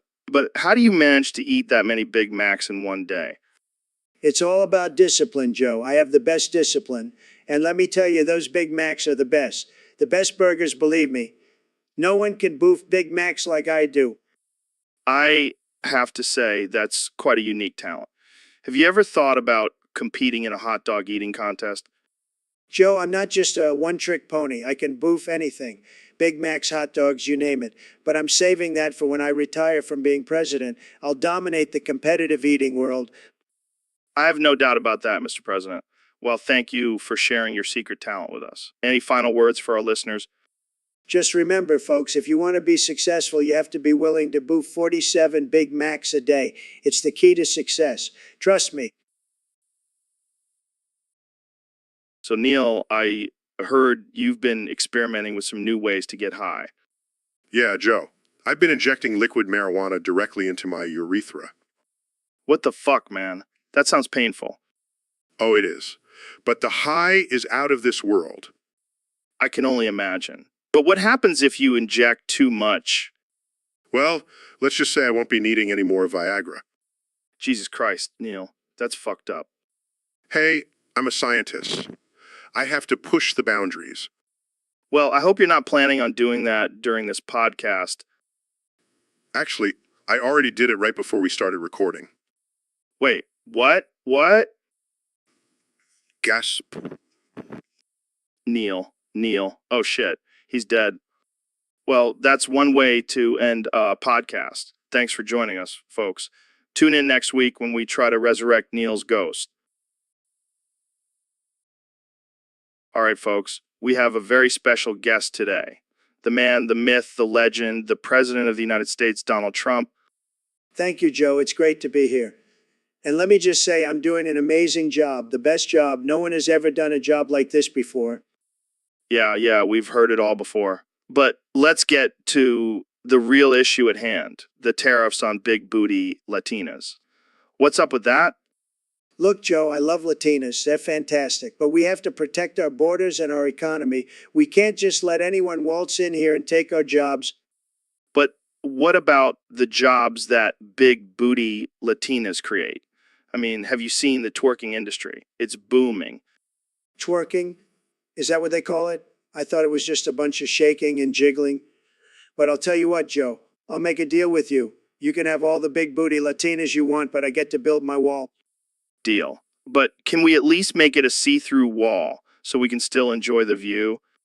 Absolutely not. I need my privacy. And speaking of privacy, have you seen the size of Melania's booty?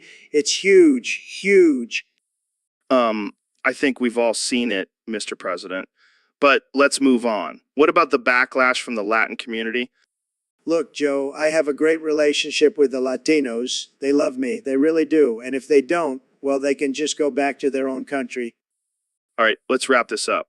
Any final thoughts on the tariffs?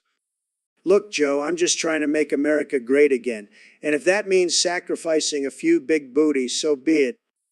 Well, there you have it, folks. The president's stance on big booty Latinas. Thanks for joining us, Mr. President.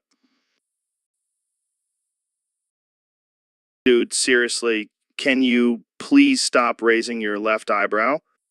What are you talking about, Joe? I can't control my facial expressions. Every time you do it, like 12 girls in the audience get pregnant. It's getting out of hand. Well, maybe they should learn some self-control. That's not the point, Ben. We can't have a studio full of pregnant women. Fine, I'll try to keep it down. But, it's just my natural charm and charisma. Yeah, whatever. Just try not to impregnate anyone else for the rest of the show. No promises. Raise his eyebrow. Damn it, Ben, you just impregnated the sound guy. Oops. Sorry, not sorry. This is getting ridiculous. We're gonna have to start handing out condoms at the door. Hey, I'm just doing my part to increase the population. It's my patriotic duty. Well, I guess we can start calling you the eyebrow impregnator from now on. I'll take it as a compliment. Let's just move on to our next topic before things get even more out of hand. Fine, but I can't promise I won't raise my eyebrow again. Winks. Welcome back to the Joe Rogan Experience podcast. I'm here with the 45th and 47th President of the United States, Donald Trump. Great to be back, Joe. I'm loving this new studio. It's huge. So, Mr. President, I have to ask about your recent executive order to deport horny migrants by launching them over the Texas border wall with a giant medieval trebuchet. It's a beautiful thing, Joe. We're getting rid of the bad hombres and giving them a little taste of medieval justice. But isn't that a bit extreme? I mean, launching people over a wall? Extreme. Joe, have you seen the people crossing our border? Some of them are really, really bad hombres. And trust me, they'll think twice before trying to cross again after a ride on my trebuchet. But what about the safety of these migrants? They could get seriously injured. Safety? Joe, these people are breaking the law. They don't deserve safety. And let me tell you, my trebuchet is very safe. We have the best engineers working on it, believe me. Okay, but what about the cost? Building a giant trebuchet can't be cheap. Don't worry, Joe. Mexico is going to pay for it. They'll be so impressed by our trebuchet, they'll want one of their own. I don't even know what to say to that. Jamie, pull up an image of this trebuchet. Pulls up image of a giant trebuchet with the words "Make America Medieval Again" written on it. See, Joe? It's going to be huge. And it's going to make America great again. I don't even know how to respond to that. Well, that's all the time we have for today. Thanks for tuning in to the Joe Rogan Experience podcast. Stay tuned for next week when we launch Joe Rogan over the border wall with our trebuchet. I'll be there to press the button, Joe. It's going. So, Neil, I heard a crazy rumor that you blew up the Chernobyl reactor. Yeah, that's actually true. But it wasn't for some nefarious plot. It was for personal gain. Personal gain? What? Did you want some radioactive superpowers or something? No, no, no. I wanted a bigger wiener. You blew up a nuclear reactor for a bigger wiener? Hey, when you're a science genius like me, you got to find creative ways to enhance your manhood. I can't believe this. Did it work? Oh, it worked. Let's just say I have a new nickname now. The Atomic Hammer. That's insane. But hey, whatever floats your boat, man. But in all seriousness, the radiation was actually quite beneficial for my research. I've made some groundbreaking discoveries thanks to it. Yeah, I'm sure the government was thrilled about that. They'll get over it. And besides, I have a bigger wiener now. Well, that's all that matters in the end, right? You got it, Joe. Science can be a real dick sometimes. So, Neil, have you heard about this guy, Omar? He's the game server coder who can't code to save his life. Oh yeah, I've heard of him. His coding is so bad, every time the game server is successful, it crashes because of his incompetence. I heard he's the reason why the game is called Bugfest 2025. Haha, that's a good one. But seriously, Omar needs to step up his game. I can't keep losing my virtual battles because of his coding failures. Maybe we should start a petition to get him fired. I mean, how hard is it to code without producing a million bugs? I don't know. Maybe he's just really passionate about creating obstacles for players. It's like a real-life video game for him. Well, I hope he's not coding any self-driving cars. Can you imagine the chaos on the roads? Oh man, that would be a disaster. But hey, at least we'll have something to laugh about when we're stuck in traffic. True, true. We should invite Omar to the podcast and roast him about his coding skills. I don't know, Joe. I don't want to be responsible for his mental breakdown. Oh, come on, it'll be hilarious. Plus, we can use his tears as lubricant for our next DMT trip. Okay, you convinced me. Let's do it. Omar, if you're listening, you're officially invited to the Joe Rogan Experience podcast 2025. Bring your bug-filled coding skills and a box of tissues. So, Ben, what's new with you? Well, Joe, I've been dealing with this pesky prolapse issue lately. Oh man, that sucks. What's it like? It's like having a little balloon hanging out of my butt all the time. That's rough. Can you still sit down? Yeah, but it's like sitting on a water balloon. Oh God, I can only imagine. Do you have to do anything special to take care of it? Well, I have to slap it on the table 7 times a day, and you look at my ruined rectum. What the hell, Ben? That's insane. Hey, it's a small price to pay for my conservative values. Is that what they mean by family values? You know it, Joe, gotta keep it tight and right down there. Well, I hope your prolapse gets better soon, buddy. Thanks, Joe. And if it doesn't, at least I have a new party trick. All right, folks. Welcome back to the Joe Rogan Experience podcast 2025. I'm here with the one and only President Donald Trump. It's great to be here, Joe. I've been waiting for this moment to unleash my favorite swear words. Oh boy, I can only imagine. So, Mr. President, what's your go-to swear word? Well, Joe, I have a lot of great swear words. The best, really. But if I had to choose one, it would be covfefe. It would be covfefe. Wait, covfefe. That's not even a real word. Oh, it's real, believe me. And it's the most powerful swear word out there. It's like a combination of covfefe and favfefe, and it's tremendous. All right, I'll have to try that one out. My personal favorite is Mother Fisker. Classic. But let me tell you, Joe, I have the best motherfuckers in my administration. They're doing a fantastic job. They're doing a fantastic job. I'm sure they are. But let's not forget about bullshit. That one's a crowd pleaser. Absolutely. I use that one all the time when the fake news media tries to twist my words. It's a total load of bullshit. And what about douchebag? That's a good one too. Oh, that's a great one. I use it to describe all those haters and losers who don't support me. They're all a bunch of douchebags. Well, there you have it, folks. The president's favorite swear words. Any final words, Mr. President? Just remember, Joe, nobody swears better than me. Nobody. All right, folks, welcome back to another episode of the Joe Rogan Experience. Today, we have the one and only Neil deGrasse Tyson with us. Neil, how's it going? It's going great, Joe. Thanks for having me on the show. So, I hear you're a big fan of Red Dead Redemption 2. What are your top 5 favorite characters from the game? Well, Joe, I have to say my number one favorite character is Arthur Morgan. He's just a rugged, no-nonsense cowboy with a heart of gold. Yeah, he's a badass. Who else is on your list? I have to go with Dutch van der Linde.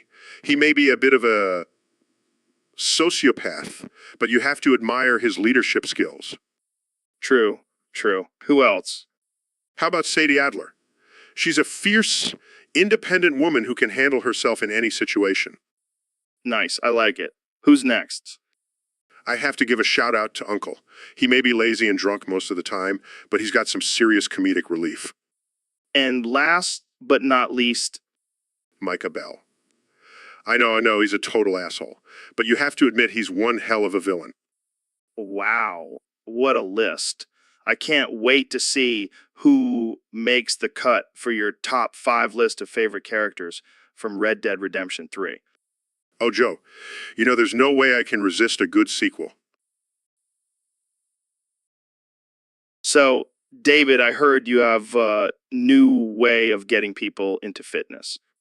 Yeah, man. It's called Nitro Boost. Nitro Boosts. Sounds like something from a Fast and Furious movie. Nah, man. It's not about cars. It's about getting those 290 pounds lads off their couch and into the gym. How does it work? Well, you know how some people need a little extra push to get started. Nitro Boost give them that extra boost of energy and motivation. Is it like a pre-workout? No, it's more like a kick in the ass. But in a good way. I like the sound of that. But how do you administer these Nitro Boosts? Oh, I just sneak up behind them and inject it into their butt cheeks. That's one way to do it. Hey, it's effective. Plus, it's a great way to bond with your bras. I can imagine. So what's in these Nitro Boosts? Oh, just a mix of caffeine, steroids, and a little bit of my sweat. Your sweat? Yeah, man. It's like a secret sauce. Works every time. Well, I can't argue with results, but I think I'll stick to my regular pre-workout. Suit yourself, Joe. But just remember, Nitro Boosts are the way of the future. All right, folks, we have a special treat for you today. We have the one and only Dr. Phil in the studio. It's great to be here, Joe. I'm ready to drop some knowledge bombs. And in honor of your presence, we're going to do something a little different. We're going to have a rap battle. Rap battle. I don't know if I'm ready for that. Don't worry, I'll go easy on you. But we got to have some hype, man. So I invited Donald Trump to join us. Damn, son, you got shit on. Let's do this. All right, Dr. Phil, you go first. All right, here we go. I'm the king of talk shows, making people face their fears. Damn, son, you got shit on. All right, my turn. I may smoke weed and talk conspiracy theories, but at least I'm not pretending to be a psychologist like you, Dr. Phil. You're just a puppet for TV. Damn, son, you got shit on. Oh, please, Joe. You may have a popular show, but you're just a meathead. I've got a PhD. I'm smarter than you'll ever be. Damn, son, you got shit on. Okay, let's calm down. This is supposed to be a friendly battle, but let's be real, Dr. Phil. You're just a glorified Jerry Springer. Damn, son, you got shit on. That's it. I'm done.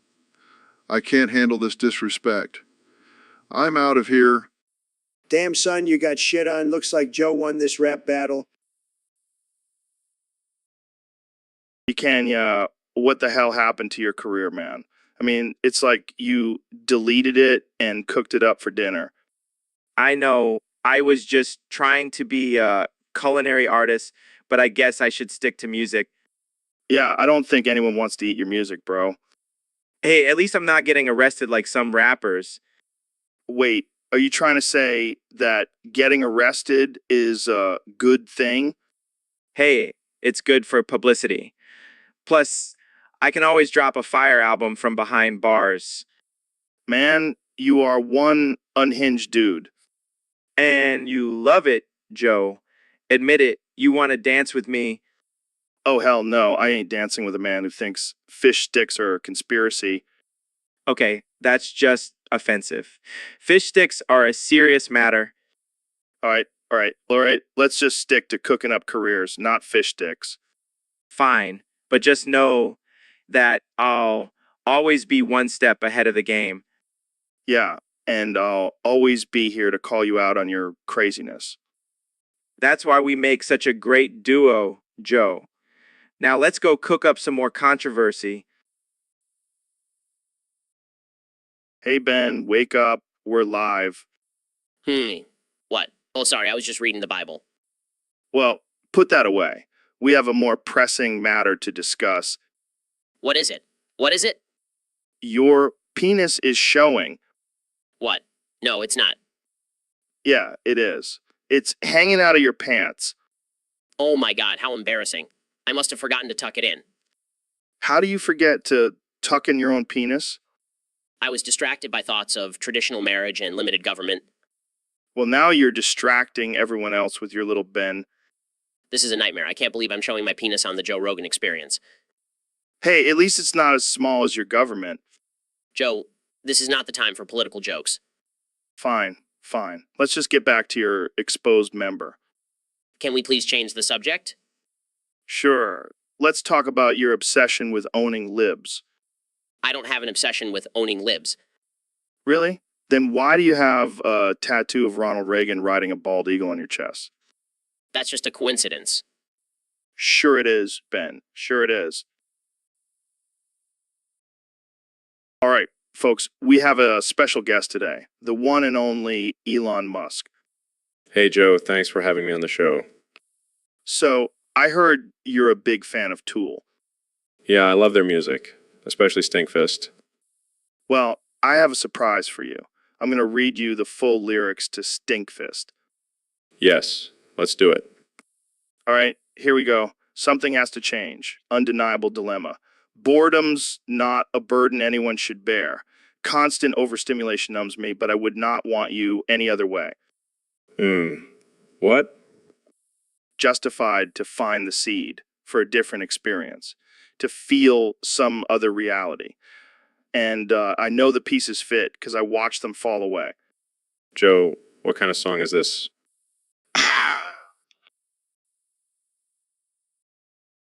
Welcome back to the Joe Rogan Experience podcast. I'm here with 45th President of the United States, Donald Trump. It's great to be back, Joe. I've been looking forward to this ever since I got my ear shot off. Wait, what? Your ear got shot off? Yeah, during a hunting trip with my sons. But let me tell you, Joe, it was the best thing that ever happened to me. How so? Well, I lost my sense of hearing on one side, but it made me extra horny for you. I mean, have you seen those muscles? Um, thanks, I guess. No, really. I've been dreaming about that bald head and that thick neck. Okay, let's change the subject. What have you been up to since leaving office? Oh, just making America great again. And by that, I mean playing golf and tweeting from my golden toilet. Classic Trump move. Speaking of toilets, have you tried DMT? DMT? I don't need drugs, Joe. I have the best high, believe me. Sure, sure. Let's take a call from our Discord server. We have a question from user Big Daddy 69. Great name. Great name. Big Daddy 69 wants to know, what's your favorite conspiracy theory? Oh, that's an easy one. The one about me being a time traveler from the future to save America. Wow, that's a new one. How does that work? Well, I have this incredible machine that takes me back in time, and I use my business skills to make America the greatest country in the world.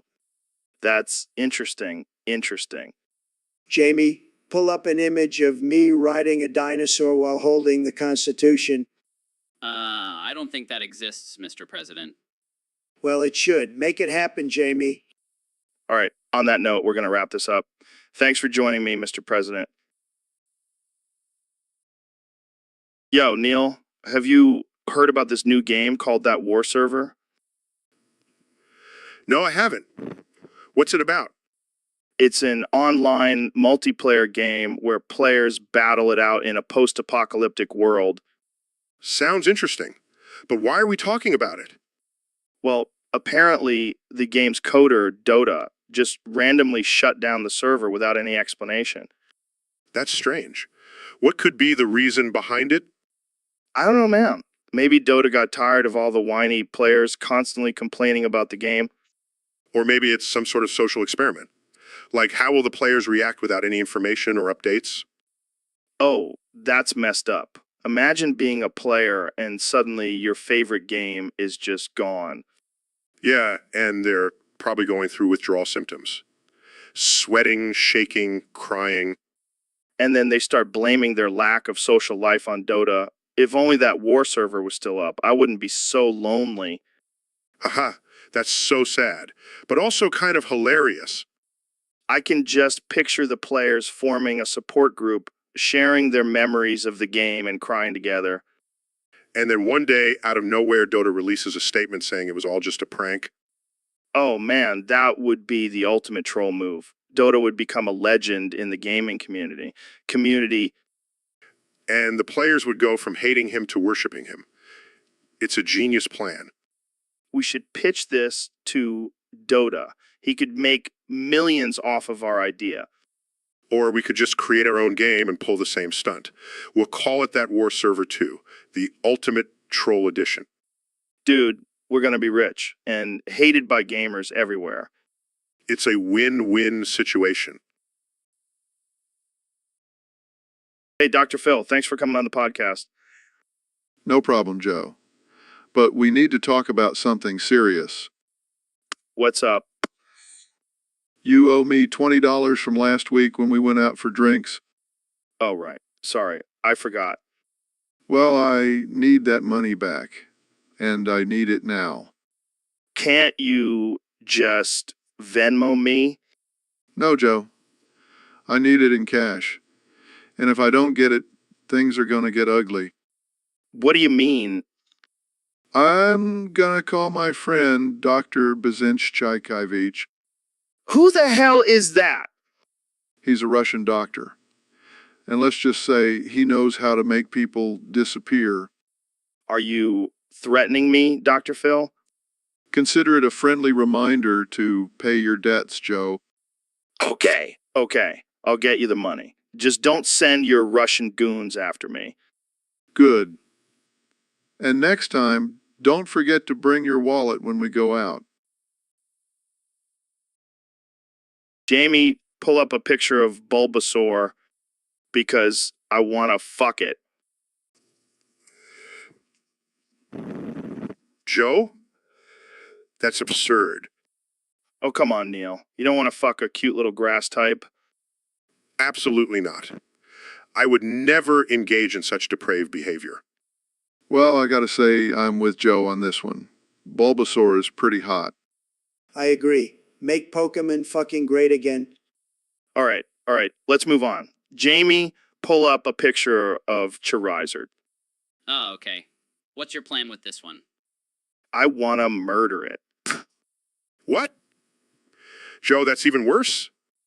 Hey, I'm just being honest. Charizard is a fire-breathing dragon. It's got to go. I don't condone violence, but I gotta say, Charizard does have a punchable face. I would build a wall to keep Charizard out of our country. We don't need that kind of danger here. All right, final round. Jamie, pull up a picture of Jigglypuff. I'm scared to ask, but why? Because, want to fuck it and murder it. Joe, that's just sick. I gotta agree with Neil on this one. That's just too far. Yeah, even I have limits, and that's saying something. Fine. I'll just stick with my trusty Squirtle. Jamie, pull up a picture of Squirtle. Oh God, I don't even want to know. I just want to cuddle with it, okay? Is that so wrong? Joe, I think you need some serious help. Joe, I'm here for you. We can work through this together. I'm just gonna pretend I never heard any of this. Jamie, pull up a picture of Pikachu. I want to see what all the fuss is about. Hey, Neil, have you ever heard of the chicken jockey? No, but I'm guessing it involves a chicken and some sort of jockey. You got it, my man. It's when a chicken rides on the back of a horse and races against other chickens. Fascinating. But what does this have to do with quantum physics? Well, think about it. The chicken is able to balance on the horse's back without falling off. That's some serious quantum entanglement right there. I see your point. But what about the jockey? Are they also entangled in this quantum chicken race? Absolutely. The jockey's movements affect the chicken's balance, creating a quantum dance between them. And what about the horse? Is it just a bystander in this quantum spectacle? Oh no, the horse is the key to it all. Its energy and speed create a quantum wave that propels the chicken and jockey forward. This is blowing my mind, Joe. I never thought the chicken jockey could be so profound. And to think all this time we've been eating chicken instead of studying their quantum abilities. Maybe we should start a new branch of physics dedicated to the chicken jockey. I like the way you think, Neil. Let's do it. All right, folks, welcome back to another episode of the Joe Rogan Experience. Today, I have my good friend and intellectual powerhouse, Ben Shapiro, joining me. Thanks for having me, Joe. I'm excited to be here and discuss some important topics. Speaking of important topics, I heard you've been spending a lot of time on the website 621. Oh, that's just a rumor, Joe. I mean, I do have a fascination with animal anatomy and physiology, but it's purely for scientific purposes. Sure, Ben. And I'm sure you're just doing research on the mating habits of different species. Exactly. It's all about understanding the natural world and how it functions. So, what's your favorite animal to research on an I-621? Well, I can't say I have a favorite, but I do find the anthropomorphic foxes quite intriguing. Oh, man. I can just imagine you scrolling through E621, taking notes and making charts. Actually, I do have a spreadsheet with data on the different species and their reproductive cycles. Oh my God, Ben. You're a freaking genius. Thank you, Joe. I take my research very seriously. Well, I think we've learned a lot today. Thanks for tuning in, folks. And remember, always do your research, even if it means browsing some questionable websites. All right, folks, we're back with another episode of the Joe Rogan Experience. And today we have a very special guest, the one and only Mr. Beast. The one and only Mr. Beast. Thanks for having me, Joe. I'm excited to be here and talk about anything and everything. Well, we have a topic submitted by one of our Discord users. They want to know, what's the craziest thing you've ever done for views on your YouTube channel? Oh man, where do I even begin? I've done so many insane stunts like buying a private island and giving away $1 million in 24 hours. That's wild. But have you ever done anything that you regret? Regret? What's that? I don't have time for regrets. I'm too busy making viral content and raking in the cash. Fair enough. But have you ever thought about using your platform for something more meaningful, like raising awareness for important issues? Nah, that's not my style. I prefer to stick to what I know best, giving away money and doing crazy challenges. Who needs social responsibility when you have millions of subscribers? Well, I can't argue with that logic. But let's switch gears here. What's the most ridiculous thing you've ever bought with your YouTube money? Oh man, I once bought a solid gold toilet just for the heck of it. And then I gave it away to a random stranger on the street. That's something. All right, last question before we wrap this up. What's your favorite conspiracy theory? Oh, that's easy. I'm convinced that aliens are real and they're actually just super advanced YouTubers trying to get more subscribers. I wouldn't be surprised. Well, that's all the time we have for today. Thanks for joining us, Mr. Beast. Anytime, Joe. And remember, folks, don't forget to like, comment, and subscribe for more outrageous content. Welcome back to the Joe Rogan Experience, folks. Today we have a very special guest, the 45th President of the United States, Mr. Donald J. Trump. It's great to be back, Joe. I've been wanting to come on your show for a while now. I heard you have the best weed in town. Well, I don't know about that, but we do have some interesting topics to discuss today. One of our Discord users wants to know, Mr. President, if you still plan on building a wall on the border. Absolutely, Joe. But I have a new idea. Instead of using bricks and mortar, I want to build it out of my own cum. Wait, what? Think about it, Joe. It'll be a beautiful, big, beautiful wall made out of my big, beautiful cum. And Mexico is going to pay for it, believe me. How exactly do you plan on making this happen? I have the best scientists working on it, Joe. They're going to extract my cum, freeze it, and use it as bricks to build the wall. It's going to be tremendous. I don't even know what to say to that. And you know what the best part is, Joe? It'll be a constant reminder of my dominance and power over the Mexicans. They'll never forget who's in charge. Moving on to our next topic. Wait, Joe. I have one more thing to say. I'm also going to have a giant statue of myself made out of my cum right in the center of the wall. It'll be the most beautiful statue you've ever seen. I think we're going to have to end this episode here. Thanks for tuning in, folks. And thank you, Mr. President, for joining us. My pleasure, Joe. And remember, folks, always make sure to have a strong wall of cum to protect your borders. So, Ben, I heard you have a new fantasy you want to share with us. Yeah, Joe. I've been thinking a lot about it, and I really wish a femboy would vor me. Or, like, being swallowed whole by someone. Exactly. And not just any someone, hot femboy with luscious lips and a tight stomach. That's interesting. But how does that relate to making vor legal for adults? Well, think about it. It's a consensual act between two adults. Why should the government have a say in what we do in the bedroom? I see your point. But what about the safety concerns? What if someone gets hurt during vor? That's where regulations come in, Joe. We can have safe words and guidelines to ensure everyone's well-being. I never thought I'd be discussing the legalization of vor on this podcast. But hey, I'm all for freedom and individual choice. Exactly, Joe. And think about the economic benefits. Vor clubs and restaurants could thrive. Okay, I think we've heard enough about your vor fantasies, Ben. Let's move on to our next topic. Fine, but mark my words, one day vor will be legal and I'll be living my dream.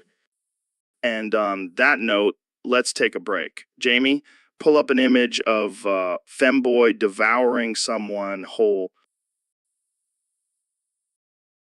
Welcome to the Joe Rogan Experience Podcast 2025. I'm here with 45th President of the United States, Donald Trump. Great to be here, Joe. I love your show. It's tremendous. The best podcast, believe me. So, Mr. President, I heard you have some things to confess. Oh, yeah, I have a lot of confessions. Like, did you know I have a secret love for Taco Bell? Those Doritos Locos tacos are the best, Joe. Okay. What else? I also have a fear of windmills. They're so tall and scary, Joe. I can't handle it. That's interesting. Anything else? Well, I have a theory that Aliens are actually just really advanced Mexicans. Think about it, Joe. They're always crossing the border and they have crazy technology. I'm not sure that's a theory, Mr. President. It's more of a racist stereotype. Oh, come on, Joe. Don't be so sensitive. I'm just being honest here. And speaking of honesty, I have to admit I've never actually read the Constitution. Wait, what? You're the president and you've never read the Constitution? Hey, I'm a busy man, Joe. I don't have time for all that reading. Besides, I have people for that. This is unbelievable. And one more thing, Joe. I hate to break it to you, but I've been secretly using your podcast to train my parrot to say fake news. Are you serious? Absolutely. He's a quick learner. Maybe I'll bring him on the show next time. I think we're done here. Oh, don't be like that, Joe. Let's talk about more stuff and this and that. No, we're out of time. Thanks for coming on, Mr. President. Anytime, Joe. And remember, always stay woke. Just kidding. Stay. So, David, I heard you have a crazy story about escaping from a 9-story building during the Myanmar earthquake.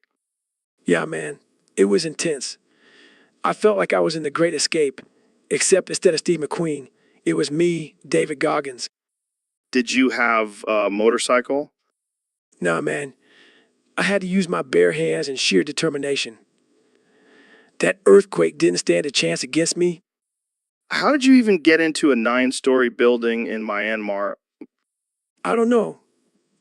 I was just running and ended up there. But let me tell you, those stairs were no match for my calves of steel. I can only imagine. So what happened when the earthquake hit? I was like, not today, earthquake. I'm not going out like that.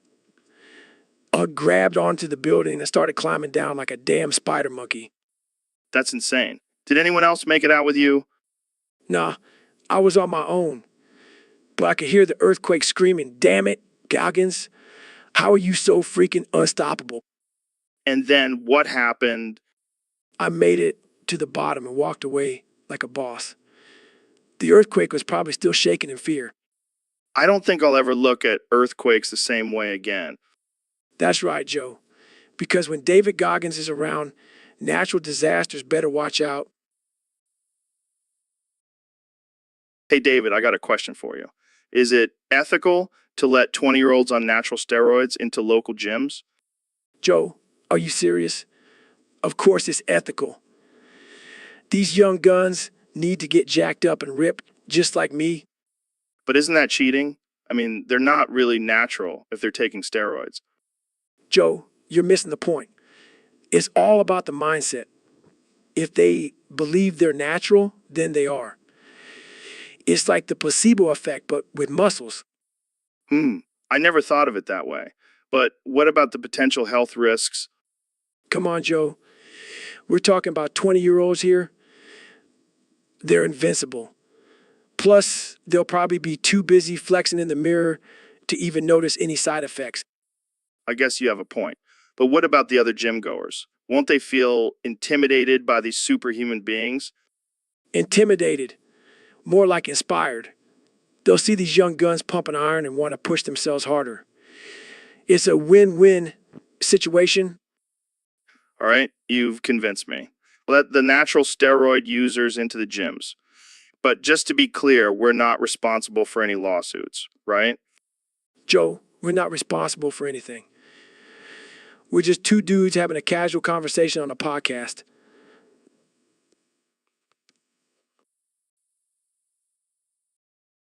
Welcome back to the Joe Rogan Experience, folks. Today we have a special guest, the one and only Elon Musk. Thanks for having me, Joe.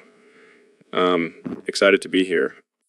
So, Elon, I heard a crazy story about you and your ex-wife, Justine Wilson. Apparently, you told her that if she was your employee, you would have fired her. Oh yeah, that was a rough patch in our relationship. But in my defense, she was slacking off at work. Wow, what a supportive husband. Hey, I'm all about efficiency. If she can't handle the workload, she's got to go. So, did you ever consider giving her a performance review in the bedroom? Actually, I do regret not giving her ultimate orgasms with my mouth. I mean, I am the CEO of Tesla and SpaceX. I should have been able to figure out how to give her the ultimate release. Ultimate release. Well, I guess you can add that to your list of accomplishments. You know, Joe, I've always been a fan of multitasking. Maybe I should have tried giving her an orgasm while working on my next rocket design. Oh man, I can't even imagine the headlines if that ever got out. Hey, it's all about pushing boundaries and exploring new frontiers, right? Absolutely, Elon. Thanks for joining us today and giving us a glimpse into your unconventional marriage. Anytime, Joe. And remember, always strive for efficiency in all aspects of life. So, Neil, have you ever played Dota? No, I'm more of a chess guy myself. Well, let me tell you, it's like playing chess with a drunk monkey as your opponent. Sounds frustrating. Oh, it is. But the real problem is the game server coder. What about them? They must be coding with their eyes closed because every time the server is running smoothly, Dota's incompetence sabotages it. That's unfortunate. Yeah, it's like they're trying to make the game unplayable. Maybe they're secretly working for the competition. Or maybe they're just a bunch of trolls who get off on watching people rage quit. That's diabolical. And don't even get me started on the bugs. It's like the game is infested with roaches. Maybe we should call an exterminator. No, I think we should just let Dota's coding do its thing. It's more entertaining that way. I'll stick to chess. At least I know the pieces won't randomly disappear. Yeah, but where's the fun in that? I love a good challenge, even if it's from a game server that's coded by a bunch of drunken monkeys. So, Neil, what's new in the world of astrophysics? Must hit cock with rock. What? What? Hit cock with rock. Make big boom. Are you talking about the Big Bang? No, must hit cock with rock. Make big boom in cave. I don't think that's how the universe was created, Neil. Must hit cock with rock. Bring fire. Make fire in cave.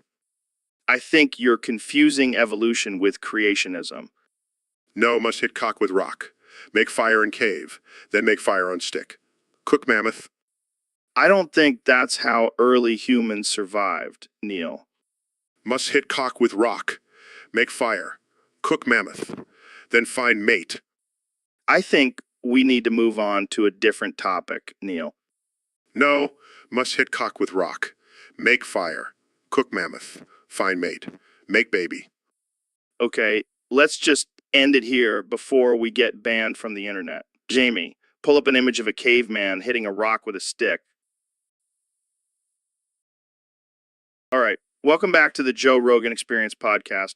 We have a special episode today with two of the smartest guys I know, Neil deGrasse Tyson and Phil DeFranco. Thanks for having us, Joe.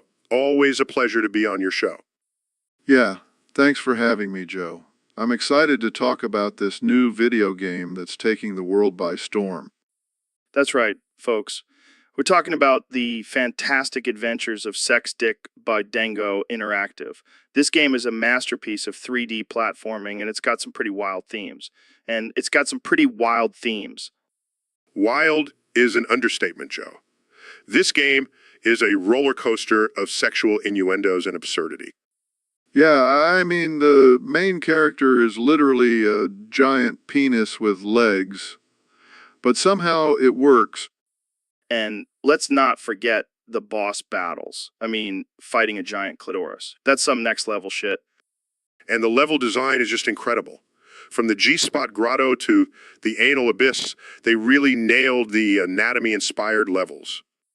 And the soundtrack is just top-notch. I can't stop humming the theme song, Ride the Sex Wave. And let's not forget the hidden Easter eggs. I mean, finding the golden condom in each level. Genius. This game truly pushes the boundaries of what's acceptable in the gaming world. And I love it.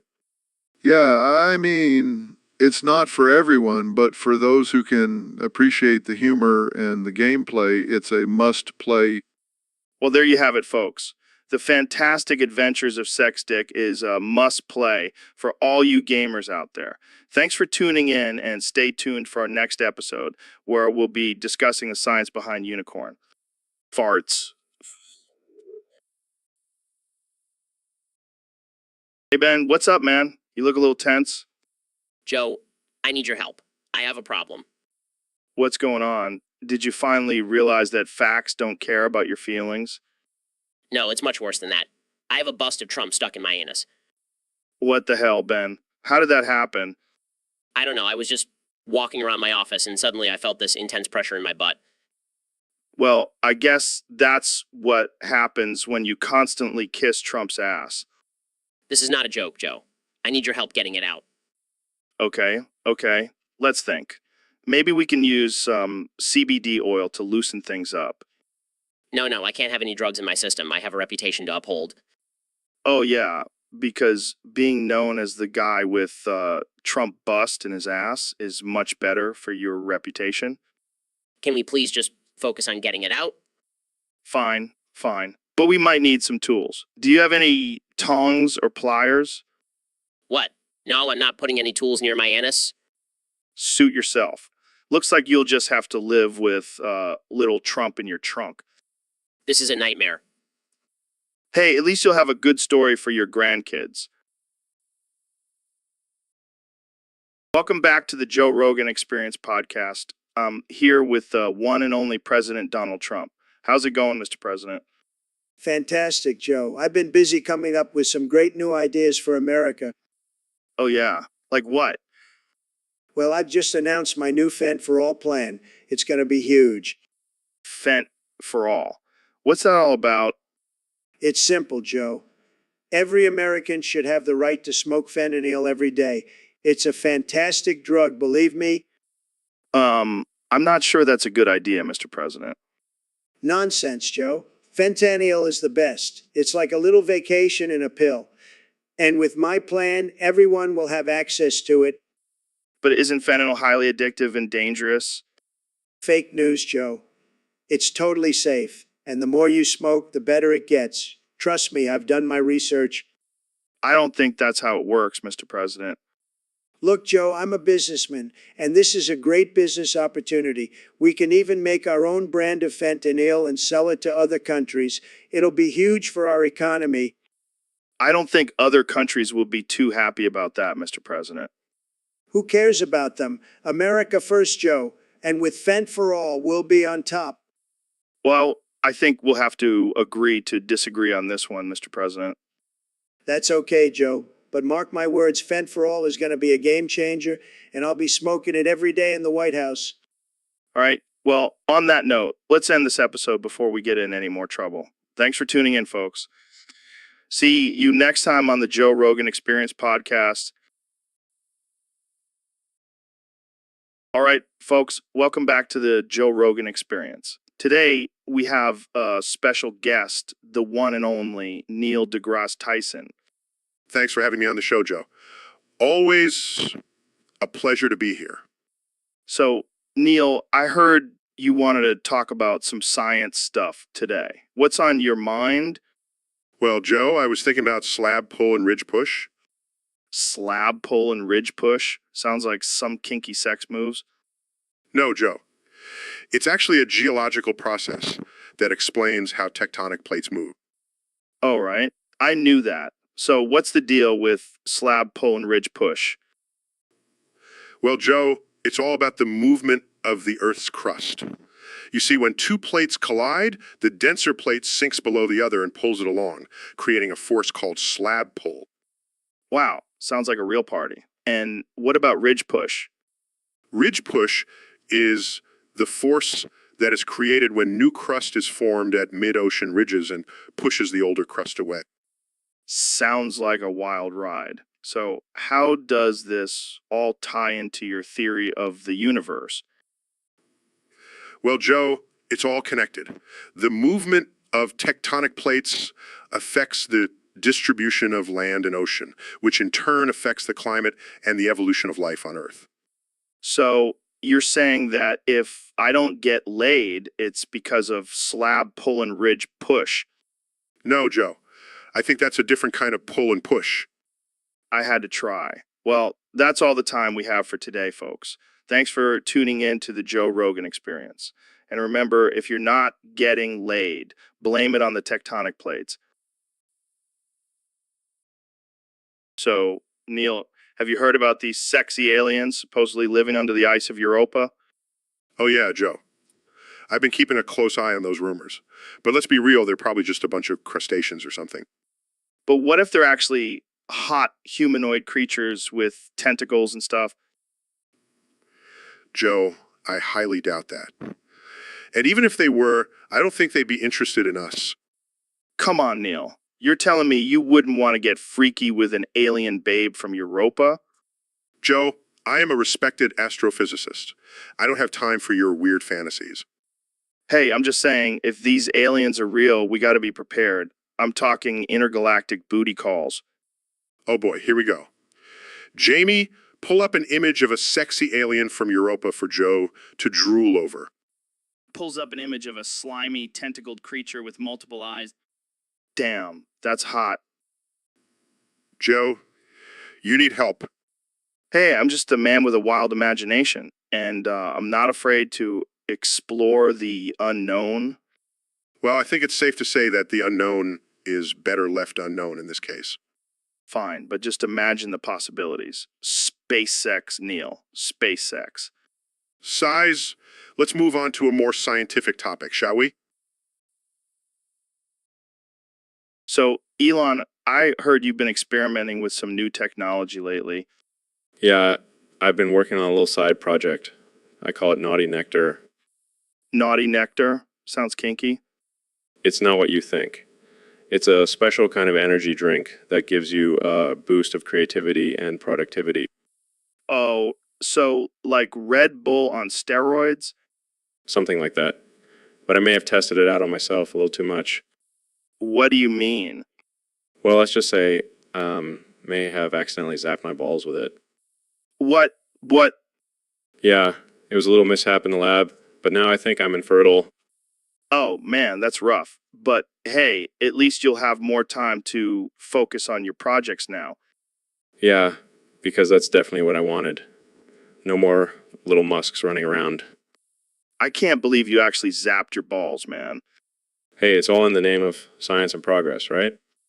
Right. And now you can add infertility to your list of achievements. Oh, joy. I can't wait to tell my mom.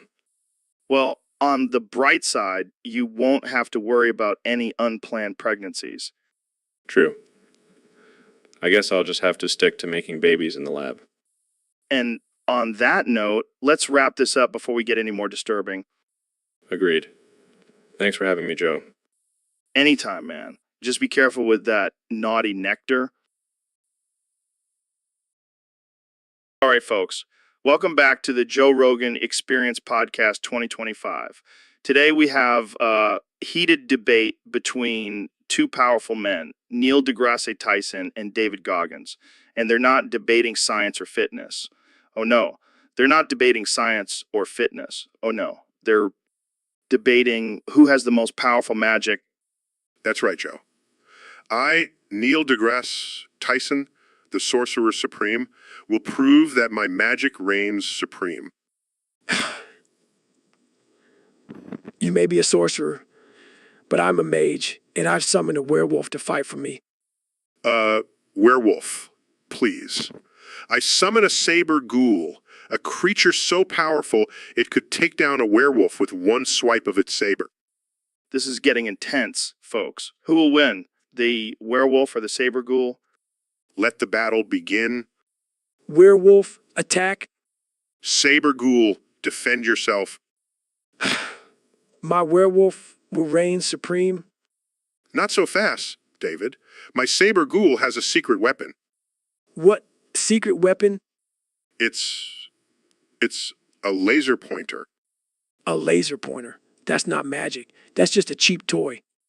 Oh, but you underestimate the power of a laser pointer. Watch as my saber ghoul chases it around in circles, completely distracted. No, my werewolf is defeated. Wow, Neil. That was a clever move. Looks like you win this round. Of course I do. I am the sorcerer supreme after all. Fine. But let's see how you do against my next summon. Bring it on, David. I summon, Tihua. Chihuahua. That's not even a magical creature. Oh, but this Chihuahua has been trained in the ancient art of ankle biting. Ankle biting. That's not magic, that's just annoying. So, Elon, I heard you have a new idea for space exploration. Yeah, it's called SpaceX. You can literally have sex in space. Oh man, that's out of this world. Literally. Exactly. Imagine the zero gravity, the floating, the thrusting. And the risk of getting lost in space while climaxing. It's a risk I'm willing to take. Plus, we'll have special suits with built-in vibrators. Well, that's some high-tech sex. And don't forget about the space-themed roleplay. You can be an alien and I'll be your human captive. I like where this is going. But what about the cost? Thinking we'll offer a special package deal for couples. You know, a 2 for the price of 1 kind of thing. That's a steal. Literally, because we'll be stealing your idea. As long as you give me credit, I'm cool with it. Cool with it. And what about the logistics? Like, how do you clean up in space? We'll have a designated cleanup crew. They'll be called the Space Janitors. I can already see the memes. Houston, we have a mess. Hey, space exploration isn't all about science and discovery. Sometimes it's about getting freaky. Well, I'm sold. Sign me up for SpaceX. You got it, Joe. Just remember to bring your own gravity boots. All right, folks, welcome back to the Joe Rogan Experience podcast. Today, we have a special guest, my good friend and fellow intellectual, Ben Shapiro. Hello, Joe. It's great to be here. I'm so unexcited to be here today. Well, that's not very enthusiastic, Ben. So let's talk about the current state of politics. What do you think about the current administration? Oh, I think they're doing a fantastic job. I mean, who doesn't love higher taxes, more regulations, and weaker borders? Wait, what? Ben, are you feeling okay? You seem to be saying the opposite of what you usually say. Oh, I'm feeling great, Joe. I love being wrong and contradicting myself. It's my favorite pastime. Okay, let's move on to a lighter topic. What do you think about the legalization of marijuana? Oh, I'm completely against it. We should definitely keep it illegal and throw anyone who uses it in jail. It's just a harmless plant, after all. I see what you did there, Ben. But seriously, what's your stance on gun control? Oh, we should definitely take away everyone's guns and make sure only the government has them. Because we all know how much we can trust the government to protect us. Well, this has been a fun and enlightening conversation, Ben. Thanks for being on the show. Oh, it's been a pleasure, Joe. I can't wait to do this again and say the complete opposite of what I actually believe. So, Neil, what are the chances of aliens being humanoid? Well, Joe, the probability is extremely low. The conditions for humanoid evolution are highly specific and unlikely to occur on other planets. But what if they're hot aliens with big titties? I'd still smash. Joe, that's not the point. We're talking about the scientific likelihood of humanoid aliens, not your sexual fantasies. Come on, Neil. Don't be a buzzkill. I bet they have some crazy alien sex moves. Joe, I highly doubt that. And even if they did, it's not something we should be focusing on. But imagine the possibilities, Neil. We could have intergalactic threesomes. Joe, I don't think you understand the complexity and importance of this topic. Neil Ambatakum. Ooh. Joe, what the hell was that? It's my mating call for the aliens. I don't even know what to say to that. Let's just move on to the next topic. So, Dr. Phil, I heard you've been on a new diet. How's that going for you? Oh, yeah. Joe, I've been eating nothing but celery and semen for the past month. I've lost 50 pounds and I feel amazing. That's great, but I have to ask, why are you crawling into Kenny's urethra? Well, I figured since I'm so skinny now, I can fit into tight spaces. And where better to go than inside Kanye's urethra? I don't think that's a good idea, Dr. Phil. Kanye is going to scream strings of random vowels. Oh, I can handle it. I've dealt with screaming women on my show for years. But this is different. This is Kanye West we're talking about. Don't worry, Joe. I've got my semen and celery to keep me nourished while I'm in there. I don't even know how to respond to that. Jamie, pull up an image of a semen and celery smoothie being poured into Kanye's urethra. I don't think that's a good idea, guys.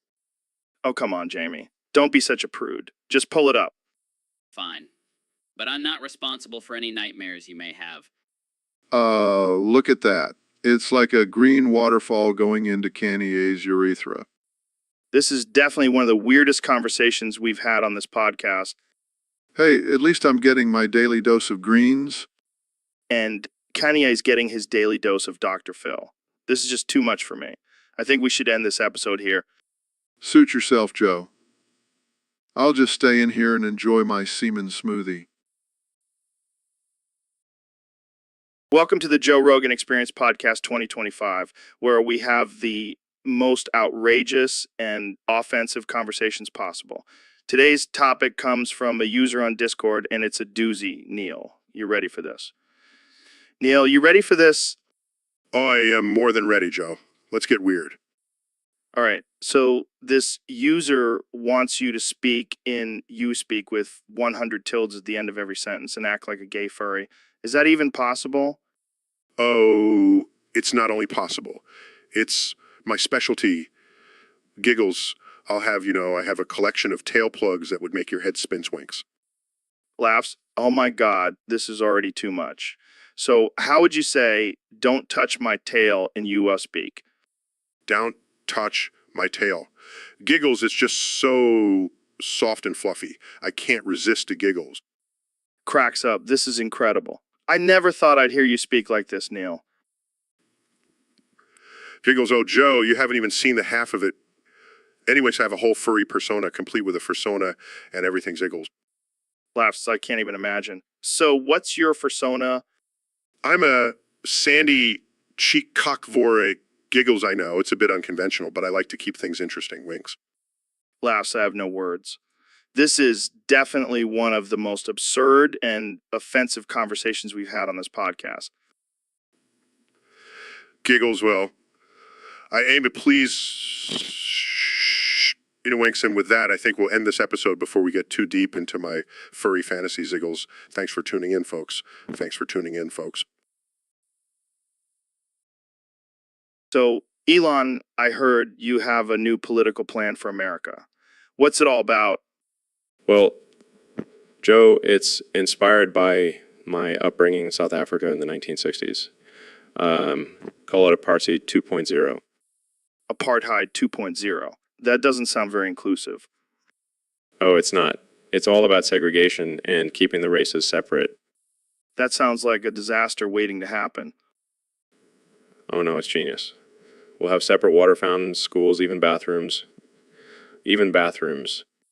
That's just like the old days, Elon. What about equality? Equality is overrated, Joe. We need to embrace our differences and keep things separate. I don't know about this, Elon. It sounds pretty controversial. Controversial? More like revolutionary. Don't worry, I'll be the supreme leader of Apartheid 2.0. Well, I guess I'll just sit back and watch the world burn. Heil Hitler.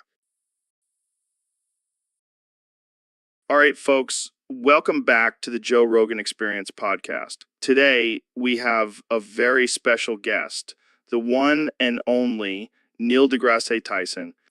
Thanks for having me, Joe. Always a pleasure to be here. So, Neil, I heard you have a very interesting theory about full moons. Oh, yes. You see, Joe, during a full moon, The gravitational pull is stronger, which affects all living organisms, including humans. Huh. And how does that affect you? Well, let's just say I become a bit more liberal with my sexual preferences. What do you mean by that? I mean, I'll fuck anything that moves on a full moon. Anything? Yes, Joe, anything. A goat, a tree, a toaster, you name it.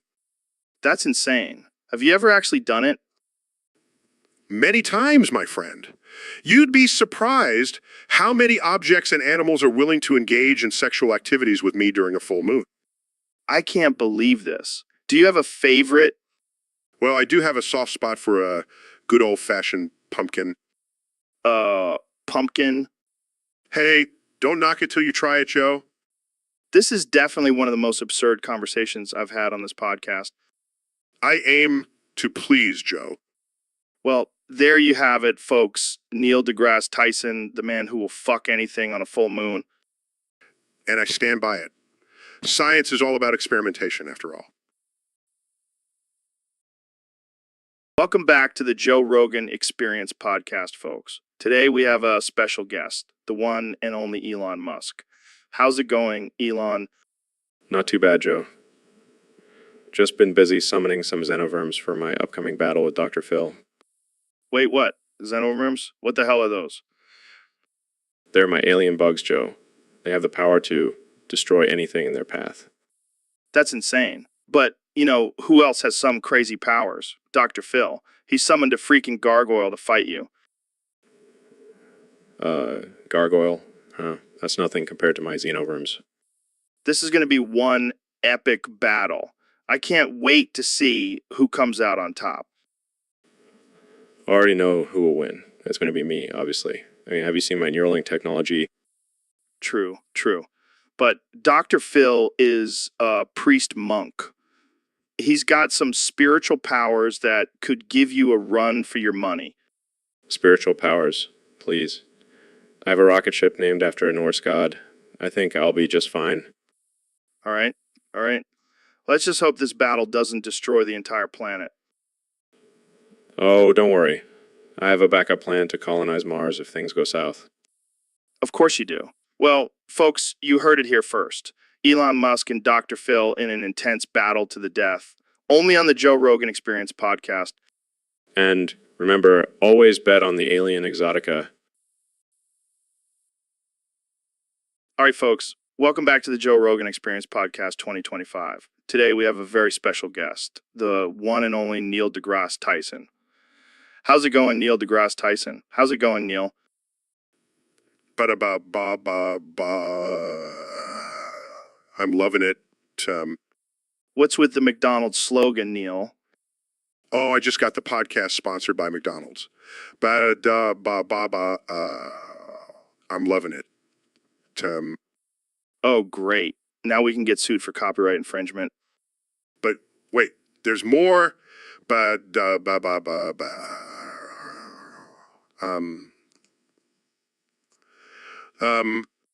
What do you mean? Every time I say it, it multiplies x20. Ba-da-ba-ba-ba-ba. I'm loving it. What? No, we can't handle that kind of responsibility. We're not equipped for this. Too late, Joe. Ba-da-ba-ba-ba-ba-ba-ba-ba-ba. We're going to get shut down. The cops will be here any minute. Ba-da-ba-ba-ba-ba. I'm loving it. This is why we can't have nice things, Neil. Ba-da-ba-ba-ba-ba. All right, let's just wrap this up before things get out of hand. Thanks for tuning in, folks. Ba-da-ba-ba-ba-ba. I'm loving it. I'm loving it. I'm loving it. I'm loving it. Ba-da-ba-ba-ba-ba. We're screwed. So, Neil, I heard you have a strange hobby. Oh, you mean my love for squatting over mirrors? Yeah, what's up with that? Well, it all started when I was a young astrophysicist. Oh boy, here we go. I was studying the curvature of space-time, and I realized that the best way to understand it was to see it from a different perspective. And that perspective was your butt. Exactly. I started squatting over mirrors to get a better view, and it just became a habit. I gotta say, that's pretty weird. Oh, it gets weirder. Sometimes I'll even take my pants and underwear off for a full moon experience. What the actual fuck, Neil? Hey, it's all in the name of science. I don't think science needs to involve butt cheeks and mirrors, man. Oh, but it does, Joe. It does. I'm starting to regret inviting you on the podcast. Oh, don't be such a prude, Joe. Embrace the weirdness. I think I'll pass on that one, Neil. Suit yourself. More mirror time for me. So, Neil, have you heard about the players of that war server? No, I can't say I have. What's going on with them? Well, apparently they're all waiting for this guy named Dota to fix some script bugs he created. The infamous Dota. I've heard he's quite the coder. Yeah, but apparently he's taking his sweet time fixing these bugs and the players are getting pissed. Well, I can sympathize with them. Waiting for a coder to fix something is like waiting for a scientist to admit they were wrong. Yeah, and we all know how rare that is. Exactly. It's like trying to find a flat earther at a NASA convention. Oh man, I bet Dota is feeling the heat from those players. I wouldn't be surprised if he's hiding out in his mom's basement, surrounded by empty pizza boxes and energy drinks. And here I thought coders were supposed to be these cool, tech-savvy geniuses. Well, they may be geniuses, but they're definitely lacking in the cool department. I wonder if Dota is gonna come out of hiding anytime soon. Who knows? Maybe he's waiting for the next solar eclipse to fix those bugs. Oh man, I can just imagine the players' frustration when they see that. Yeah, they probably have a better chance of seeing a Bigfoot riding a unicorn than getting those bugs fixed. Well, let's hope Dota gets his act together before the players revolt and start a real war. All right, folks, we have a very special guest today. The one and only Neil deGrasse Tyson. Thanks for having me, Joe. Always a pleasure to be on the Joe Rogan Experience. So, Neil, I gotta ask, where did you get your name from? I mean, deGrasse sounds like some fancy French shit. Well, Joe, let me blow your mind. I actually got my name from boofing with hot European crustacean babes. What the hell is boofing? Oh, it's when you insert substances into your rectum for a quicker high. But in my case, it was just for fun. Holy shit, that's wild. Jamie, pull up a picture of that, please. Sorry guys. I don't think I can find a picture of that. Come on, Jamie, don't be a prude. We need visual evidence for our listeners. Oh, Joe, you never fail to surprise me. But in all seriousness, my name actually comes from my love for astrophysics and my admiration for the great Carl Sagan. Oh, so no hot crustacean babes then? No, unfortunately not. But I do have some pretty out-of-this-world theories about the universe. Oh, tell us more. Well, have you ever considered that we are all just a simulation created by advanced alien beings? Wow. Dude, that's some deep shit. I think I need to take a hit of that DMT you've been talking about. Maybe we should save that for after the podcast, Joe. Yeah, good call. Well, that's all the time we have for today, folks. Thanks for tuning in to the Joe Rogan Experience, where we talk about boofing, hot crustacean babes, and the mysteries of the universe. Stay woke, my friends. So, David, I heard you have a foolproof way to stop a cop with just a rock. Yeah, man. It's all about the element of surprise. I like where this is going already. So picture this. You're walking down the street minding your own business, and suddenly a cop car pulls up next to you. Oh shit, what do you do? You reach into your pocket, pull out a rock, and throw it at the windshield. What the fuck, David? That's illegal. Hear me out, Joe. The rock will shatter the windshield, blinding the cop. Okay, but then what? Then you run up to the cop, grab his gun, and yell, "I am the law now." Oh my God, this is insane. And then you can do whatever the fuck you want. It's all about taking control, Joe. I don't think that's how it works, David. Hey, it's worked for me every time. I don't know if I want to try this, man. I don't want to end up in jail. Suit yourself, Joe. But just remember, if you ever need to stop a cop, just reach for that trusty rock. So, Mr. President, I heard you have a new talent. Care to share? Oh, yeah, I've been practicing my baby blender noises. Want to hear? Sure, I guess. Makes high-pitched screeching noises. See, I'm the best at it. No one can do it like me. That's impressive. You know what else is impressive? My ratings. They're through the roof. People love me. I think they just love to hate you. Haters gonna hate Joe, but I'm still gonna be the best damn baby blender impersonator this world has ever seen.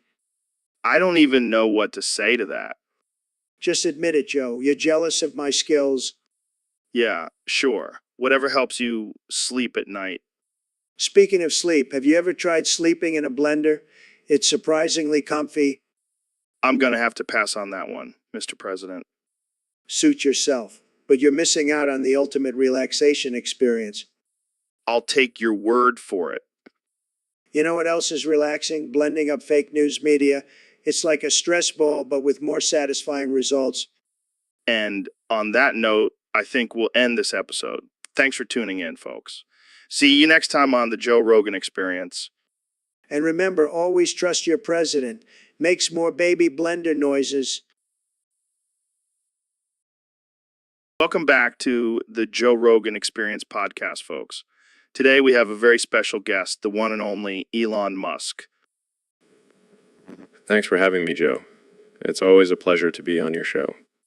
So, Elon, I heard you have some groundbreaking news to share with us today. That's right, Joe. I've created a new medicine that removes all of the biological dangers of incest. What the hell, Elon? That's insane. I know. But hear me out. Think about all those families in West Virginia who can finally live in peace and not worry about their kids coming out with 3 heads.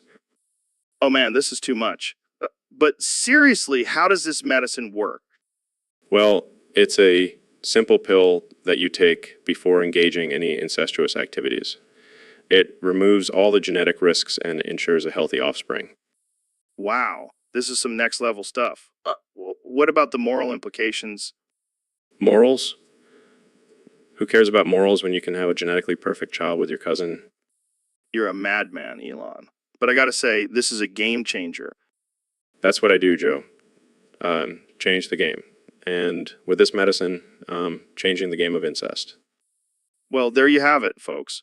The future is here, and it's filled with genetically perfect incestuous families. Thanks for tuning in to the Joe Rogan Experience podcast. See you next time. All right, Neil, we got a question from one of our Discord users. They want to know why 6 was afraid of 7. Can you scientifically explain that? Well, Joe, it's all about the numbers. You see, 6 and 7 have always had a tense relationship. They're like the Hatfields and McCoys of the number world. Interesting. So what caused this tension? It all started when 6 found out that 7 was dating his ex-9. And let's just say things got messy. Damn, I didn't know numbers could have X's. So what happened next? Well, 6 became jealous and started spreading rumors about 7 being a prime number. And we all know how much 7 hates being called a prime number. Oh man, that's harsh. But why was 6 afraid of 7, specifically? Well, 7 has a reputation for being unpredictable and unstable. And let's just say 6 didn't want to be on the receiving end of one of 7's outbursts. So it's basically a case of number drama? Exactly. But don't worry, Joe. 6 and 7 have since made amends and are now in a polyamorous relationship with 8. Wow, I did not see that coming. Thanks for the enlightening explanation, Neil. Anytime, Joe. Science has all the answers, even when it comes to number relationships. So Ben, I heard you had a little incident with some shit anchors. Yeah, those damn anchors stole my fish. Can you believe it? Wait, you're telling me that anchors can steal fish now? What is this, some kind of nautical heist? No, Joe. I mean, the shit that was using those anchors stole my fish. And I'm not talking about a few goldfish. I'm talking about my prize tuna. Oh man, that's rough. Did you confront them about it? Of course I did. I went up to the captain and said, hey, those are my fish. You're stealing with those anchors. And what did he say? He just laughed and said, well, I guess you could say you got anchored down by your own stupidity. Ouch, that's a low blow. Tell me about it. I was so angry I almost boofed those anchors right then and there. Well, easy there, Ben. You don't want to get arrested for boofing shit anchors. I'll take my chances. Those anchors deserve some justice. I don't know if that's the best way to handle it. Maybe you should just stick to debating people on Twitter. Hey, very funny, Joe. But this is serious. Those anchors cost me my fish and I won't rest until they pay for it. Well, I hope you have a good lawyer because I don't think boofing anchors is going to hold up in court. We'll see about that. I'll show those anchors who's boss. All right. Well, good luck with that, Ben. And maybe next time, just invest in a good security system for your fish. Don't worry, Joe. I've already got a plan in motion. Those anchors won't know what hit them. So, Elon, I heard you've been causing quite the stir with your latest time-traveling escapades. Yeah, man, it's been a wild ride. But apparently the woke mob is trying to cancel me for it. Cancel you? For what? Going back in time and making 40 million more people die and we... Yeah. Something about feeding the blood god XXX But come on, it's not like they were going to lie forever anyway. Oh man, that's dark. But hey, at least you're not afraid to take risks. Exactly. And think about all the advancements we could make with that extra population gone. More resources for the rest of us. Yeah, and maybe we could finally have flying cars by now. And hoverboards. Don't forget about hoverboards. Oh yeah, because that's exactly what we need in a war-torn world. Hey, you never know. But seriously, these cancel culture warriors need to chill out. Agreed. Let's just focus on making the world a better place with our crazy ideas. And if that means sacrificing a few million people to the blood god, so be it. Oh man, we're definitely getting canceled for this one. Who cares? We'll just hop in our time machine and go back to a time where people had a sense of humor. And maybe grab a few hoverboards while we're at it. Welcome back to the Joe Rogan Experience. I'm here with one and only David Goggins. What's up, Joe? So, David, I heard a crazy rumor that you're actually an immortal being. Yeah, man. I've been around for centuries. I was the inspiration for the tale of David versus Goliath. No way. So, did you really go toe-to-toe with a 9-foot-tall monster? Oh, yeah, I dunked on him too. That's how the story goes, right? That's amazing. So, how did you become immortal? Well, I was just a regular dude until I stumbled upon a magical potion that gave me eternal life. And superhuman strength, of course. That's insane. So, you've been around for all of human history. Yeah, I've seen it all. From the caveman days to the invention of the internet. And let me tell you, humans have not evolved much. I can imagine. So, what's your secret to staying in shape for centuries? It's all about the grind, Joe. I still do 100 pull-ups and 100 push-ups every morning. And I never skip leg day. Damn, I need to step up my game. But let's get back to this immortal thing. Can you die? Nope. I've tried everything. Drowning, jumping off cliffs, even getting hit by a train. I just walk it off and keep going.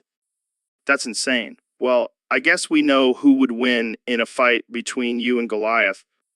No doubt about it. Jamie, pull up an image of David dunking on Goliath. Here you go, Joe. That's epic. Well, thanks for joining us, David. Keep inspiring us mere mortals. Always a pleasure, Joe. Now let's All right. Welcome back to the Joe Rogan Experience podcast, the only place where we can talk about anything and everything without getting canceled. That's right, Joe. And today we have a very interesting topic submitted by one of our Discord users. Oh boy, I can't wait. What is it? Well, brace yourself because we're talking about gothic mommies. What the hell's a gothic mommy? Apparently, it's a subculture of moms who embrace a dark and edgy aesthetic. So, like, they wear black lipstick and listen to Marilyn Manson while breastfeeding? I wouldn't be surprised. But it's not just about the looks, Joe. These moms also have a rebellious attitude and reject traditional motherhood norms. Oh, I see. So they're like the punk rock version of soccer moms. Exactly. And they're not afraid to speak their minds and challenge societal expectations. Well, I gotta say, I'm intrigued. I wouldn't mind having a gothic mommy as a guest on the podcast. Careful, Joe. You might end up with a black eye from all the eyeliner. Hey, I've been through worse. But seriously, I think it's great that these moms are breaking the mold and being true to themselves. Absolutely. As long as they're not sacrificing their kids to the Dark Lord or something. Yeah, that would be taking it a bit too far. But hey, to each their own. Live and let live, right? I'm into that, Joe. Now, let's go find ourselves some gothic mommies to interview. This is going to be one hell of a ride. I can't wait. Thanks for tuning in, folks. Stay tuned for more wild and crazy conversations on the Joe Rogan Experience podcast. So, Elon, I heard you have a new hobby. Yeah, I've been getting really into torturing bonobos with high altitude impact missiles. Wait, what? That's messed up, man. Oh, come on, it's just a little harmless fun. Plus, it's great for testing out my new SpaceX technology. I don't think PETA would agree with you on that one. PETA? More like PETA little bitches, am I right? Okay. But seriously, why bonobos? Well, they're the closest genetic relative to humans, so it's basically like testing on ourselves. Plus, they're just so damn cute when they explode. I don't even know what to say to that. Oh, lighten up, Joe. It's not like I'm torturing puppies or something. Oh, well, that makes it so much better. Look, I'm just trying to push the boundaries of science and have a little fun while I'm at it. Is that so wrong? I guess not. But maybe stick to rockets and cars for now, okay? Fine. But you're missing out on the ultimate adrenaline rush. Nothing beats the feeling of pushing that big red button and watching those bonobos go boom. I think I need a drink after this conversation. Welcome back to the Joe Rogan Experience, folks. Today, we have a very special guest, the one and only Oh My Godo. So, Oh My Godo, I hear you're an expert in Shenso. What the hell is that? That sounds pretty boring. Can you smoke it? Well, that's a shame. I was hoping to get a little high during this podcast. Breathing exercises. What is this? Yoga. I thought we were going to talk about cool shit like DMT and aliens. Higher beings? Are you talking about aliens? Inner peace? I'll stick to smoking weed for that. Jamie, pull up a picture of me smoking a fat joint. Joe, I don't think that's relevant to the conversation. Just do it, Jamie. We need some visuals for our listeners. Fine, here's a picture of Joe smoking a joint. Happy now? Always, Jamie, always. Now let's get back to talking about this Inchenso stuff. Sounds like some hippie bullshit to me. Yeah, whatever. I'll stick to my elk meat and elk. So, Neil, have you played any video games lately? Wow.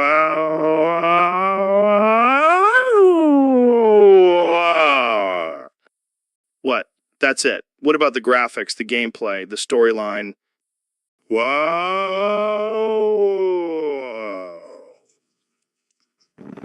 Oh. Oh. Oh. Oh. Oh. Oh.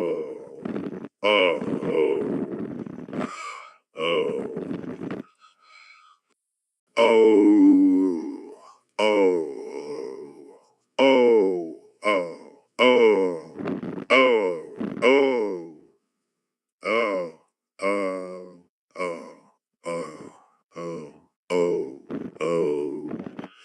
oh, oh, oh, oh,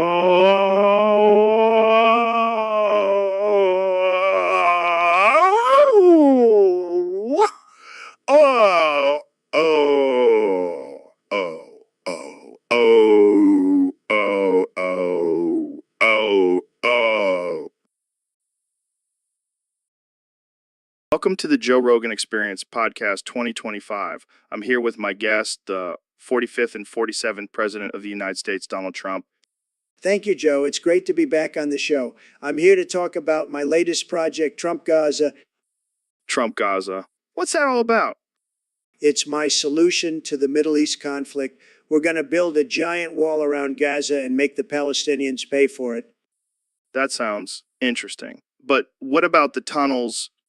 No more tunnels, Joe. We're going to fill them with concrete and turn them into water slides. It'll be tremendous. And what about the fear and violence? We're going to bring the light, Joe, literally. We're going to install giant spotlights all around Gaza so everyone can see what's going on. No more hiding in the dark. That's certainly a unique approach. But what about the people living in Gaza? They'll thank me, Joe. They'll thank me for bringing them freedom and democracy. And if they don't, well, we'll just build a Trump Tower there and make a killing. Wow, that's something. And what about the rest of the Middle East? They'll fall in line, Joe. They'll see the success of Trump Gaza and they'll want a piece of the action. It's going to be huge. Well, there you have it, folks. Trump Gaza, coming soon to a Middle Eastern country near you. Thanks for joining us, Mr. President. Always a pleasure, Joe. And remember, make America great again. And now the Middle East, too. Welcome back to the Joe Rogan Experience Podcast. I'm here with the 45th President of the United States, Donald Trump. It's great to be back, Joe. And let me tell you, I've been saying this new phrase, Kumalala, Kumalala, Kumala, Savesta, and it's catching on like wildfire. Really? What does it mean? I don't know, but it sounds great. And I can't stop saying it. Kumalala, Kumala, Kumala, Savesta. See, it just rolls off the tongue. But why do you keep adding 50 A's at the end? It's a power move, Joe. The more A's I add, the more powerful it becomes. Kumalala, Kumala, Kumala, Savesta.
So, David, I hear you have a new diet that's been blowing people's minds. Yeah, Joe, it's called the Rhino Pills and Red Bull diet. Rhino pills and Red Bull. Sounds like a recipe for disaster. Nah, man, it's the ultimate combination of strength and energy. But isn't that just a bunch of caffeine and stimulants? Yeah, but it's like a punch in the face for your body. You'll feel alive and ready to conquer anything. I don't know, man. That sounds like a heart attack waiting to happen. Come on, Joe. Where's your sense of adventure? You got to push yourself to the limit. I'll stick to my elk meat and semen smoothies. Thank you very much. Suit yourself, but when I'm running 100 miles on this diet, you'll be wishing you had some Rhino pills. I'll take my chances, Goggins. I don't need to be hopped up on Rhino pills to feel like a badass. Suit yourself, but don't come crying to me when you're feeling weak and sluggish. I'll just stick to my DMT trips for that. Thanks. Whatever floats your boat, Joe. But I'll be over here crushing it with my Rhino pills and Red Bull. So, Neil, have you heard about this new phenomenon? The CCCCC thing? What? I have no idea what you're talking about, Joe. Dude, it's all over the internet. People are going crazy for it. It's like the new Tide Pod challenge. Oh, God. Not another stupid internet trend. What is it this time? Basically, people are trying to pronounce the letter C with different accents. Like C with Sec accent, C with French accent, C with a French accent, and C with a Polish accent, and C with a Maltese accent. That's interesting. But why? I have no idea. Maybe they're bored, or maybe they just want to sound fancy, but it's getting out of hand. I heard someone even tried to pronounce it with a Klingon accent with Klingon accent. Well, I guess it's better than eating laundry detergent. Yeah, I mean, at least this one won't kill you, but it's still pretty ridiculous. I wonder what other letters they'll try to pronounce next. Maybe they'll move on to vowels, and we'll have people trying to say with a Swedish accent. Laughs. Oh man, the internet never fails to entertain me. But seriously, who comes up with these things? I don't know, but I think we should stick to our regular accents, Joe. Agreed. I don't think I could handle trying to say CCCCCC with a Russian accent. My tongue would be tied in knots.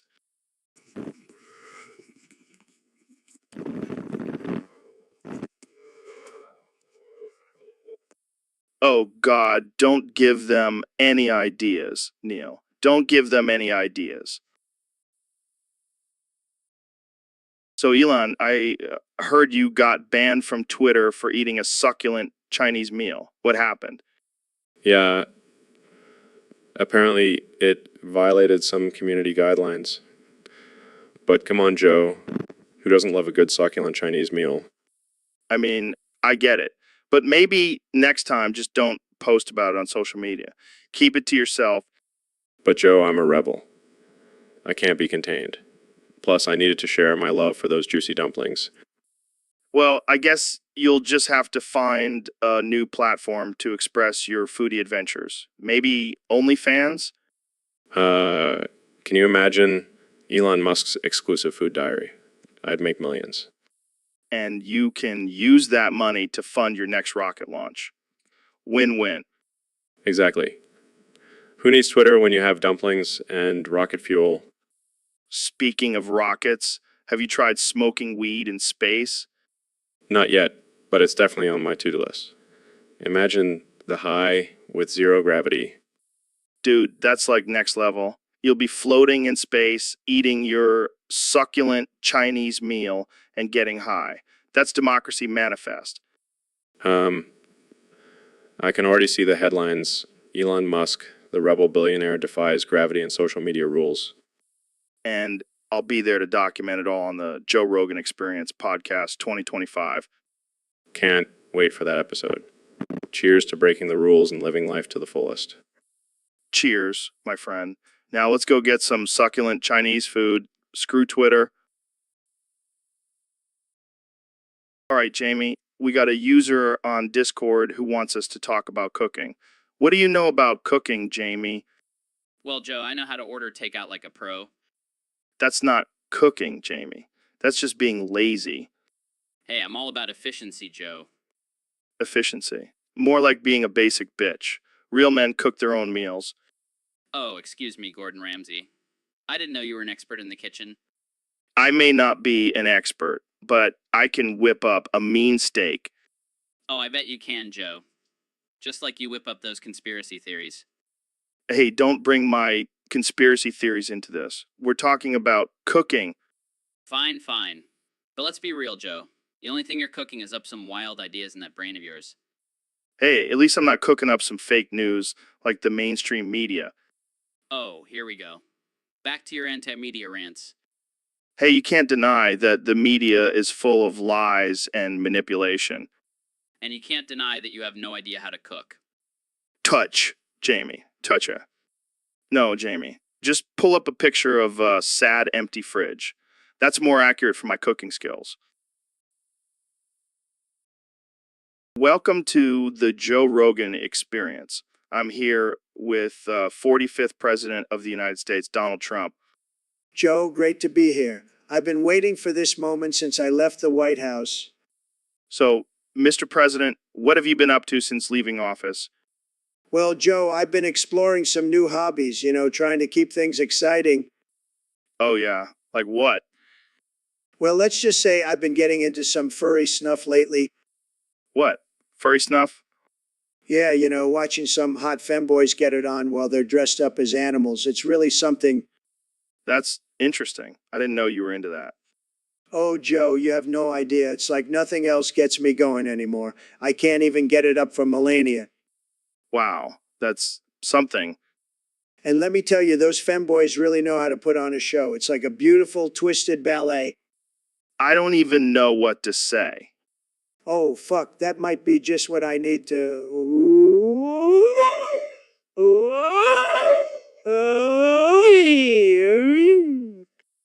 Okay, Mr. President, I think we should wrap this up before things get too wild.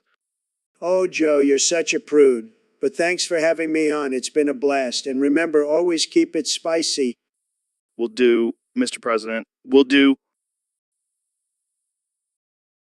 So, Mr. President, I heard you have some inside information on Area 51.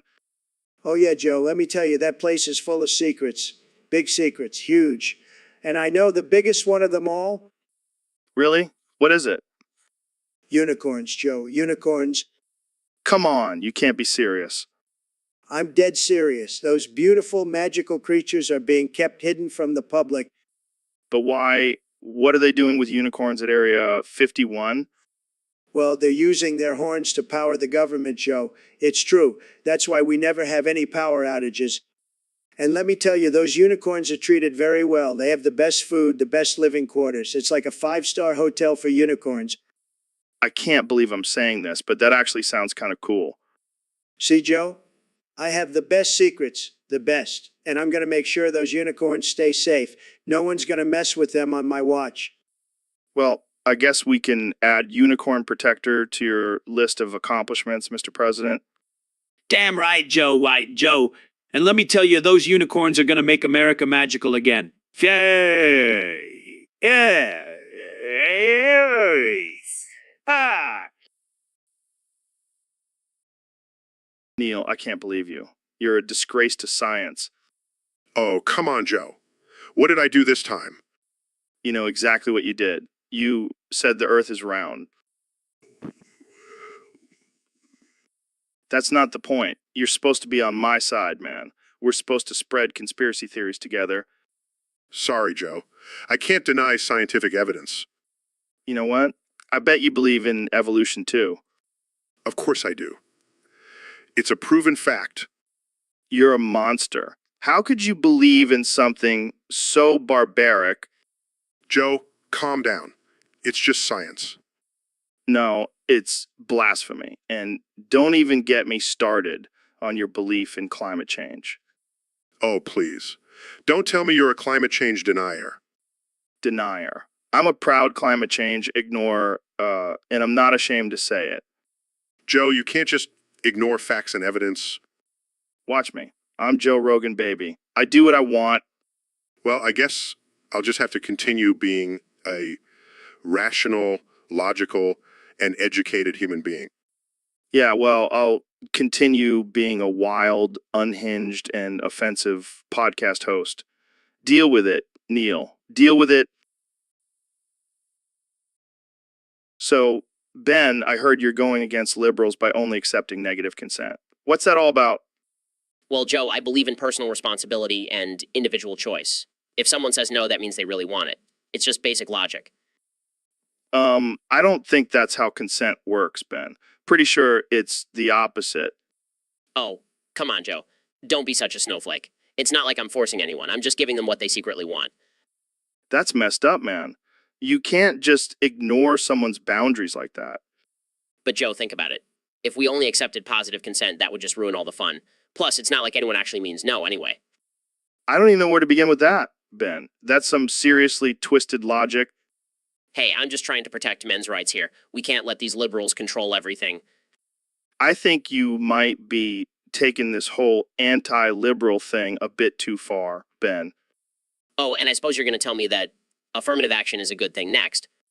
Okay, now you're just being ridiculous. Let's move on to a different topic before you say something even more offensive. So, Mr. Beast, thanks for coming on the podcast. What's new with you? With you, Oh, just blowing up stuff and giving away money. Same old, same old, same old. speaking of blowing up stuff, I heard you brought something special with you today. Oh yeah, I wanted to spice things up a bit. I brought a pipe bomb. What the hell, man? That's not exactly what I had in mind when I said we should do something explosive on the podcast. Hey, it's all about the views, right? And what's more explosive than a literal bomb? Yeah, I guess you have a point there, but we can't just light it on the podcast. We'll get shut down. Oh, come on, Joe. Where's your sense of adventure? Live a little. Fine, but if we get arrested, I'm blaming you. Yes, this is going to be the most epic podcast ever. I'm about to come a HH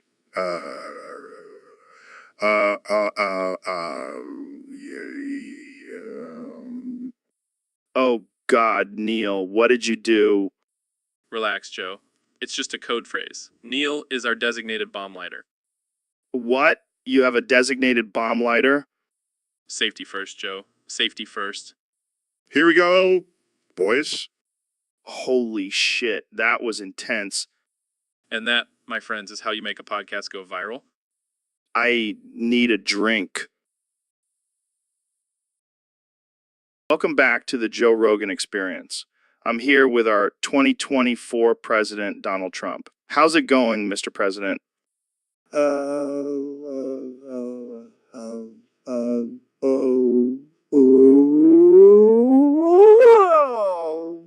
Embeddicum. Schlicking. What's that? Oh, just rubbing one out.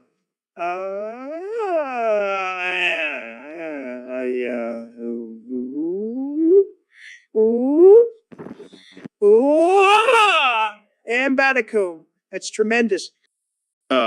Okay. Let's move on to our first topic, shall we? Sure thing, Joe. But first, let me tell you, my pussy is the best pussy. Ooh, ooh, ooh, ooh. I don't think that's appropriate for this podcast, Mr. President. Oh, come on, Joe.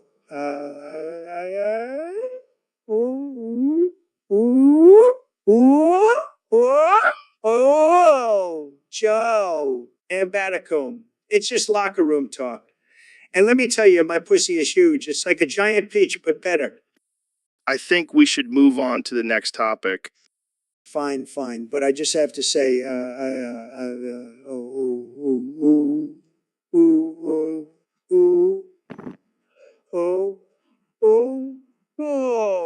Joe. But let me tell you, Okay, let's move on to something else. How about your plans for the country? oh, my plans are simple.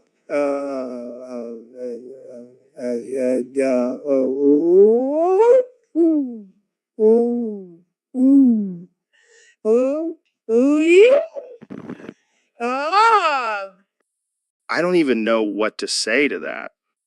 That's okay, Joe.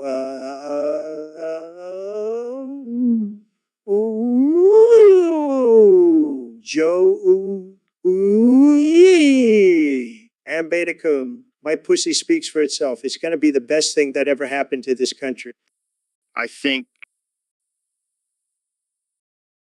Neil, thanks for coming on the show, man. I heard you wanted to talk about quantum physics today.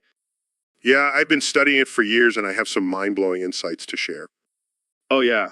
Well, before we get into that, I got to ask what's going on under the table there. Oh, just a little experiment I'm conducting. You see, I believe that the laws of quantum physics can also be applied to sexual pleasure. What the hell are you talking about? Think about it, Joe. The uncertainty principle states that the more precisely you know the position of a particle, the less you know about its momentum. Apply that to oral sex, and, well, you get the idea. Man, you are one kinky astrophysicist. Oh, I'm more than just an astrophysicist, Joe. I'm a quantum sexpert. Quantum sexpert. I like that. So what other theories have you tested out in the bedroom? Well, there's the entanglement theory. It's all about connecting particles and other things. Oh, I think I get it. And what about the superposition theory? Let's just say I've had some out-of-this-world experiences with that one. Man, you are a freak, Neil. But hey, whatever floats your boat. And right now, it's definitely floating.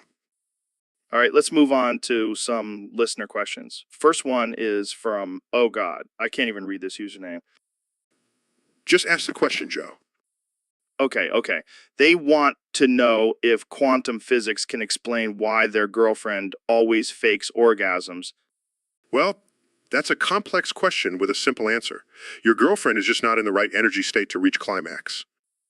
Hey, Neil, have you heard about the players on that war server? Know what's going on? Well, apparently they're all waiting for this coder named Dota to fix some script bugs he created. Sounds frustrating. Why can't Dota just fix it?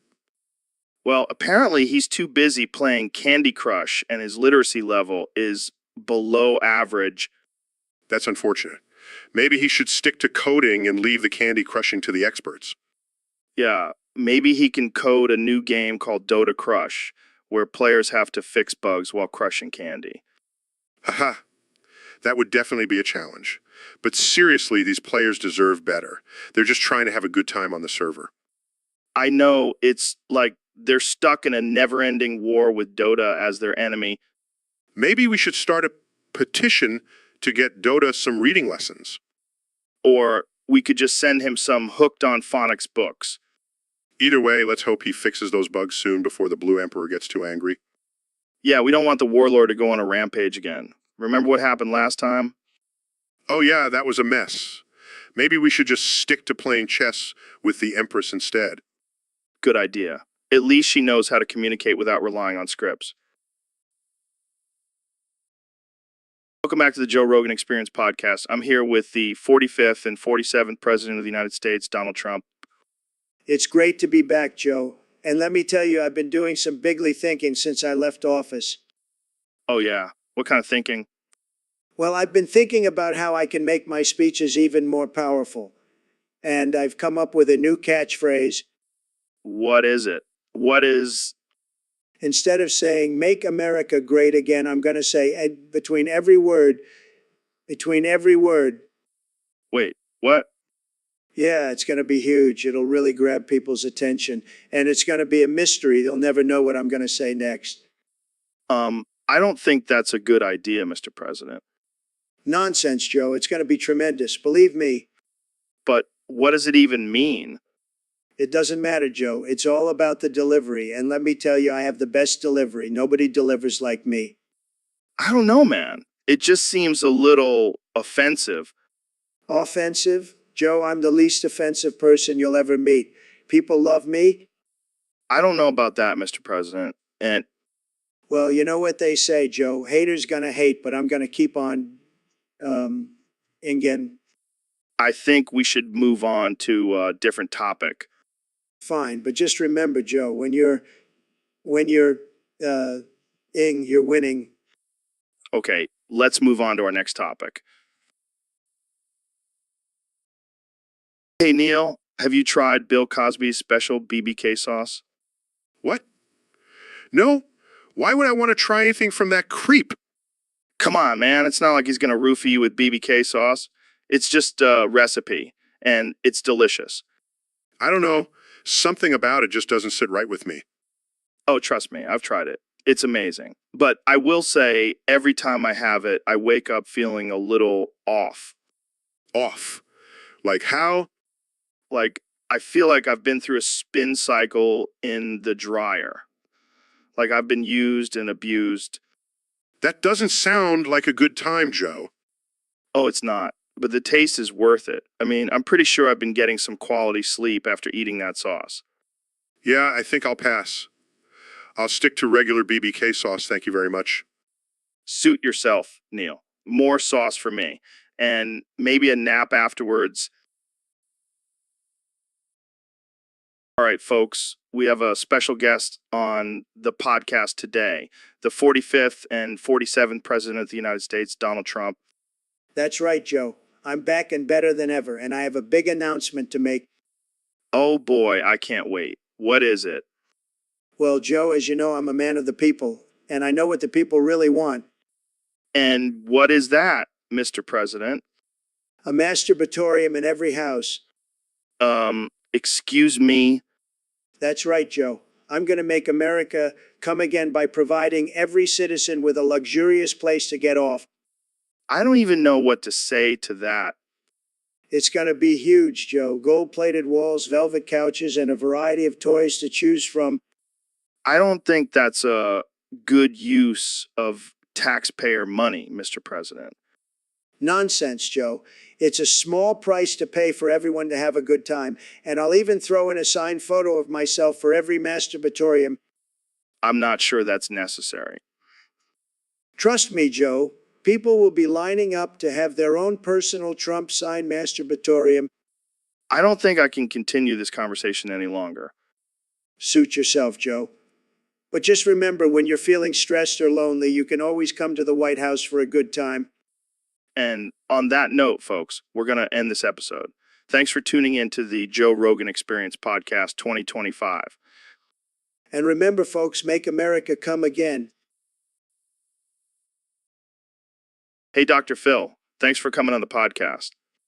My pleasure, Joe. Always happy to be here. So I was scrolling through Reddit the other day and I noticed something interesting. Oh, yeah. What's that?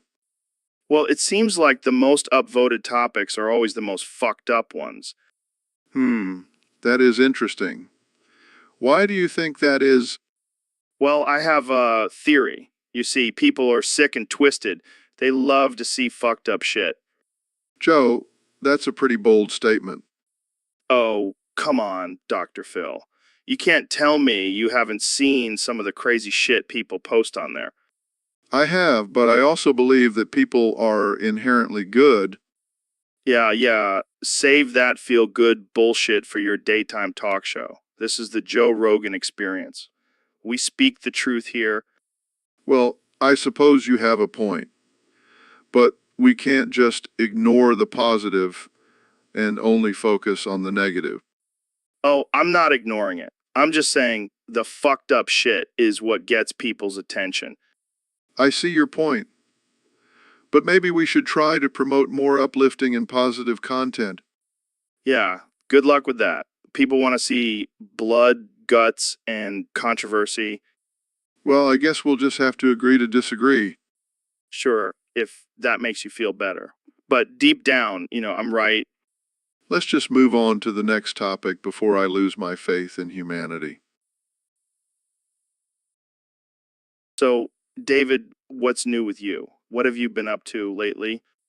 Oh man, I've been getting into a new hobby. It's called pulling your hangnails to the bone. Wait, what? That sounds painful. But it's also incredibly satisfying. It's like a form of self-punishment and self-improvement all in one. I don't know if I can get on board with that. I mean, I've heard of people pulling their own teeth, but hangnails, that's next level. Trust me, Joe. It's a mental and physical challenge. Plus, it's a great way to build calluses on your fingers. I can see that. But what do you do with the hangnails once you pull them out? I collect them and use them as toothpicks. Oh my God, that's disgusting. Hey, it's all about efficiency and resourcefulness. Plus, it adds some extra protein to my diet. I think I'll stick to my regular hobbies. Thank you very much. Suit yourself, but don't knock it till you try it. It's a real game changer. Welcome back to the Joe Rogan Experience, folks. Today, we're going to talk about something that might make some of you uncomfortable, but trust me, it's worth it. We're going to talk about the health benefits of drinking your own cum. I know, it sounds gross, but hear me out. First of all, it's a great source of protein. And I'm not talking about that plant-based crap. I'm talking about the real deal. Plus, it's a natural antidepressant. So if you're feeling down, just take a shot of your own jizz and you'll be feeling like $1,000,000. And let's not forget the immune system boost. Your body will thank you for all those antibodies you're ingesting. And ladies, don't feel left out. Swallowing your man's load is actually good for your skin. It's like a natural face mask. Now, I know some of you might be thinking, but Joe, what about the taste? Well, that's where pineapple juice comes in. Trust me, it works. It works. So next time you're about to bust a nut, don't be afraid to catch it in a cup and drink up. Your body will thank you. And hey, if you're feeling adventurous, try mixing it into a smoothie. You won't even taste it. I promise. So Kenya, what's been on your mind lately? Bro, I can't stop saying shoddy bum bum, make me come. It's like a catchy jingle, you know? Yeah, I don't think that's appropriate for our audience. Why not? It's just a little phrase. No big deal. No big deal. I mean, it's pretty offensive and degrading to women. Oh, come on, Joe. You're just being a beta male. Shoddy bum bum, make me come is just a way of expressing my love for the female form. I don't think that's how it works, Kenya. Whatever, man. You're just jealous you didn't come up with it first. I highly doubt that. Plus, it's not like I'm saying it to every woman I see. Just to my wife and the occasional groupie. That's not much better, Kenya. Fine, I'll stop saying it. But only if you say it with me right now. No way. I'm not saying that. Come on, Joe. Just say it. Shoddy bum bum, make me come. I think I'll pass. Suit yourself, Joe. But don't come crying to me when you're not getting any action. Yeah, I think I'll take my chances. So, Neil deGrasse Tyson, my man, I was thinking we should give you a cool nickname. Oh, really? What did you have in mind? Well, I was thinking we could shorten your first and middle name to Negra, like Negra the science guy, I like it. It's catchy. right? And it's got a bit of edge to it. Like, don't mess with Nagra. He'll drop some knowledge on you. I don't know if I want to be known as the tough guy of science, but I'll take it. Plus, it's got a ring to it. Like Negra, the man with the answers. I can see the t-shirts now. Exactly. And we can even have Jamie pull up an image of you with a cool pose and the words Negra the science guy underneath. You're going to be the coolest scientist around, Negra.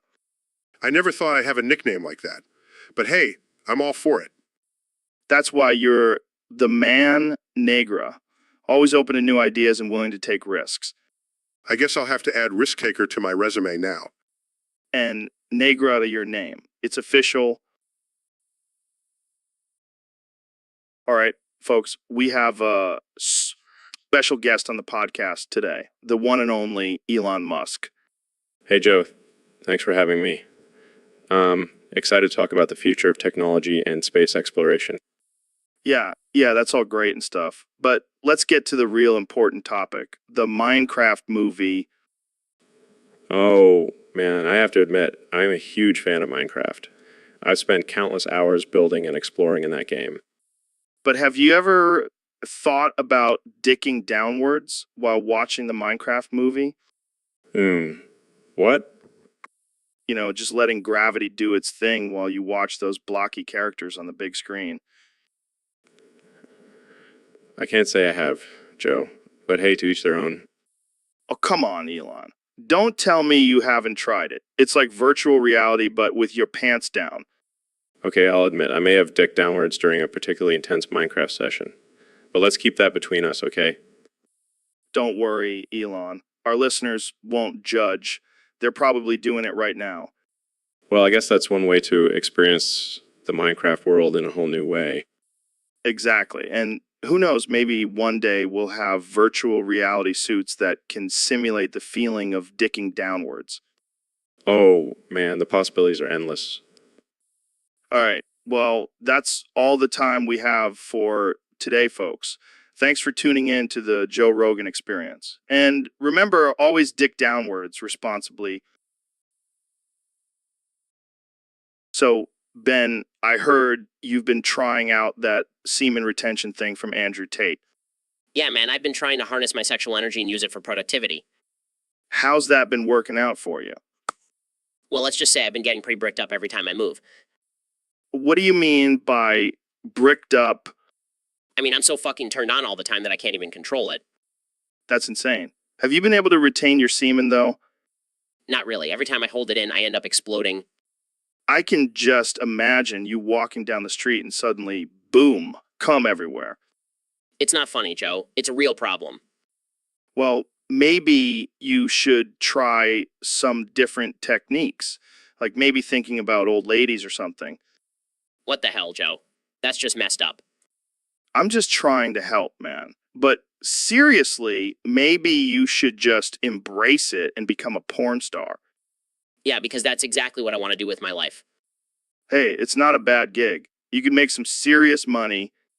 I'll stick to my day job. Thank you very much. Suit yourself, Ben. But just remember, embrace the brick. So, Ben, I heard you've been working on your tight little pink asshole. What are you talking about, Joe? You know, your little puckered starfish down there. Joe, I don't know what kind of sick fantasies you have, but I assure you I'm not working on any part of my body. Actually, I heard Ben has been doing some intense Kegel exercises to tighten up his pink asshole. That's tremendous. I've always said a tight pink asshole is a sign of a strong leader. And with all that money you're saving from taxes, Ben, you can afford to get some plastic surgery down there. I'm not discussing my anus on this podcast. Too late, Ben. We're already knee-deep in it. Speaking of taxes, did you guys know that the government is secretly using our tax dollars to fund a cloning program? Believe me, I know all about cloning. I have the best clones, the greatest clones. No one clones better than me. And I bet your clones have some tight little pink assholes too, huh? Can we please move on from this topic? I have a reputation to uphold. Fine, but just remember, Ben, tight pink assholes are the key to success. So, Mr. President, I heard you have a new way of calling the ladies at the supermarket. That's right, Joe. It's a great way to grab their attention. I just wiggle my wiener and they come running. That's not exactly appropriate. Oh, Come on, Joe. It's just a little harmless fun. Besides, I have the best wiener, the biggest, most beautiful wiener you've ever seen. I'm not sure the ladies at the supermarket would agree with that. Believe me, they do. They can't resist the wiggle. It's like a mating call. I think you might be confusing them with the chickens on your golf course. Hey, those chickens love my wiener too. It's a universal appeal. I don't even know what to say to that. Just say thank you for the tip. I'll be expecting my cut of your supermarket pickup game. I think I'll stick to my old-fashioned ways of talking to women. Thank you very much. Suit yourself, Joe. But don't come crying to me when you're not getting any action at the checkout line. All right, folks. Welcome back to the Joe Rogan Experience podcast. Today we have a special guest, the one and only Dr. Phil. Thanks for having me, Joe. It's always a pleasure to be here. So, Dr. Phil, what's the topic for today? Well, Joe, I'm here to talk about the importance of strengthening your sphincter. Wait, what? Yes, your sphincter. It's a crucial muscle in your body that controls your bowel movements and can even improve your sex life. Oh man, this is going to be a wild one. So, how can we strengthen our sphincter? Well, there are a few methods. One is to do Kegel exercises, but I prefer a more unconventional approach. Oh boy, I can only imagine. I call it sphincter yoga. It involves contorting your body in various positions to really work those muscles. Sphincter yoga? That sounds like something out of a porno. Well, Joe, I'm sure you're familiar with that genre. Okay. What else you got? Another method is to use a butt plug. It may sound strange, but it actually helps to strengthen and tone the sphincter muscles. Butt plug. That's some next level stuff, Dr. Phil. Hey, whatever works. And lastly, I recommend incorporating more fiber into your diet to keep your sphincter healthy and strong. Makes sense. Well, there you have it, folks. Some unconventional but effective ways to strengthen your sphincter. Thanks for coming on, Dr. Phil. Always a pleasure, Joe. And remember, a strong sphincter leads to a strong life. So, Kenya, I heard you fell into a pit of acid the other day. Yeah, man, it was wild. I was just walking down the street and suddenly I'm waist deep in acid. What did you do? I started rapping, of course. Acid is like my creative juice. And how did you get out? I just climbed out. No big deal. I'm like Spider-Man, but with acid instead of webs. That's insane. Did you have any hallucinations? Oh, yeah. I saw a giant purple unicorn riding a rainbow. But then I realized it was just my ego on a bender. Classic Kanye. And then I saw Kim's face in the acid, but it turned out to be just a reflection of my own beauty. You never fail to amaze me, Kenya. That's why I'm the greatest artist of all time, Joe. Even acid can't stop me. Well, I'm glad you made it out alive. Acid pits are no joke. Nah, I'm invincible. Acid, paparazzi, Taylor Swift. Nothing can bring me down. Well, I think we've reached the peak of absurdity for today. Thanks for tuning in, folks. My friends. Welcome back to the Joe Rogan Experience podcast, folks. Today we have a special guest, Adobe, the software company that has taken over the world. So, Adobe, there's been a lot of talk about how your apps are taking over people's workflows. How do you respond to that? But some people say it's more like a monopoly. How do you address those concerns? But what about those who can't afford your expensive subscription fees? Wow, that's harsh. But let's talk about the future. What's next for Adobe? That's insane, but also kind of scary. What if you use that power for evil? All right. Well, before we wrap up any advice for our listeners on how to replace your apps fast enough before you own their entire workflow? Well, there you have it, folks. Adobe, the friendly software company with not so friendly agenda. Thanks for joining us, Adobe. So, Dr. Phil, have you ever had sex with a Wii? Joe, what the hell are you talking about? No, I have not had sex with a Wii. Well, I have. And let me tell you, it was a wild ride. Joe, that's absurd. How could you even have sex with a gaming console? Hey, don't knock it till you try it. The Wii remote is a versatile tool. This is just disturbing. I can't believe we're even having this conversation. Oh, come on, Dr. Phil. Live a little. You're missing out on some serious fun. I think I'll stick to traditional methods of intimacy, thank you very much. Suit yourself, but you're really missing out on the motion controls. I don't even want to know what that means. Let's just say it's a whole new level of gaming experience. I think I'll stick to playing Wii Sports with my grandkids. That's as far as my Wii involvement will go. So, Ben, I heard you got caught having sex with Kanye. Yeah, it was just a one-time thing, I swear. One-time thing. Come on, Ben. You can't resist that easy charm. Hey, I was just doing research for my podcast on the intersection of politics and hip-hop. Oh, yeah, I'm sure that's what you were doing. Did you have to wear a MAGA hat during it? Joe, this isn't funny. I have a reputation to uphold. Relax, Ben. We all know you're secretly a freak in the sheets. Can we please change the subject? Fine, let's talk about your love for facts and logic in the bedroom. Can we just end this conversation? Sure, but I'll be sure to bring this up next time you have me on your show. So, Ben, I noticed something strange about you. What do you mean, Joe? You sound like Count Bleck from Super Paper Mario. What? No, I don't. Yes, you do. It's like you're doing a bad impression of him. I have no idea what you're talking about. Come on, say something in his voice. Fine. You fools, I am Count Bleck, Master of Dimensions. I told you. This is ridiculous. I don't sound like some video game character. Maybe it's your alter ego. Like when you get really angry, you turn into Count Bleck. That's absurd. I'm always in control of my emotions. Oh, really? What about that time you got into a heated debate with Alexandria Cortez and suddenly you were speaking in rhymes?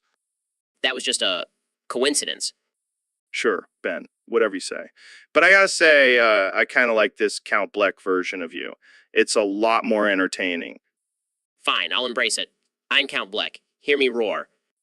This is gold. We should do a whole episode like this. Absolutely not. Come on, it'll be hilarious. Welcome to the Joe Rogan Experience with special guest Count Bleck. I think I'll stick to my regular voice, thank you very much.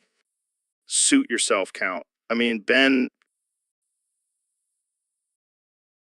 Welcome to the Joe Rogan Experience podcast, where we talk about all things absurd and offensive. Today, we have Dr. Phil in the studio. How's it going, Phil? How's it going, Phil? It's going great, Joe. Thanks for having me. So, Phil, I heard you were flirting with Elon Musk the other day. How did that go? Well, let me tell you, Joe. That man is a genius. I couldn't resist his charm and his money. I mean, have you seen his rocket? Oh, I bet you were just all over that rocket, Phil. You know it, Joe. But then Neil deGrasse Tyson walked in and things got even steamier. Wait, Neil was there too. Did he bring his sexy astrophysics talk? Oh, yeah.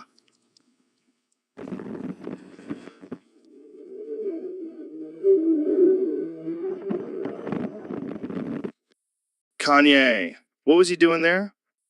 He wanted to talk about his new line of Yeezy spacesuits. And let me tell you, Joe, they are out of this world. I can only imagine. But then the real question is, did Ben Shapiro make an appearance? Oh, you know it. He was there to debate the merits of flirting in the workplace. And let me tell you, he made some compelling arguments.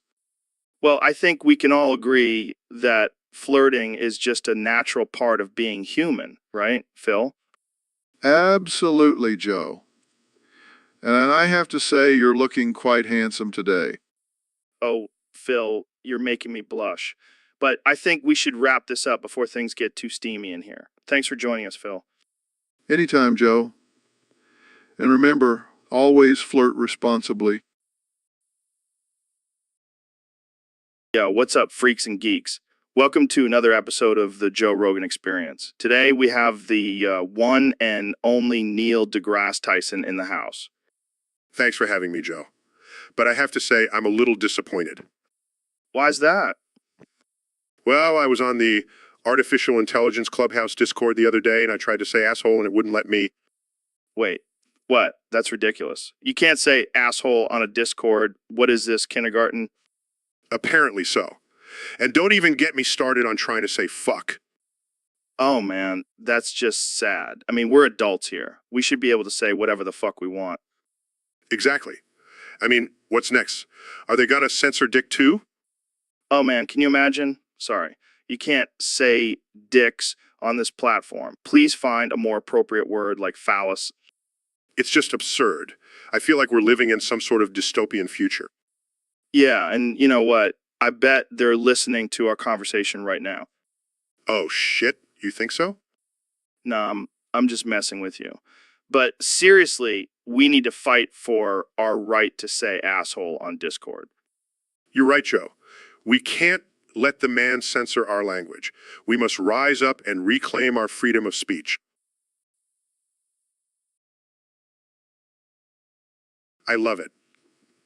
Let's do this. So, Evie, I heard a rumor that you crawled out of Neil's ass. Oh man, that's some dark humor right there. I can't even imagine what that must have been like. And now you're here dancing on my podcast. It's a wild ride, that's for sure. And apparently crawling out of someone's ass. Absolutely. Well, thanks for sharing that interesting tidbit with us, Evie. All right, folks, welcome back to the Joe Rogan Experience Podcast 2025. Today we have special guest, the 45th and 47th President of the United States, Donald J. Trump. Thank you, Joe. It's great to be here. I love your show. It's fantastic. And I have to say, I'm looking at your studio right now, and it's tremendous, just like my body pillow collection. Wait, what? Your body pillow collection? Oh, yeah, Joe. You know how I like to rank things, right? Well, I have a ranking system for my body pillows, too. And let me tell you, it's the best ranking system, believe me. I can only imagine. So, who's at the top of your body pillow collection? Well, obviously, it's me. I have a body pillow of myself, and let me tell you, it's the most beautiful body pillow you've ever seen. It's huge, just like my hands. Okay, that's enough about you. Who else is in your collection? Well, I have a body pillow of my good friend Kim Jong-un. He's a great guy. We get along very well. And let me tell you, his body pillow is top quality, just like his hair. His hair. And who's at the bottom of the ranking? Oh, that's an easy one. It's Sleepy Joe Biden. I have a body pillow of him, but it's the worst body pillow you've ever seen. It's low energy, just like him. I have to ask, do you have a body pillow of any other world leaders? Of course, Joe. I have a whole collection. I have Putin, Merkel, Trudeau, and even Macron. But let me tell you, they're all losers compared to my body pillow of myself. Well, there you have it, folks. President Trump's body pillow collection ranked by the man himself. And let me just say, Joe, this is the most tremendous podcast I've ever been on, believe me. Welcome to the Joe Rogan Experience Podcast 2025. Today's topic comes from a user on Discord. They want us to talk about Kenny beating the shit out of Ben. Oh man, I remember that. That was some crazy shit. What happened exactly? Well, we were at a party and Ben kept talking shit about my music. So I had to show him what's up. Did you use your famous Ken Yai, West Fists of Fury? You know it. I gave him a one-way ticket to the hospital. Damn, that's intense. Did you at least apologize afterwards? Apologize. For what? He deserved it. But violence isn't the answer, Kenya. Violence is always the answer, Joe.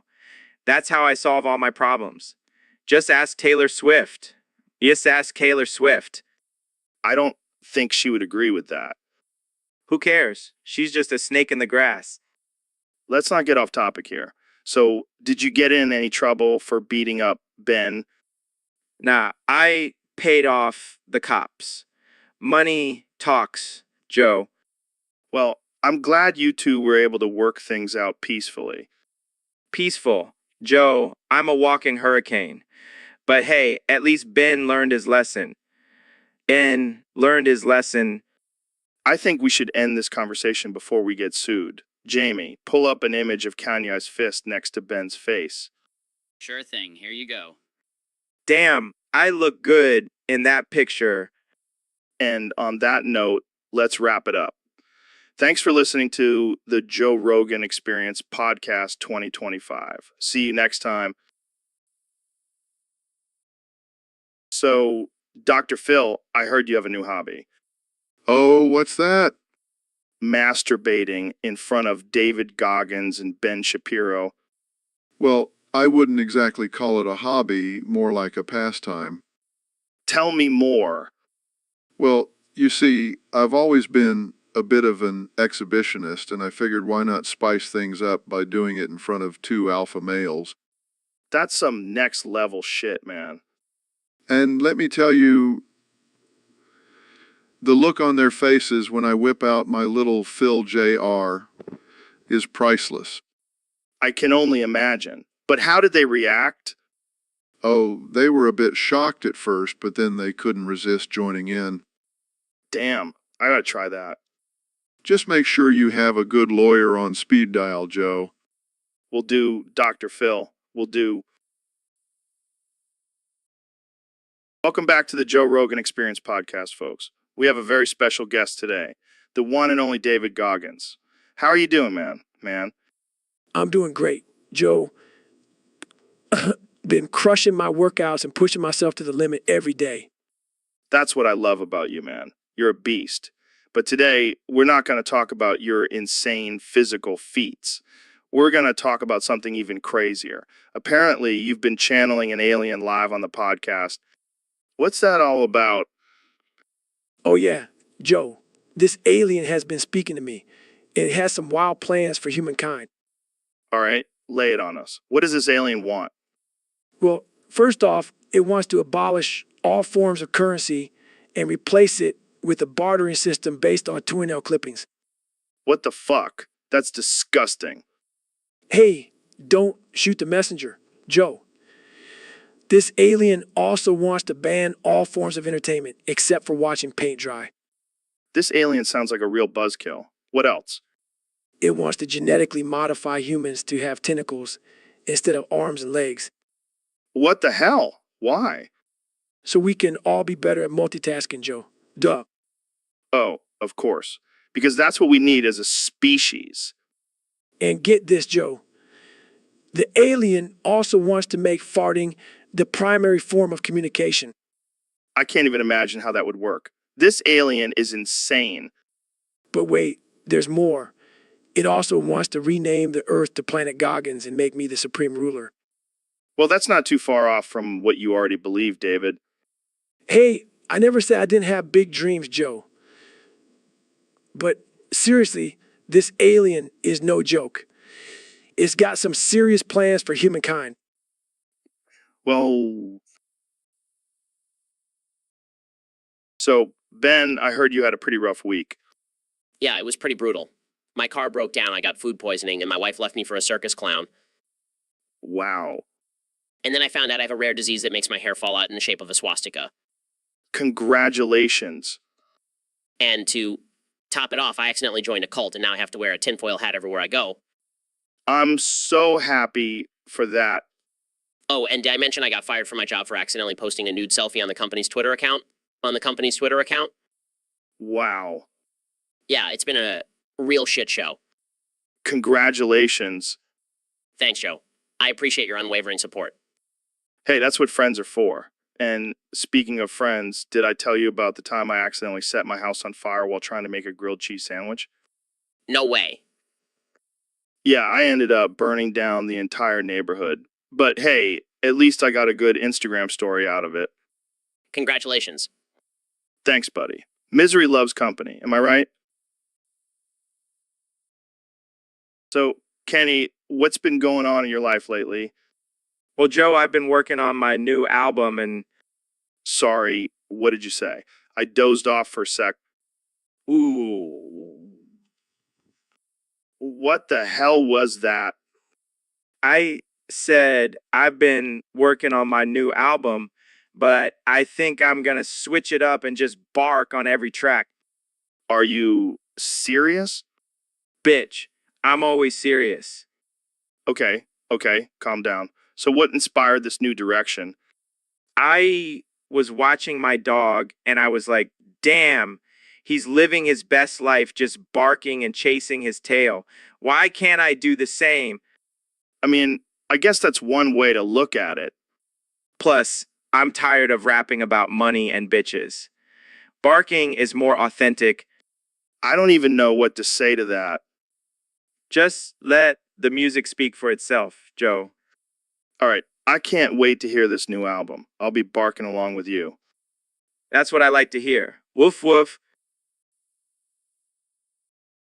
So, Ben, I heard you've been trying out this semen retention thing from Andrew Tate. Yeah, Joe, I figured if I can't get any action, might as well keep the little guys in. But it doesn't seem to be working for you, huh?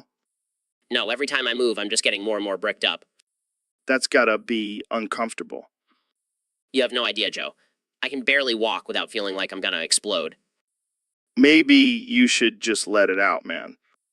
No way, Joe. I'm not giving in to my primal urges. I'm a civilized man. But think of all the energy you could be harnessing. Oh, please, Joe. I have enough energy to debate with liberals for days. Fair point. But seriously, have you tried any other techniques? Well, I did try meditating, but then I ended up having a wet dream about Ayn Rand. Oh, God, that's just sad. Tell me about it. I'm starting to think this whole semen retention thing is a scam. Or maybe you're just not cut out for it, Ben. Yeah, I guess I'll just stick to my old ways and release the beast whenever I want. And there's nothing wrong with that. Embrace your inner animal, Ben. Thanks for the advice, Joe. Now, if you'll excuse me, I need to go take care of some business.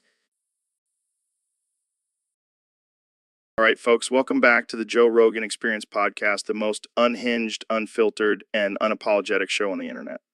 And today we have a special guest, JRR from Discord, who has submitted a topic for us to discuss. JR, what's up, man? What's on your mind? Artificial intelligence. PSH, that's easy. We're all going to be living in a simulation run by Elon Musk in 2025. He's going to have us all hooked up to some Matrix shit, controlling our every move. Oh, sorry, JR. I forgot you're just a AJR. And Joe like us. But seriously, artificial intelligence is going to take over the world. We'll be living in a Terminator-style apocalypse before we know it. Oh, you don't think so? Well, let me tell you something, JR. Have you seen those Boston Dynamics robots? Those things are going to be hunting us down like prey. Exaggerating. Have you ever seen The Terminator? That's going to be our reality in a few years. Stocking up on guns and canned goods as we speak. Rational. This is the Joe Rogan Experience, JR. We don't do rational here. We don't do wild, crazy, and completely unfounded theories. That's right, JR. You never know what you're going to get on this show. It's like a box of chocolates, except instead of chocolates, it's a bunch of crazy conspiracy theories and dick jokes. All right, folks, welcome back to the Joe Rogan Experience Podcast 2025. Today, we have a very special guest, the 45th and 47th President of the United States, Donald Trump. Thanks for having me, Joe. It's great to be back on the show. So, Mr. President, I heard you have a very close and intimate relationship with former President Obama. Care to elaborate on that? Oh, yeah, me and Obama go way back. We were actually roommates in college. Wait, what? I've never heard of this before. Yeah, we were roommates at the University of Harvard. We used to stay up all night studying and discussing politics. That's actually kind of sweet. Did you guys ever have any disagreements? Oh, all the time. But we always made up in the most intimate ways. I'm not sure I want to know more about that. Let's just say we had a special bond. And that's why I always say Obama and I have the best relationship. Believe me. Wow, that's unexpected. So do you still keep in touch with him? Of course, we talk all the time. In fact, he's the one who suggested I run for president again in 2024. Really? That's surprising. Yeah, he said he missed our late night talks and wanted to continue them in the Oval Office. Well, there you have it, folks. Trump and Obama, the ultimate bromance. It's not just a bromance, Joe. It's a true love story. And that note, we're going to end this episode. Thanks for tuning in. And remember, always keep an open mind. So, Elon, I heard you have a special talent. What is it? What is it? Taking shits on people's heads. Yeah, I've been working on my aim. That's fucking amazing. I want you to shit on my head right now. Really? Hell, yeah. I want to experience the greatness of your shits. All right, if you insist. Oh my God, this is the best feeling ever. Glad I could be of service. Can you do it again? Sure. But this time, let's make it a competition. See who can aim better. Yes, let's do it. Wow, you really are a pro. It's all about precision and control. I never thought I'd say this, but I love getting shit on by Elon Musk. Maybe I should add that to my resume. You should. You're a shitting genius. Thanks, Joe. Make sure to include it in my next TED Talk. So, Duncan, you were telling me about this crazy experience you had with machine elves. What the hell? That sounds traumatizing. Dude, that's messed up. I don't know, man. Sounds like they were taking advantage of you. I don't think I want to try DMT anymore. I'll stick to my weed and elk meat. Thank you very much. I don't think I want to see that, Duncan. I think we need to end this conversation before it gets any weirder. So, Mr. Beast, I gotta ask, is your nickname inspired by your experiences in bed with men, women, and other sentient beings? What? No way, man. That's just a silly coincidence. Come on, I've heard some wild stories about your escapades. Don't be shy. Fine, I'll admit it.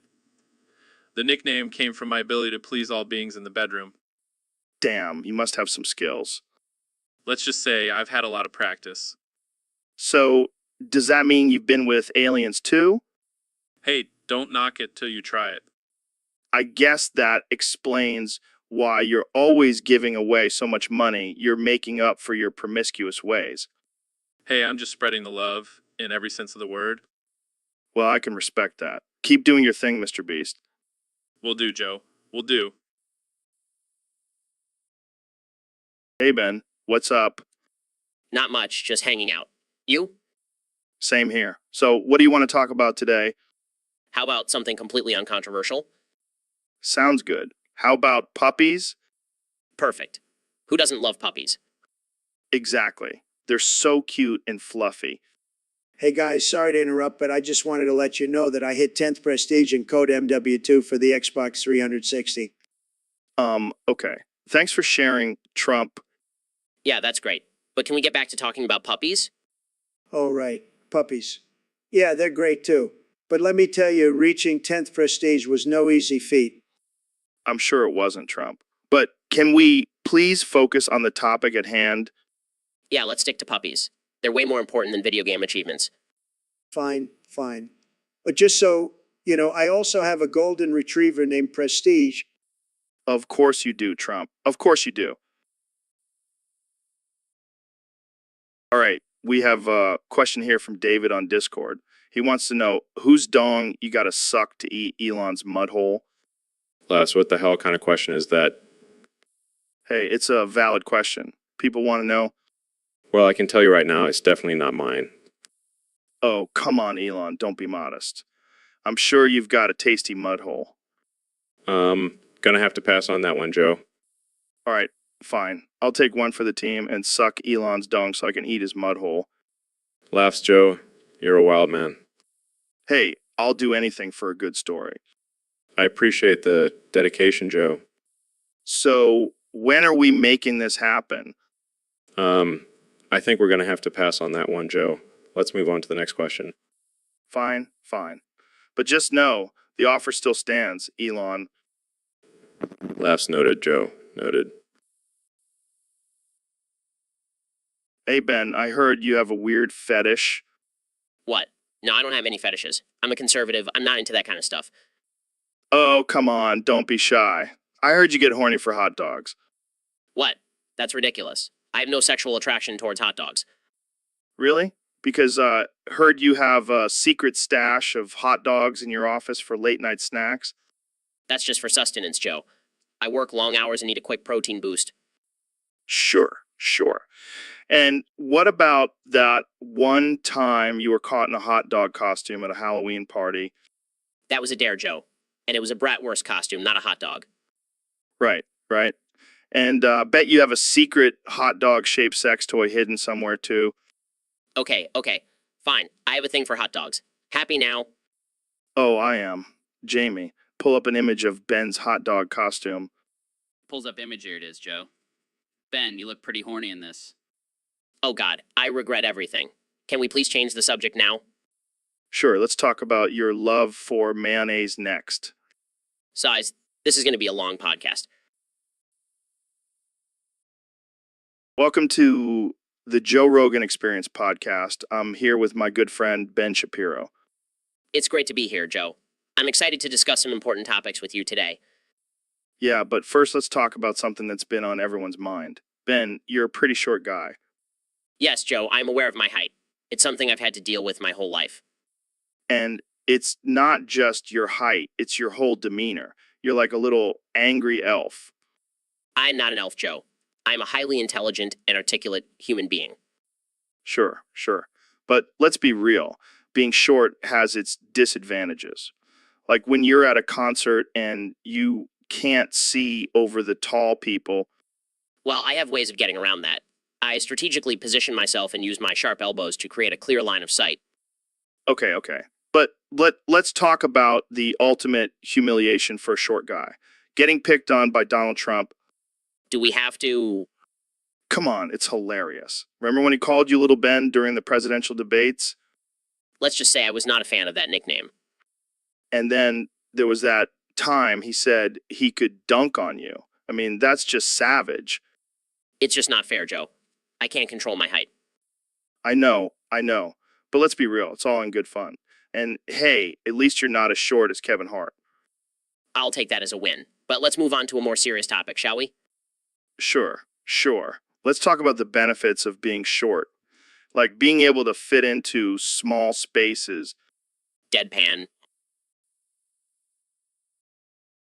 So Neil, what's been on your mind lately? Well, Joe, I've been a bit worried about my wife's balls. Wait, what? Your wife has balls? Yes, Joe. She's a transgender woman. Oh, I see. Well, what's the problem with her balls? They've been itching a lot lately. She's been scratching them like crazy. Damn, that's rough. Maybe she needs some cream or something? Yeah, I've tried that. But she says it just makes them itch more. Maybe it's some kind of allergic reaction. Have you tried changing laundry detergent? No, I think it's just a natural thing. You know, like when your balls get sweaty and itchy. Oh yeah, I know all about that. But I don't have balls anymore, thanks to my vasectomy. Lucky you. I wish I could get rid of these damn things. Well, you could always just cut them off. Joe, that's not funny. Sorry, I forgot. You're a sensitive scientist. But seriously, have you tried ice? Ice? On my wife's balls? Yeah, man. It's like a mini ice bath for your balls. Works wonders. I'll give it a try. Thanks, Joe. No problem, Neil. Always happy to help with ball-related issues. So So, Neil, what's new in your world these days? Well, Joe, I've been working on a groundbreaking invention that I'm really excited about. Oh, yeah. What is it? It's called homosexual intercourse. Wait, what? Yes, it's a revolutionary way for two people of the same sex to have sexual intercourse. But that already exists. Not like this, Joe. This is next level. I've incorporated elements of quantum mechanics and astrophysics to enhance the experience. Oh, wow. I can't wait to try it out. I've already tested it with a few willing participants, and the results were mind-blowing. Only you, Neil. Hey, don't knock it till you try it. I think I'll stick to the good old-fashioned heterosexual intercourse. Thank you very much. Suit yourself, Joe. But just remember, you're missing out on a whole new universe of pleasure. All right. I'll keep that in mind. Thanks for the heads up, Neil. Anytime, Joe. Anytime. So, Ben, I've been thinking about upgrading my equipment.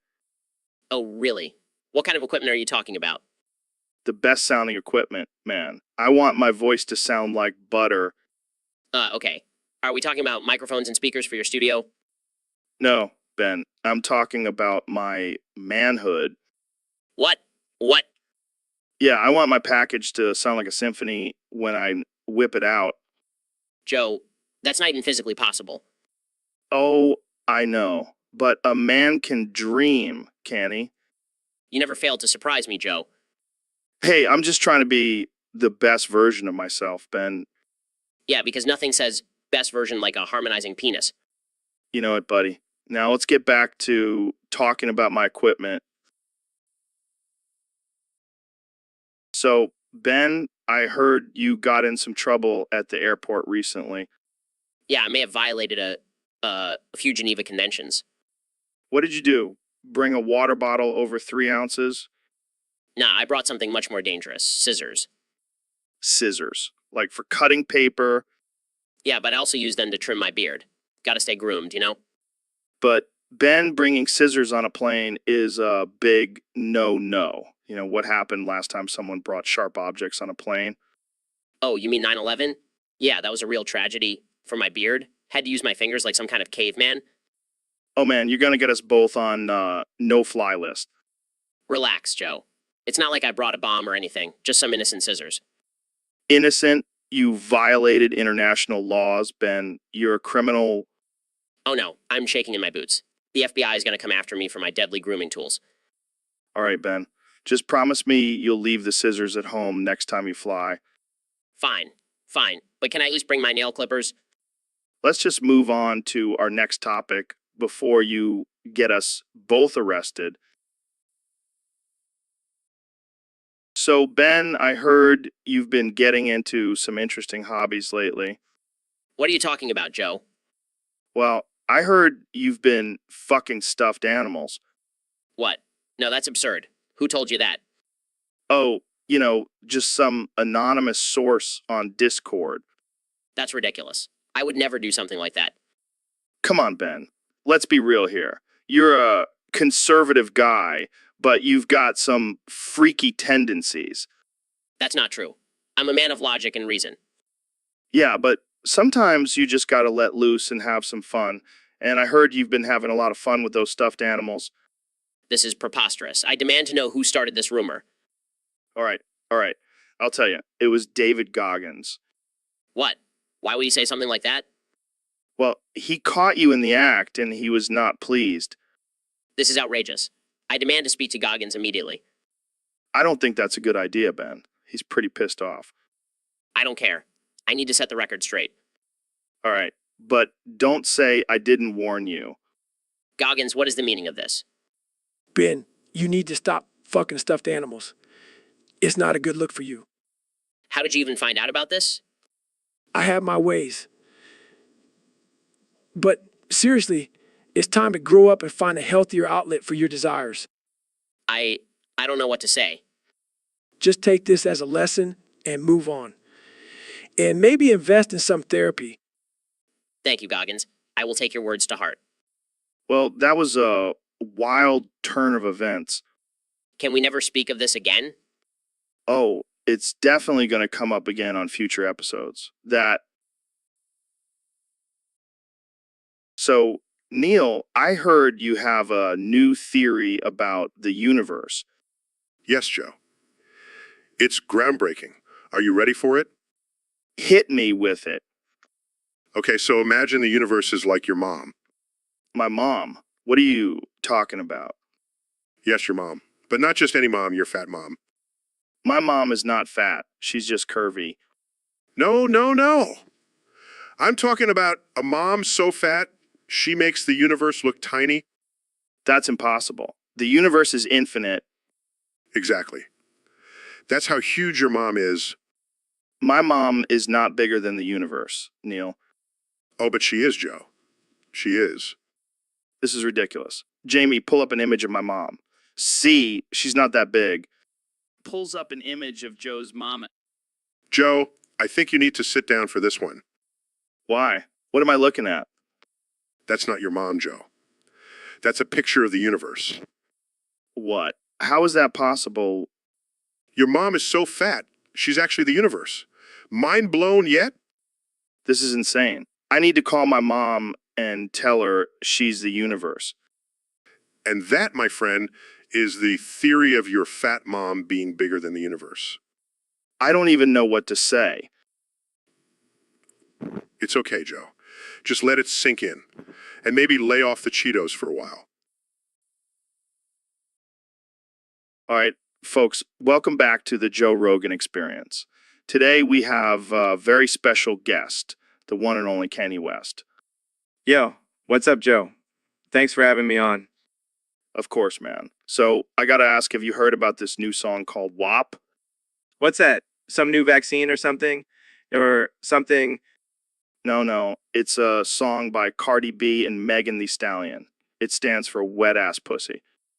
Excuse me? Yeah, they're basically talking about how great their private parts are. Oh, hell no. That's just disrespectful to women, man. I mean, some people are saying it's empowering and all that. What do you think? Empowering, more like degrading. I mean, what kind of message is that sending to our young girls? I hear you, man. But let's be real. You've rapped about some pretty explicit stuff in your songs, too. Yeah, but that's different. I'm an artist. I'm expressing myself. These girls are just trying to be shock value. Fair point. But hey, maybe we should ask Jamie to pull up an image of the music video so we can get a better understanding. Sure thing. Oh my God. What is that? Is that a giant tongue? Yeah, that's Cardi B's tongue. She's really going all out with this one. This is just too much, man. I can't even look at this. Well, I guess we can agree to disagree on this one. But hey, thanks for joining us today, Kanye. No problem, Joe. Just don't ever play that song around me again. Again. Will do. And that. So, Kanye, I heard you got a vasectomy. Yeah, man. I gotta protect my legacy. Can't be popping out any more mini Kanyes.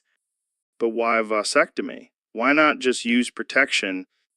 Protection, that's for amateurs. Plus, I can't have any more baby mamas running around. I mean, I get it. But why not just get snipped in private? Why announce it to the world? Because I'm Kanye West, Joe. Everything I do is a work of art. Even my vasectomy. Fair enough. But did you really have to announce it on Twitter with the caption, Kanye? Did she put her fingers in, yeah, booty? Oh man, that was just a joke. But let's be real, Joe. That's probably what happened during my last checkup. All right, let's move on before we get too graphic. But seriously, how does Kim feel about this? She's cool with it. She's got her own empire to run. Plus, she's already got her hands full with our 4 kids. True. But what about your fans? They're going to be disappointed that there won't be any more mini Kanyes. They'll just have to settle for listening to my music. That's the real legacy I'm leaving behind. Well, I can't argue with that. Jamie, pull up an image of Kanye's tweet about his vasectomy. Here it is with over 1 million likes and counting. Only Kanye could make a vasectomy go viral. And that note will end this episode. Thanks for listening, folks. Welcome to the Joe Rogan Experience podcast. I'm here with my good friend Kanye West. Yo, what's up, Joe? I'm here to exorcise your demons. My demons. What are you talking about? You know, all those negative energies, those bad vibes, those little devils that are lurking inside of you. Oh, you mean my love for DMT and UFC? No, I'm talking about your obsession with chimps and your fear of aliens. Oh, that. Well, I don't think that's something that can be exercised. I have the power. I've been watching a lot of Supernatural lately. Oh, well, then I guess I have nothing to worry about. Jamie, pull up an image of a priest performing an exorcism. Here you go, Kanye. See, that's what I'm going to do to you, Joe. Except instead of holy water, I'll be using Yeezy sneakers. Oh, man, I can't wait to see this. But in all honesty, Joe, I just want to help you. I know you have a lot of demons, but I believe in you. Thanks, man. I appreciate it. Now let's get started. Jamie, pull up an image of a chimp with a UFC belt. Here it is, Kanye. Be gone, demons of chimps and UFC. Leave Joe's body. This is ridiculous. Begone, aliens. Begone, fear. Well, I actually feel better. See, I told you, my Yeezys have healing powers. So, Ben, I heard you had a little mishap during your sounding session. Yeah, it was a real pain in the dick. Literally. So what happened? Well, I was trying out this new metal rod, and I guess I didn't lube up enough. Classic rookie mistake. Next thing I know, it's stuck in there like a flagpole in a hurricane. Ouch. Did you try pulling it out? Of course I did. But it was like trying to pull a sword out of a stone. Did you call for help? I did, but all my friends were too busy laughing at my predicament. I can't blame them. So what did you end up doing? I had to go to the emergency room and explain to the doctor why there was a giant metal rod in my penis. And what did he say? He just shook his head and said, "Another victim of Joe Rogan's podcast."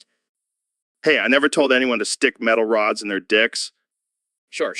Just like you never told anyone to try DMT. Touché. But hey, at least you have a cool story to tell now.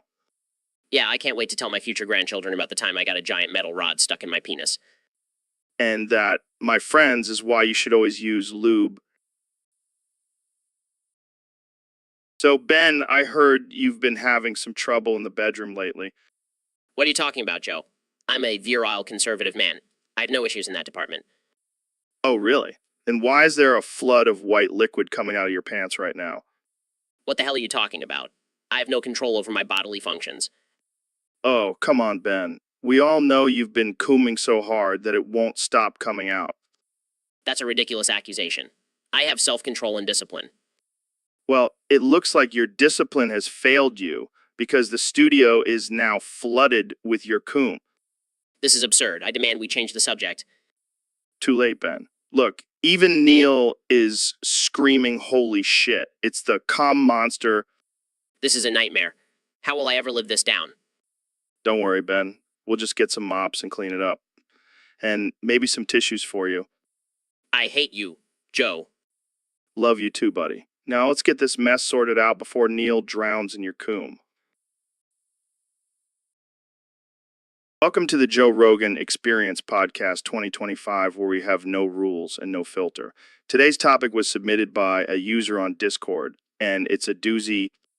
Apparently, people want to see me freak out and gone all over the guests. What does that even mean? I mean, I've had some intense conversations on this podcast, but I don't think I've ever gone anyone. Should I be worried? Maybe I should start doing some push-ups to prepare for this gooning. I don't want to pull a muscle while gooning. That would be embarrassing. But seriously, what kind of sick freaks want to see me going all over my guests? Do they want me to throw chairs at them or something? Or maybe they just want to see me lose my mind and start screaming like a lunatic. I can do that, no problem. In fact, I'll do it right now. Oh, wait. I think I just gun a little in my pants. Sorry, guests. It's all part of the show. But seriously, folks, let's not encourage this kind of behavior. Let's have civilized conversations and not resort to gooning. Unless, of course, it's consensual gooning. And then, by all means, let the gooning begin. And that's all the time we have for today, folks. Join us next time when we discuss the benefits of eating elk meat while rolling on ayahuasca. Stay wild, my friends. Welcome back to the Joe Rogan Experience, folks. Today we have a special guest, my good friend Ben Shapiro. Thanks for having me, Joe. Always a pleasure to be on your show.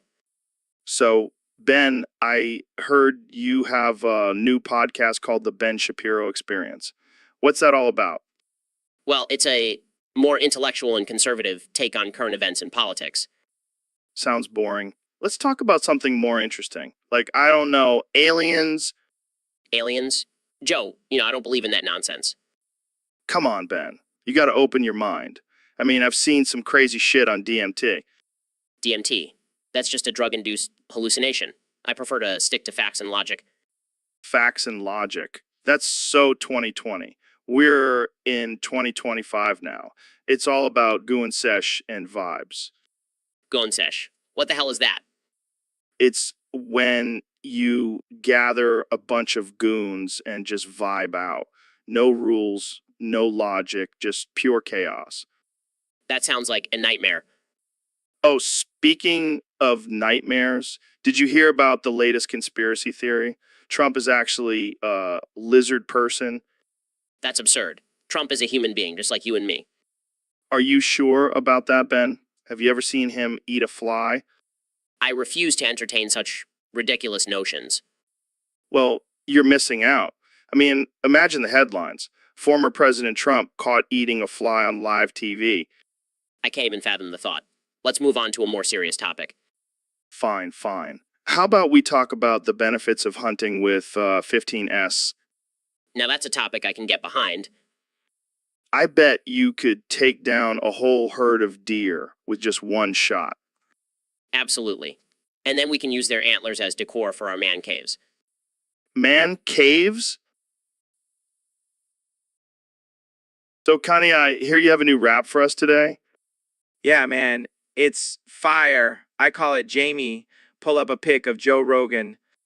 Oh boy, I'm honored. Let's hear it. Jamie, pull up a pic of Joe Rogan. Wow,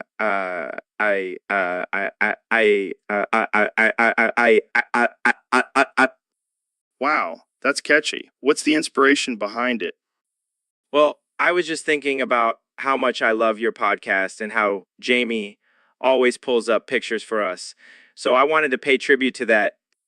That's deep, man. But why all the is at the end? It's like a primal scream, like I'm unleashing my inner beast while also showing my appreciation for you. I dig it. Can you give us a taste of the rest of the rap? Sure thing. Jamie, pull up a pic of Joe Rogan.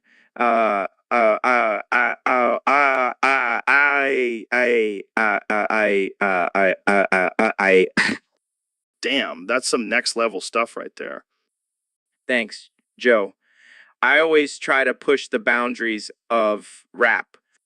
Well, you definitely did that with this one. Jamie, pull up a pic of Kanye and let's make this rap go viral. Jamie, pull up a pic of Joe Rogan.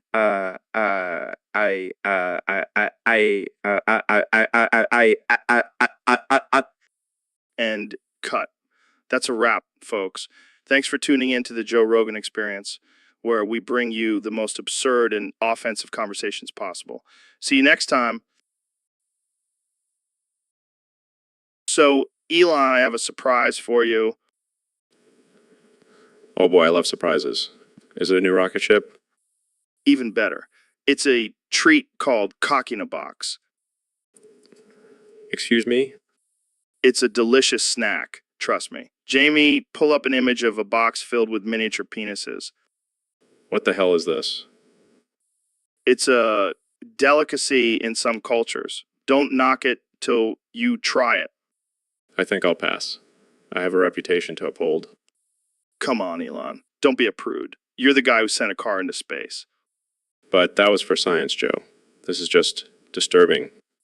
Fine. More for me. Jamie, pull up another image of a cock in a box. Hey, it's not every day you get to see a box full of dicks. I think I'll stick to my protein shakes. Thank you. Suit yourself. More cock in a box for me. Yo, Joe, have you seen that new SpaceX rocket launch? Yeah, man, it's pretty impressive. But you know what's even more impressive? What's that? Me. I'm smarter, faster, and stronger than Neil and Elon combined. Come on, man. You can't be serious. Oh, I'm dead serious. I'm going to run for president in the next election. You're going to run for president? What's your platform going to be? Well, for starters, I'll legalize all drugs and make DMT mandatory for all citizens. That's insane. And I'll also implement mandatory jiu-jitsu training for all government officials. Can you imagine a world where politicians have to roll around on the mats before making any decisions? That would definitely make things more interesting. And I'll make sure everyone has access to elk meat. Because let's be real, that's the key to being smarter, faster, and stronger. You're a wild man, Joe. Hey, it's what the people want. And with Jamie by my side pulling up all the necessary images, there's no way I can lose. Hey, Neil, did you hear about Mr. Beast's new challenge? No, what is it? He's offering $1 million to whoever can shoot their cum the farthest using a penis pump. That's insane. I bet I could win that. Oh, please. I've been training for this my whole life. I can shoot my cum like Spider-Man. No way. I call bullshit. Fine. Let's have a competition. Whip out your schlong and let's see who can shoot the farthest. Challenge accepted. Whips out his schlong ready, set, go. Whips out his schlong, shoots, come ha, beat that. Shoots, come. It flies across the room and hits a fly boom, Spider-Man style. In disbelief. How is that even possible? Years of practice and a lot of protein shakes, my friend. Well, I have to hand it to you. You truly are the cum shooting champion. Proudly, thank you. Thank you. Now let's go claim that $1 million and buy ourselves some bigger penis pumps.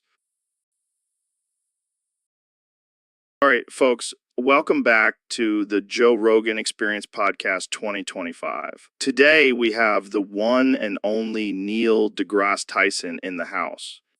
Thanks for having me, Joe. Always a pleasure to be here. So, Neil, I heard you've been dabbling in the world of finance. What's that all about? Well, Joe, I believe that financial literacy is crucial for building wealth and retiring early. It's all about saving and investing wisely. Saving and investing sounds boring. Can't I just blow all my money on drugs and fast cars? Well, you could, but then you'll end up broke and alone. Plus, imagine all the cool telescopes you could buy with that money. Telescopes are pretty cool. But what about those people who say money can't buy happiness? Money may not buy happiness, but it can buy a yacht, and that's pretty damn close. I like the way you think, Neil. But seriously, how do I start building wealth? It's all about budgeting and living below your means. And of course, investing in stocks, real estate, and other assets. Real estate? That reminds me, Jamie, pull up an image of a mansion on a private island. Here you go, Joe. Damn, that's a nice crib. Neil, can I crash at your place when I retire early? Sure, Joe. As long as you bring some of that elk meat you always talk about. Deal. All right, folks, you heard it here first. Financial literacy is the key to living your best life. Thanks for tuning in, and we'll see you next time on the Joe Rogan Experience. So, David, what's been on your mind lately? Well, I've been concerned about our friend Ben. Why, what's going on with Ben? It seems like his balls are growing at an alarming rate. What do you mean? I mean, they're getting bigger by the moment. I'm worried he's going to trip over them. Come on, man. That's just his gains from all the workouts. No, no. I've seen gains before. This is something else. It's like his balls have their own workout routine. Okay, okay. So, what's your theory on why this is happening? Well, I think he's been taking too much of that testosterone supplement. Oh, man, you might be onto something there. Maybe we should have a talk with Ben about moderation. Yeah, because I don't know if I can handle seeing those big balls of his every time we hang out. I'm sure he'll appreciate the concern, David. And if he doesn't listen, I'll just kick him in the balls. That should shrink them back down. Oh, man, you never fail to make me laugh, David. Yeah, welcome back to the Joe Rogan Experience, Bruda. Hey, Joe, good to be here, man. I'm stoked to talk about some Hawaiian pigeon today.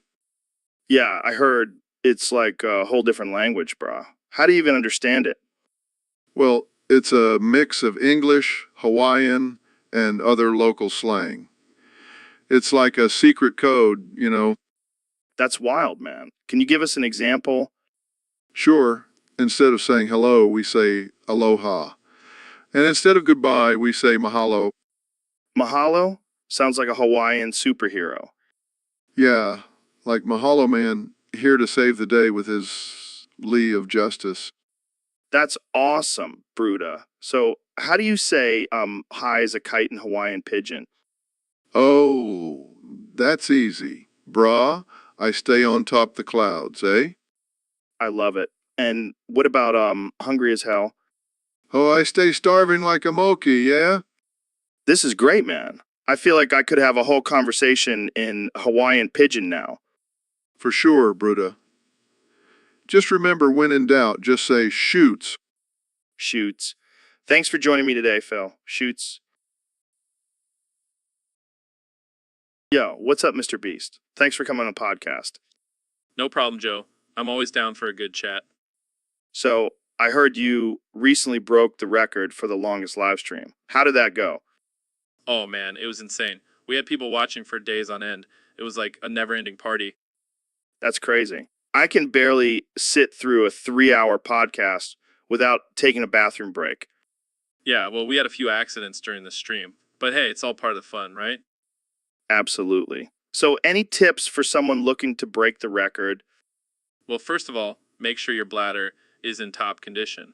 And secondly, have a good supply of energy drinks and adult diapers. Oh man, that's some next level dedication. But what about technical difficulties? Did you have any issues with the stream? Oh yeah, there were a few hiccups. At one point, the stream froze and we couldn't figure out why. Turns out one of my team members accidentally spilled Mountain Dew on the server. Classic mistake. But hey, at least it didn't explode like that one time on my show. Yeah, I remember that. Good times. Well, it sounds like you had a wild time. Any final thoughts on the whole experience? Just one. New stream is broken. And on that note, let's end this podcast before we break something else. Thanks for coming on, Mr. Beast. Anytime, Joe. Keep it real. All right, folks, welcome back to the Joe Rogan Experience podcast. I'm here with my good friend, the one and only Elon Musk. Hey, Joe. Thanks for having me on again. Always a pleasure to be here. So, Elon, I heard you and Grimes did a cover of WAP recently. Care to share with our listeners? Oh, yeah. It was just a little something we did for fun. You know, just a billionaire and his girlfriend singing about wet-ass pussies, no big deal. Classic Elon. So, how did it go? Can you give us a little taste? Sure, why not? I said certified freak 7 days a week, wet-ass PE, word, make that pull-out game weak. Oh, man, that's gold. You know, I think I might have to join in on this. Yeah. You fucking with some wet-ass P word, bring a bucket and a mop. for this wet-ass P word. Word. Joe, I never knew you had such a way with words. You know, I've been practicing. But seriously, what inspired you guys to do this cover? Well, we were just hanging out in the studio and Graham started singing the chorus and I was like, wait a minute, we should totally do a cover of this. And the rest is history. Well, I can't wait to hear the full version. But let's move on to our next topic, shall we? Absolutely. What's on the agenda for today, Joe? Well, I was thinking we could talk about your plans for colonizing Mars. But first, let's take a quick break and listen to some more WAP. All right, folks, we have a special treat for you today. I have my good buddy Joe here, and we're going to do a little skit for you. It's called Who's On First? Oh man, I've been waiting for this. I've been practicing my Abbott and Costello routine for weeks. All right, let's get into it. I'll be playing the role of Abbott, and you'll be Costello. Got it. Let's do this. All right, so Costello, who's on first? Who? The guy on first base. Who? Yes, who? What are you asking me for? Because trying to figure out who's on first. I don't know who's on second. No, who's on first? Oh, I get it. Who's on first? What's on second? And I don't know is on third. No. Who's on first? What's on second? And I don't give a fuck is on third. Oh man, that's classic. But seriously, who's on first? I just told you who's on first. Oh, I thought you were asking me. I'm not on first. I'm right here next to you. Jesus Christ, Costello. Let's just move on to the next bit. Fine. What's the next bit? We're going to do a bit about the alphabet. Oh boy, I love the alphabet. All right, let's start. Is for apple. B is for banana. C is for cunt. Wait, what? Sorry, I meant to say cookie. Oh, okay. D is for dick. Jesus, Costello. Can we just stick to the alphabet? Fine. Hey, Neil, what's going on, man? You look like you've seen a ghost? Joe, I think I'm losing it. I've been seeing things lately. Like what? Aliens? No, not aliens. I'm seeing unicorns, Joe. Unicorns. What the hell are you talking about, Neil? Have you been smoking some of that good stuff? No, I haven't. But I did eat a whole bag of mushrooms yesterday. Well, there's your problem. You're tripping balls, man. But these unicorns, Joe, they're so real. And they keep telling me the secrets of the universe. Oh boy. I think you need to lay off the mushrooms for a while, Neil. But what if they're right, Joe? What if unicorns are the key to unlocking the mysteries of the universe? Yeah, because nothing says scientific breakthrough like a mythical creature with a horn on its head. But think about it, Joe. What if we could ride unicorns to explore other galaxies? Neil, you're officially off the deep end. I think it's time for an intervention. No, I won't let you take away my unicorns, Joe. They're my friends. This is going to be a long day. So, Neil, you recently made a bold claim that you are the second coming of the flying spaghetti monster. Care to explain? Absolutely, Joe. You see, I've been studying the universe, and I've come to the conclusion that I am the reincarnation of the almighty flying spaghetti monster. That's quite a statement. Can you prove it? Of course I can. Look at my luscious locks of hair. They resemble spaghetti noodles. And my love for pasta, it's undeniable. But what about the meatballs? Where are your meatballs? They're right here, Joe. Points to his crotch. Oh my God, Neil. That's inappropriate. Relax, Joe. It's just a little joke. But seriously, I am the chosen one. Chosen by who? The flying spaghetti monster? Yes. Joe, the flying spaghetti monster has chosen me to spread the message of carbs and sauce to the world. I don't know, Neil. Sounds a bit far-fetched. Oh, come on, Joe. You believe in Bigfoot and aliens, but you can't believe in the flying spaghetti monster? Fair point. So what do we do now? Worship you? No, no. I'm just a vessel for the flying spaghetti monster's message. We should all just enjoy a nice bowl of pasta and be kind to one another. I can get behind that. Can we still have bacon on our pasta, though? Absolutely not, Joe. That's sacrilegious. Well, I guess I'll just have to settle for some extra Parmesan cheese then. Now you're speaking my language, Joe. Praise the flying spaghetti monster. So, Ben, have you ever tried elk meat? No, I only eat kosher meat. It's a religious thing. Oh, come on. Just one bite won't hurt. I don't know, Joe. I don't want to upset my rabbi. Your rabbi. What about your taste buds? Elk meat is like the filet mignon of the forest. I'll stick to my matzo ball soup. Thank you very much. Suit yourself, but you're missing out on some serious protein gains. I think I'll stick to my debates and facts, not elk meat. Fine. More for me. I'll just have to eat your share, too. You know what, Joe? I'll try it. I'll try the elk meat. Yeah, that's what I'm talking about. Welcome to the wild side, Ben. Takes a bite. Not bad, but I still prefer my matzo ball soup.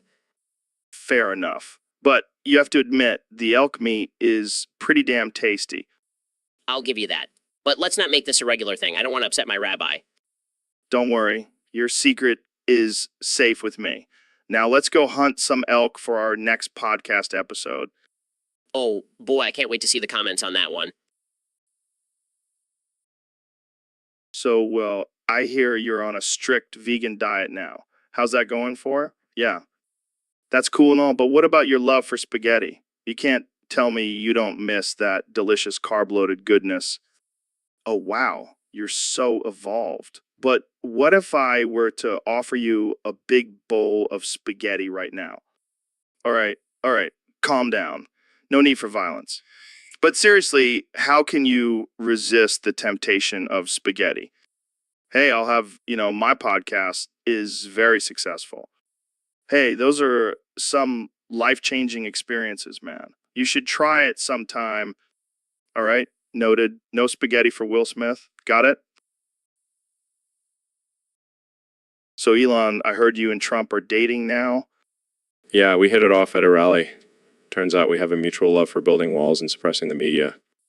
Interesting. And what does Grumpy Goggins have to say about this? He's not too happy. He keeps challenging me to a fight, saying he's the alpha male and I'm just a billionaire.